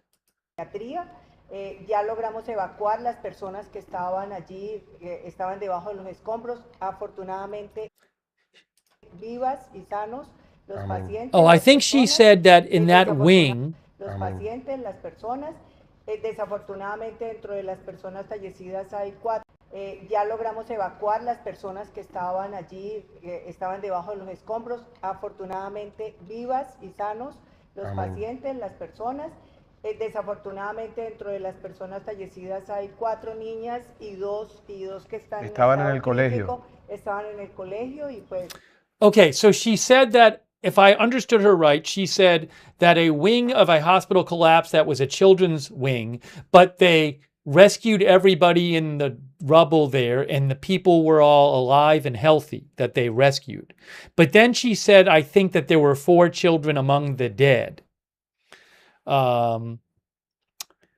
She said niñas, right? Which would be 4 girls, which is what the one and only said. 4 dead girls. And I don't know, it's unclear to me if she meant at a hospital or just in general.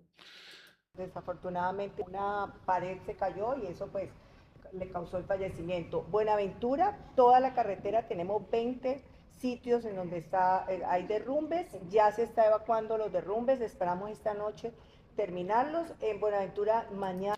It sounded like she said on the highway there were 20 places collapsed, but I'll have to play that again. Desafortunadamente una pared se cayó y eso pues le causó el fallecimiento. Buenaventura, toda la carretera tenemos 20 sitios en donde hay derrumbes, ya se está evacuando los derrumbes, esperamos esta noche terminarlos. En Buenaventura mañana van 7 vuelos apoyados por los empresarios del Valle del Cauca, 7 vuelos para llevar medicamentos, para llevar carpas y llevar insumos para las personas, porque allá en todo. She's talking about that they're going to bring in flights with supplies and help for people. Todas las comunas ha habido afectaciones y colapso de las viviendas y un edificio que colapsó también en Buenaventura. Dale las gracias. Yeah, she mentioned Buenaventura. Is that another? Sometimes she mentioned things which I couldn't tell if that was like a different city. She said Buenaventura. Where is? See, there's El Cairo. She mentioned a hospital in Argelia. I don't know the other place she mentioned. Buenaventura, is that in Colombia? Buenaventura. Oh, it is. Buenaventura. There it is. So she was talking about Buenaventura. Oh, she said the carretera. That's the highway, right? Maybe she was talking about this road. So Buenaventura is here. So there's Cali, and there's Buenaventura.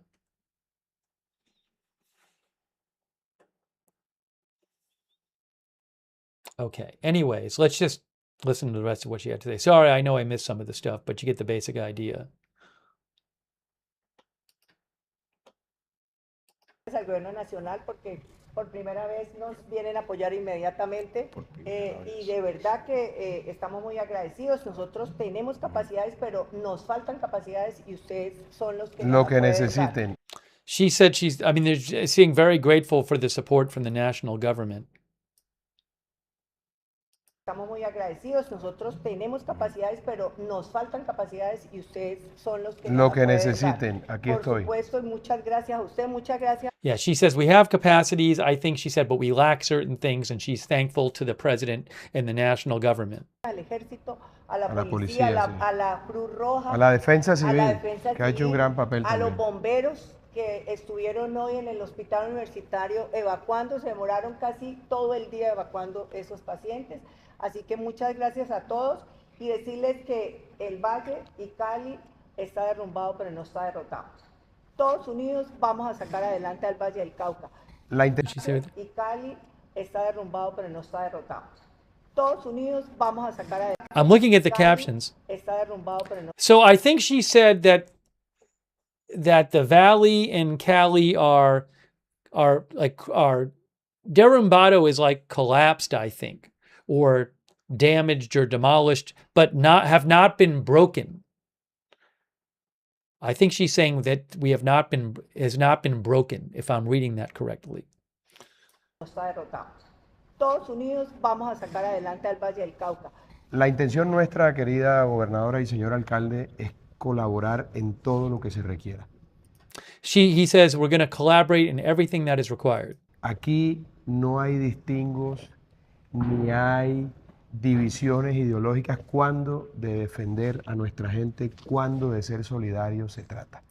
He's saying there's no distinctions here. I think he said there's no ideological distinctions when it comes to defending our people. He's probably there was a pretty close election, if I remember right, in Colombia. He was the right-wing candidate. And it was a pretty close election, if I'm remembering right. What he's saying is like there's no ideological distinctions here when it comes to defending the people. Este es un solo equipo, es una sola visión, es una sola bandera que es la bandera de Colombia. He said it's one team, one vision, and one flag of Colombia. Estamos prestos a colaborar, estamos listos para ayudarle al Valle en sus horas más complejas, toda la solidaridad, cariño, las víctimas no van a estar solas, les vamos a tender la mano y vamos a hacer lo que sea necesario para que haya un paliativo para todos ustedes en medio de esta tragedia. Muchas gracias y que Dios bendiga el Valle del Cauca. Yeah, so he's saying like the victims are not alone. We're going to do everything to support you. That's basically what the speech was. So, wow. So, yeah, that's pretty bad about the El Cairo.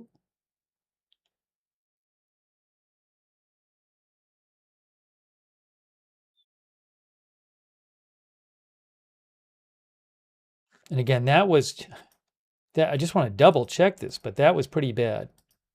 Cualquier cosa, el norte y el centro del Valle del Cauca, en donde el Cairo, que es un municipio cercano a San José del Palmar, el 80% está completamente colapsado y destruido. Lo mismo. Yeah, that's what she said.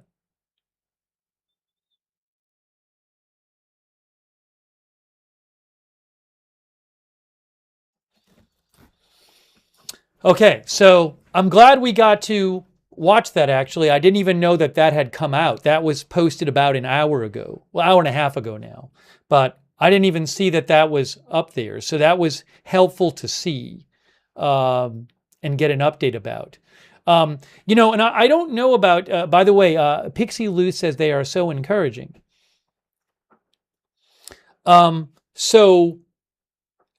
But I don't know. I mean, if the town of El Cairo is 80% destroyed and there's several thousand people who live there, I don't know what to make of that. So, I don't have more details there on whether more people are injured or anything like that there. Supernova 40G says, this is how an official should respond. Oh, yeah, Richard Vertrees, we already mentioned that earlier. I talked about how tens of thousands are still unaccounted for in Venezuela. We talked about that earlier, Richard, from the Venezuela earthquakes. The one and only says he is there for her, whatever she needs.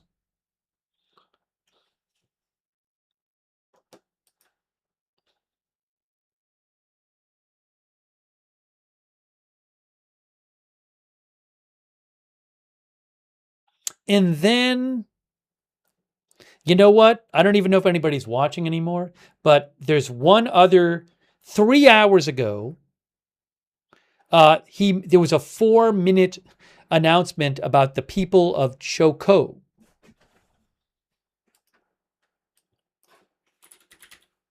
So for those who might be still watching, let me show you where Chocó is. Chocó is another department. That's this region here, but it looks like it's north of the Valle department. So Chocó is here, but again, southern Chocó is going to be right near where the, if not including where the epicenter was. So it looks like what the president was doing is going to some different states today and making statements in different states. So this might have been, he was just in the state of Valle de Valle de Cauca, I think it is. I'm probably getting that wrong. Something like that. Valle del Cauca, which is down here. And then, but 3 hours ago, he did a statement from Chocó. So I'm wondering if we should maybe just listen to a little of this. It's only 4 minutes long. Let me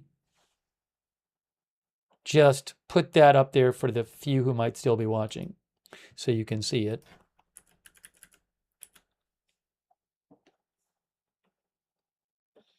Will Knight says she said the valley has been toppled but not defeated. All right, so this is again, he's in the Chocó state right here. Primero, nuestras condolencias y solidaridad con el pueblo chocuano por esta tragedia. Condolences and solidarity for the people of Chocó for the tragedy. Tenemos al momento, según el último reporte del puesto de mando unificado aquí en Quibdó, tenemos... They are in Quibdó and giving an update about the situation in Chocó.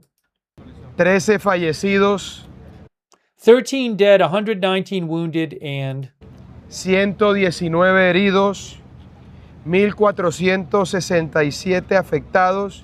1,467 affected. And again, this is earlier today, so who knows what it is now. This is several hours ago. Y tenemos 5 personas desaparecidas. So 5 people missing in Chocó State, and there were 188 missing, we heard, in the state south of that. Le he dicho de manera clara a la señora gobernadora que el gobierno nacional está con el pueblo chocuano. Tenemos listos los recursos para girarlos de manera inmediata una vez se caracterice todo el tema de las víctimas. Ahí está el dinero para atender. He's saying that he's offered national resources to the local government and they're ready to provide, basically ready to provide help to the government of the state there.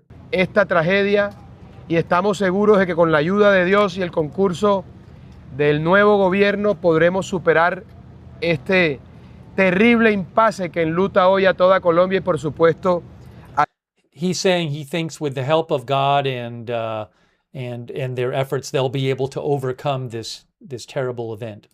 Al pueblo chocuano, que sea esta la oportunidad para decirle al país que el Chocó nunca más será la tierra del olvido.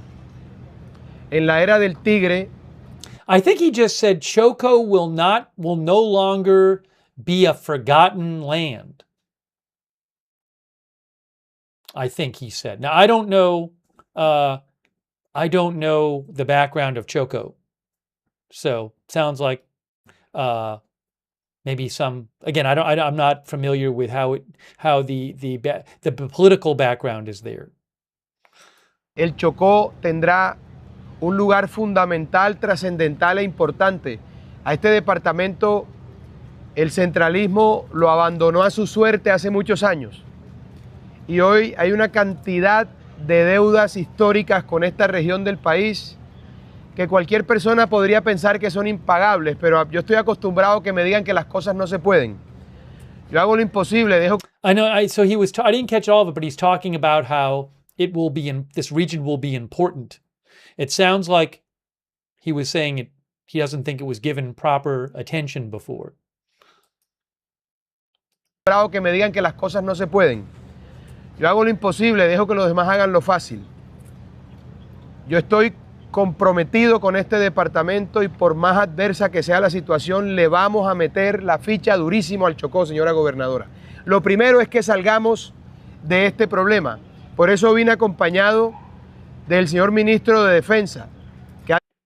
So he's saying he's committed to the region, and first they're going to help deal with the earthquake.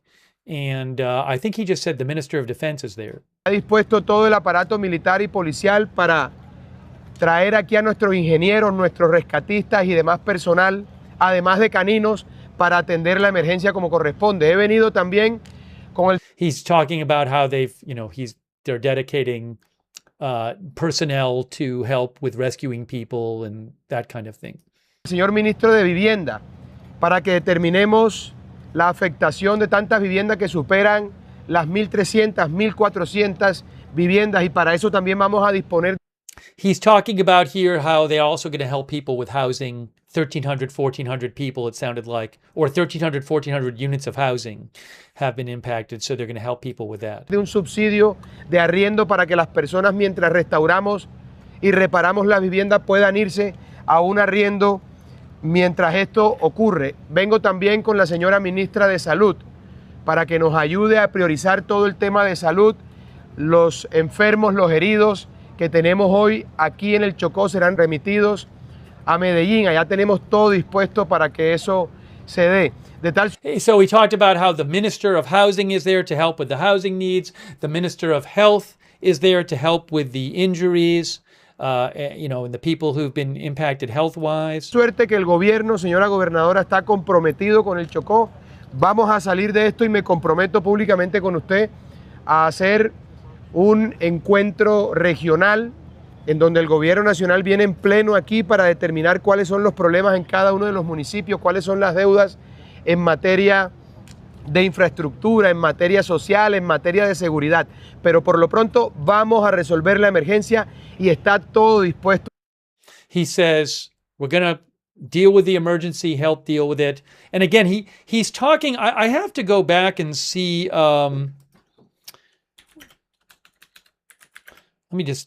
he's talking about this region, I think, as if, it sounds to me like he's talking about it as if he doesn't think it was given enough attention before.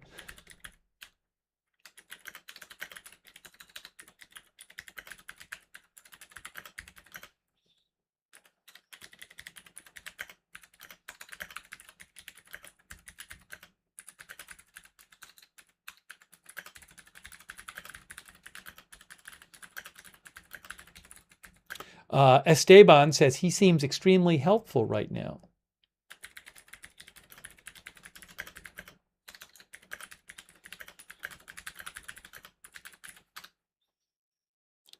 Supernova says he sounded very political. Let's see here.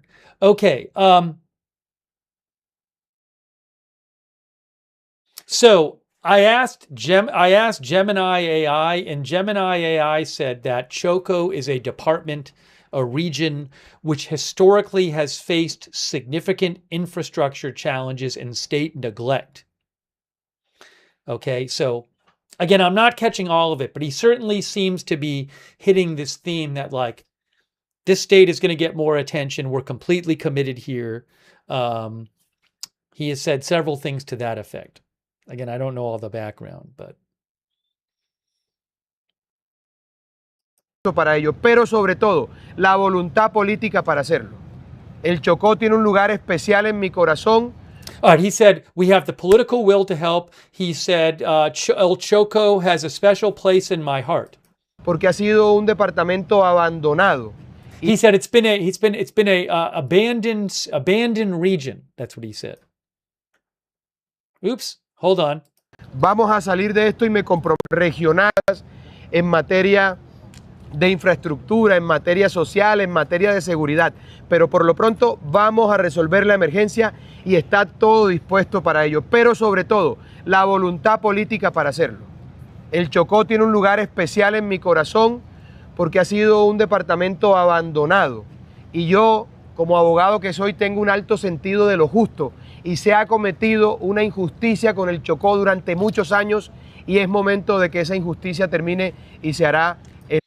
So I think in the past he was a lawyer, and I think he just said something like that he has seen the injustices for this region in the past, and he said that that's going to end now. The injustice for this region is going to end now. En el gobierno del Tigre. Gracias, señora gobernadora. Mi abrazo solidario al pueblo chocuano, a todos los alcaldes del departamento. Vamos a resolver, hay voluntad política y tenemos listos los recursos. He says we're going to fix this. We have the political will and we are ready. Una vez se organice todo el tema y se haga la respectiva caracterización, señora gobernadora. Gracias. Presidente, gracias. Well, there you go. So that was interesting. I mean, again, I don't know the background, but there was clearly something going on, with something that he was talking about the larger context of that state and the fact that he felt it had been ignored in the past. Anyway, so we got to listen to his speeches at two of the places there, in two of the departments. I guess a department is like a state or a region.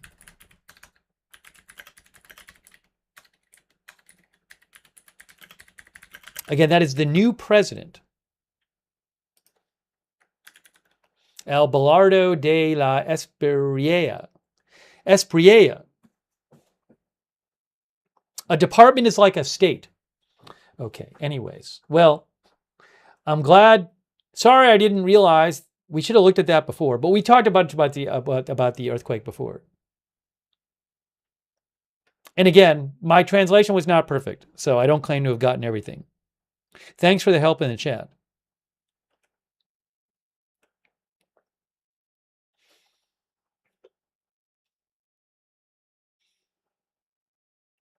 Update on Iran. We talked about a bunch about it earlier. I was just about to get off the air, and then I saw that those had been posted. So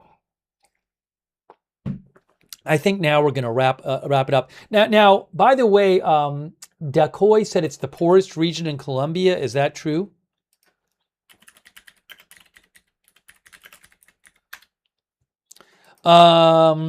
Wikipedia says it is known for hosting the largest Afro-Colombian population in the nation. Oops, now you can't see. Chocó Department, that's the state that we were just listening to him talk there. It's known for hosting the largest Afro-Colombian department in the population of the nation and a large population of Amerindian and mixed African Amerindian Colombians. Its population has one of the lowest standards of living of all departments in Colombia. There you go, what our viewers said.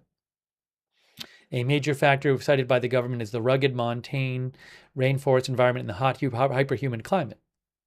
These factors have limited any significant infrastructure improvements to the region. It remains one of the most isolated regions of Colombia, with no major transportation infrastructure built since initial foundations were laid down in 1967. The area has little access to medical care. Anyways, interesting background about Chocó. All right. So, by the way, thanks to Raiseback, who gave a bunch of memberships. I appreciate that, Raiseback, very much. Please thank Raiseback if you got a membership from Raiseback. Thanks, Lori Durstein, for your support. Thank you also, Meganarianism. Thank you so much, Meganarianism, for your support. So I think at this point, we're going to wrap this up. Thanks also, Squirtin over there on Twitch for subscribing. And Smoothie King FPS on Twitch, I owe a thank you to. And thanks for scrubbing. And Brian Harold. And Maverick in Mexico. And Uncle Fester. I think I might have thanked some of them before, but thank you. Okay, so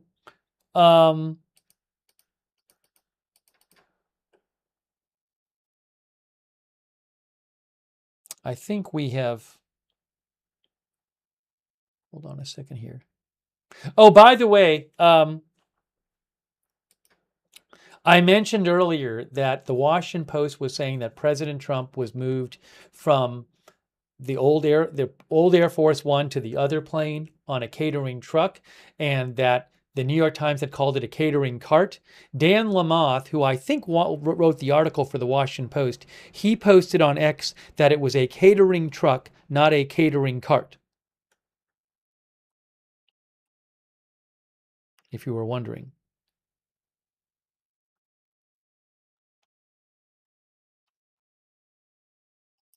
Anyways, if you missed that, you can go back and watch. We talked about it earlier.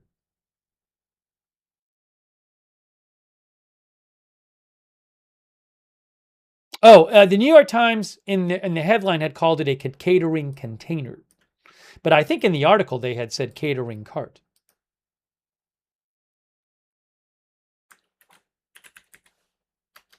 Well, as of right now, it doesn't have cart. It has catering container. Catering container. Anyways. All right, so we're going to I appreciate people who stuck around. I know we were jumping around a lot today. And I will keep an eye on updates on these stories.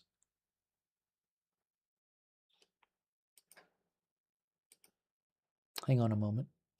And also, of course, the situation, including the situation in the Middle East. And if there's big updates, we will come on the air and cover them.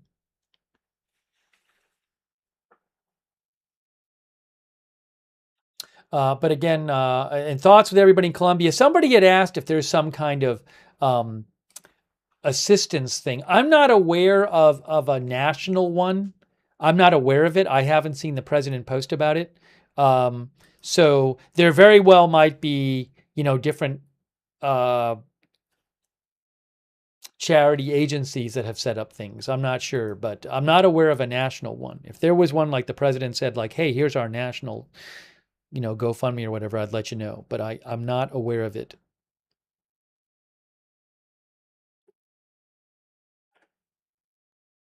Yeah, for donations. So, but there might be different charity organizations that have them. I would just be careful, when you look into a bit.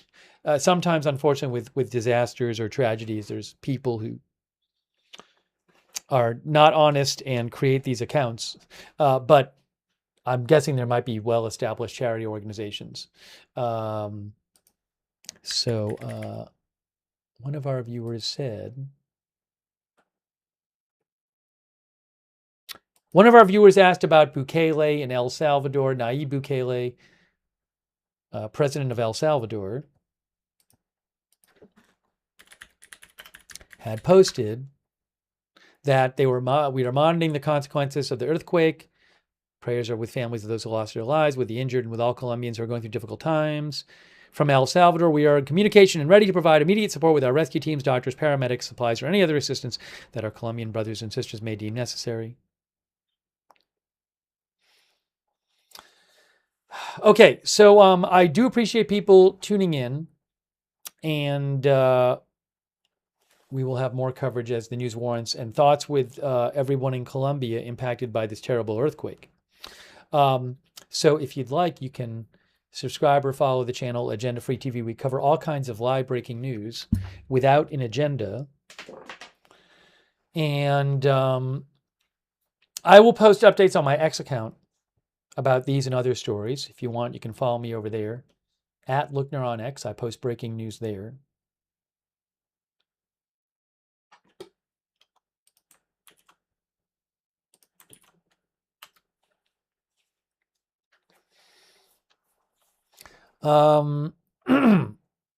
And I would suggest turning on the notifications for the channel because you never know when big news is going to happen, and we're going to come on the air. And if you want to get a notification whenever we go live, I would sign up for our free notifications. They work really well, and they're free and they're reliable. And the mods will post the link to the free notifications in the chat. You can also find the notification sign up link on YouTube and Facebook in the description of this video.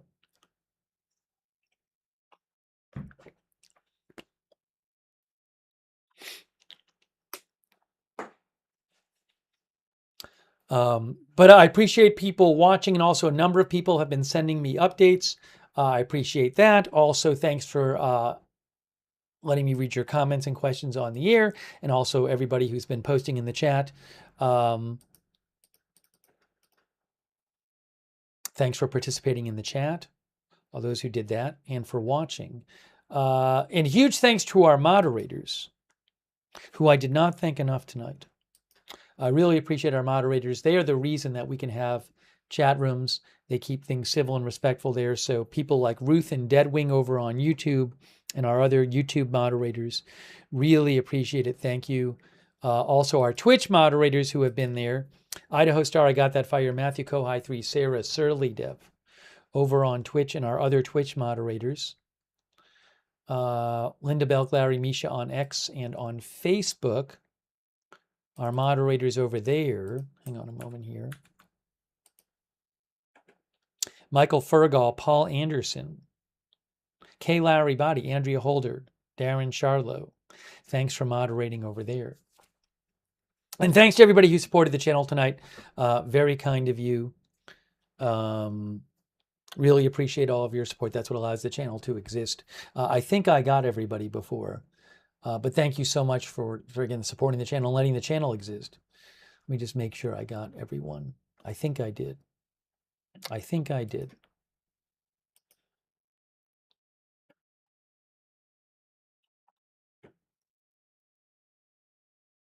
I never looked. Did we ever figure out if Bad Doge is actually from Intel Cams? Let's see. Or was just saying hi from Intel Cams? I don't know. Maybe just saying hi from Intel Cams.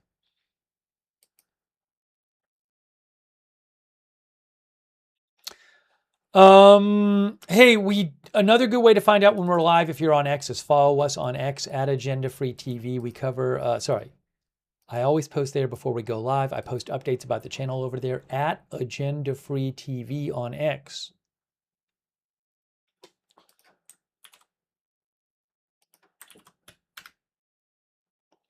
We do have a chat where you can chat with other viewers when we're not on the air, to the Agenda Free TV Discord chat. It's free. Check out the Discord chat if you want. And a lot of our viewers like doing that. And it's the same link as the free notifications link, the Discord chat. Huge thanks to our Discord mods who mod over Discord at the Discord chat. Thank you, Discord mods. Also, for those of you who watch on YouTube, I would suggest, Ruth says, come join us on Discord. For those who watch on YouTube, I would suggest turning on our YouTube notifications.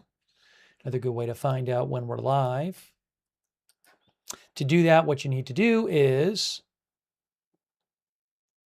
subscribe to the channel, then click the bell and choose all notifications. If you're already subscribed, click the bell and choose all notifications so you get the notifications.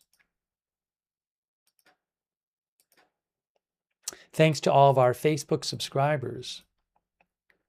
Dolly Clark, Diane Allworth, for example. Oh, thanks also to Michael Fergal for the Facebook stars. Thank you, Michael.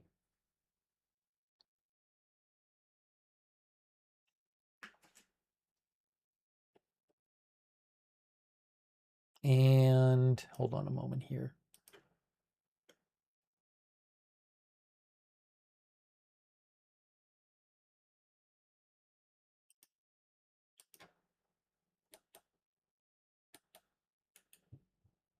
And all of our other subscribers over there on Facebook, really appreciate your support for the channel. On Twitch, our subscribers here, thank you so much. Hugh J, Sarah, Seed Music, Tatsiki, and Maverick in Mexico, Brian Harold, thanks for scrubbing. Uncle Fester. Did I say Seed Music? Crankin. My Mind Spray. Jax Haku, recovering, I'll say. Digital Communist, Matthew Kohai 3, Maverick Pixel, and all of our other subscribers over there on Twitch. Thank you. And our YouTube members, thanks so much. People like Barry, CAC, Trent F. Drums, the one and only Roger Shoemaker, Princess Odette, SoCal Mermaid, Patricia Grace, Marisol Del Valle. Thanks to everybody who helped translate as well. Much appreciated. Oh, thanks, Sausage, for your support. Sausage 419. Thank you, Sausage. I appreciate that. Simon Paul, thanks for being a member. The one and only Jen Haneke, Patricia Canada. I think I said Trent F. Drums, Echo Park Mom, Roger Shoemaker, Betty Westbrook, Stacy T.W., Lori Durstein, Fuzzball Factory, Alex Vera, Conso Fix LV, I Am Good Goy, I'm a Good Goy, Patricia Canada, and all of our other members over there on YouTube. Thank you. Thanks also for watching Doug Steven over there on Facebook, Terry Elgonda, Marnie Pixley. You know, Lindsay Wessel, I should have put something up there. I should have meant that was the president. I said it a couple times. I should have put a caption up. That was we were listening to the new president of Colombia speaking at those pressers. Well, he was one of the people speaking, so I should have emphasized that more. Sorry. Thank you, Dolly Clark, for watching and for being a subscriber. Shirley Hampton, Brendan Brumond, also Ronnie B.A., thanks for watching. Andy the B-Man, Tim Payne.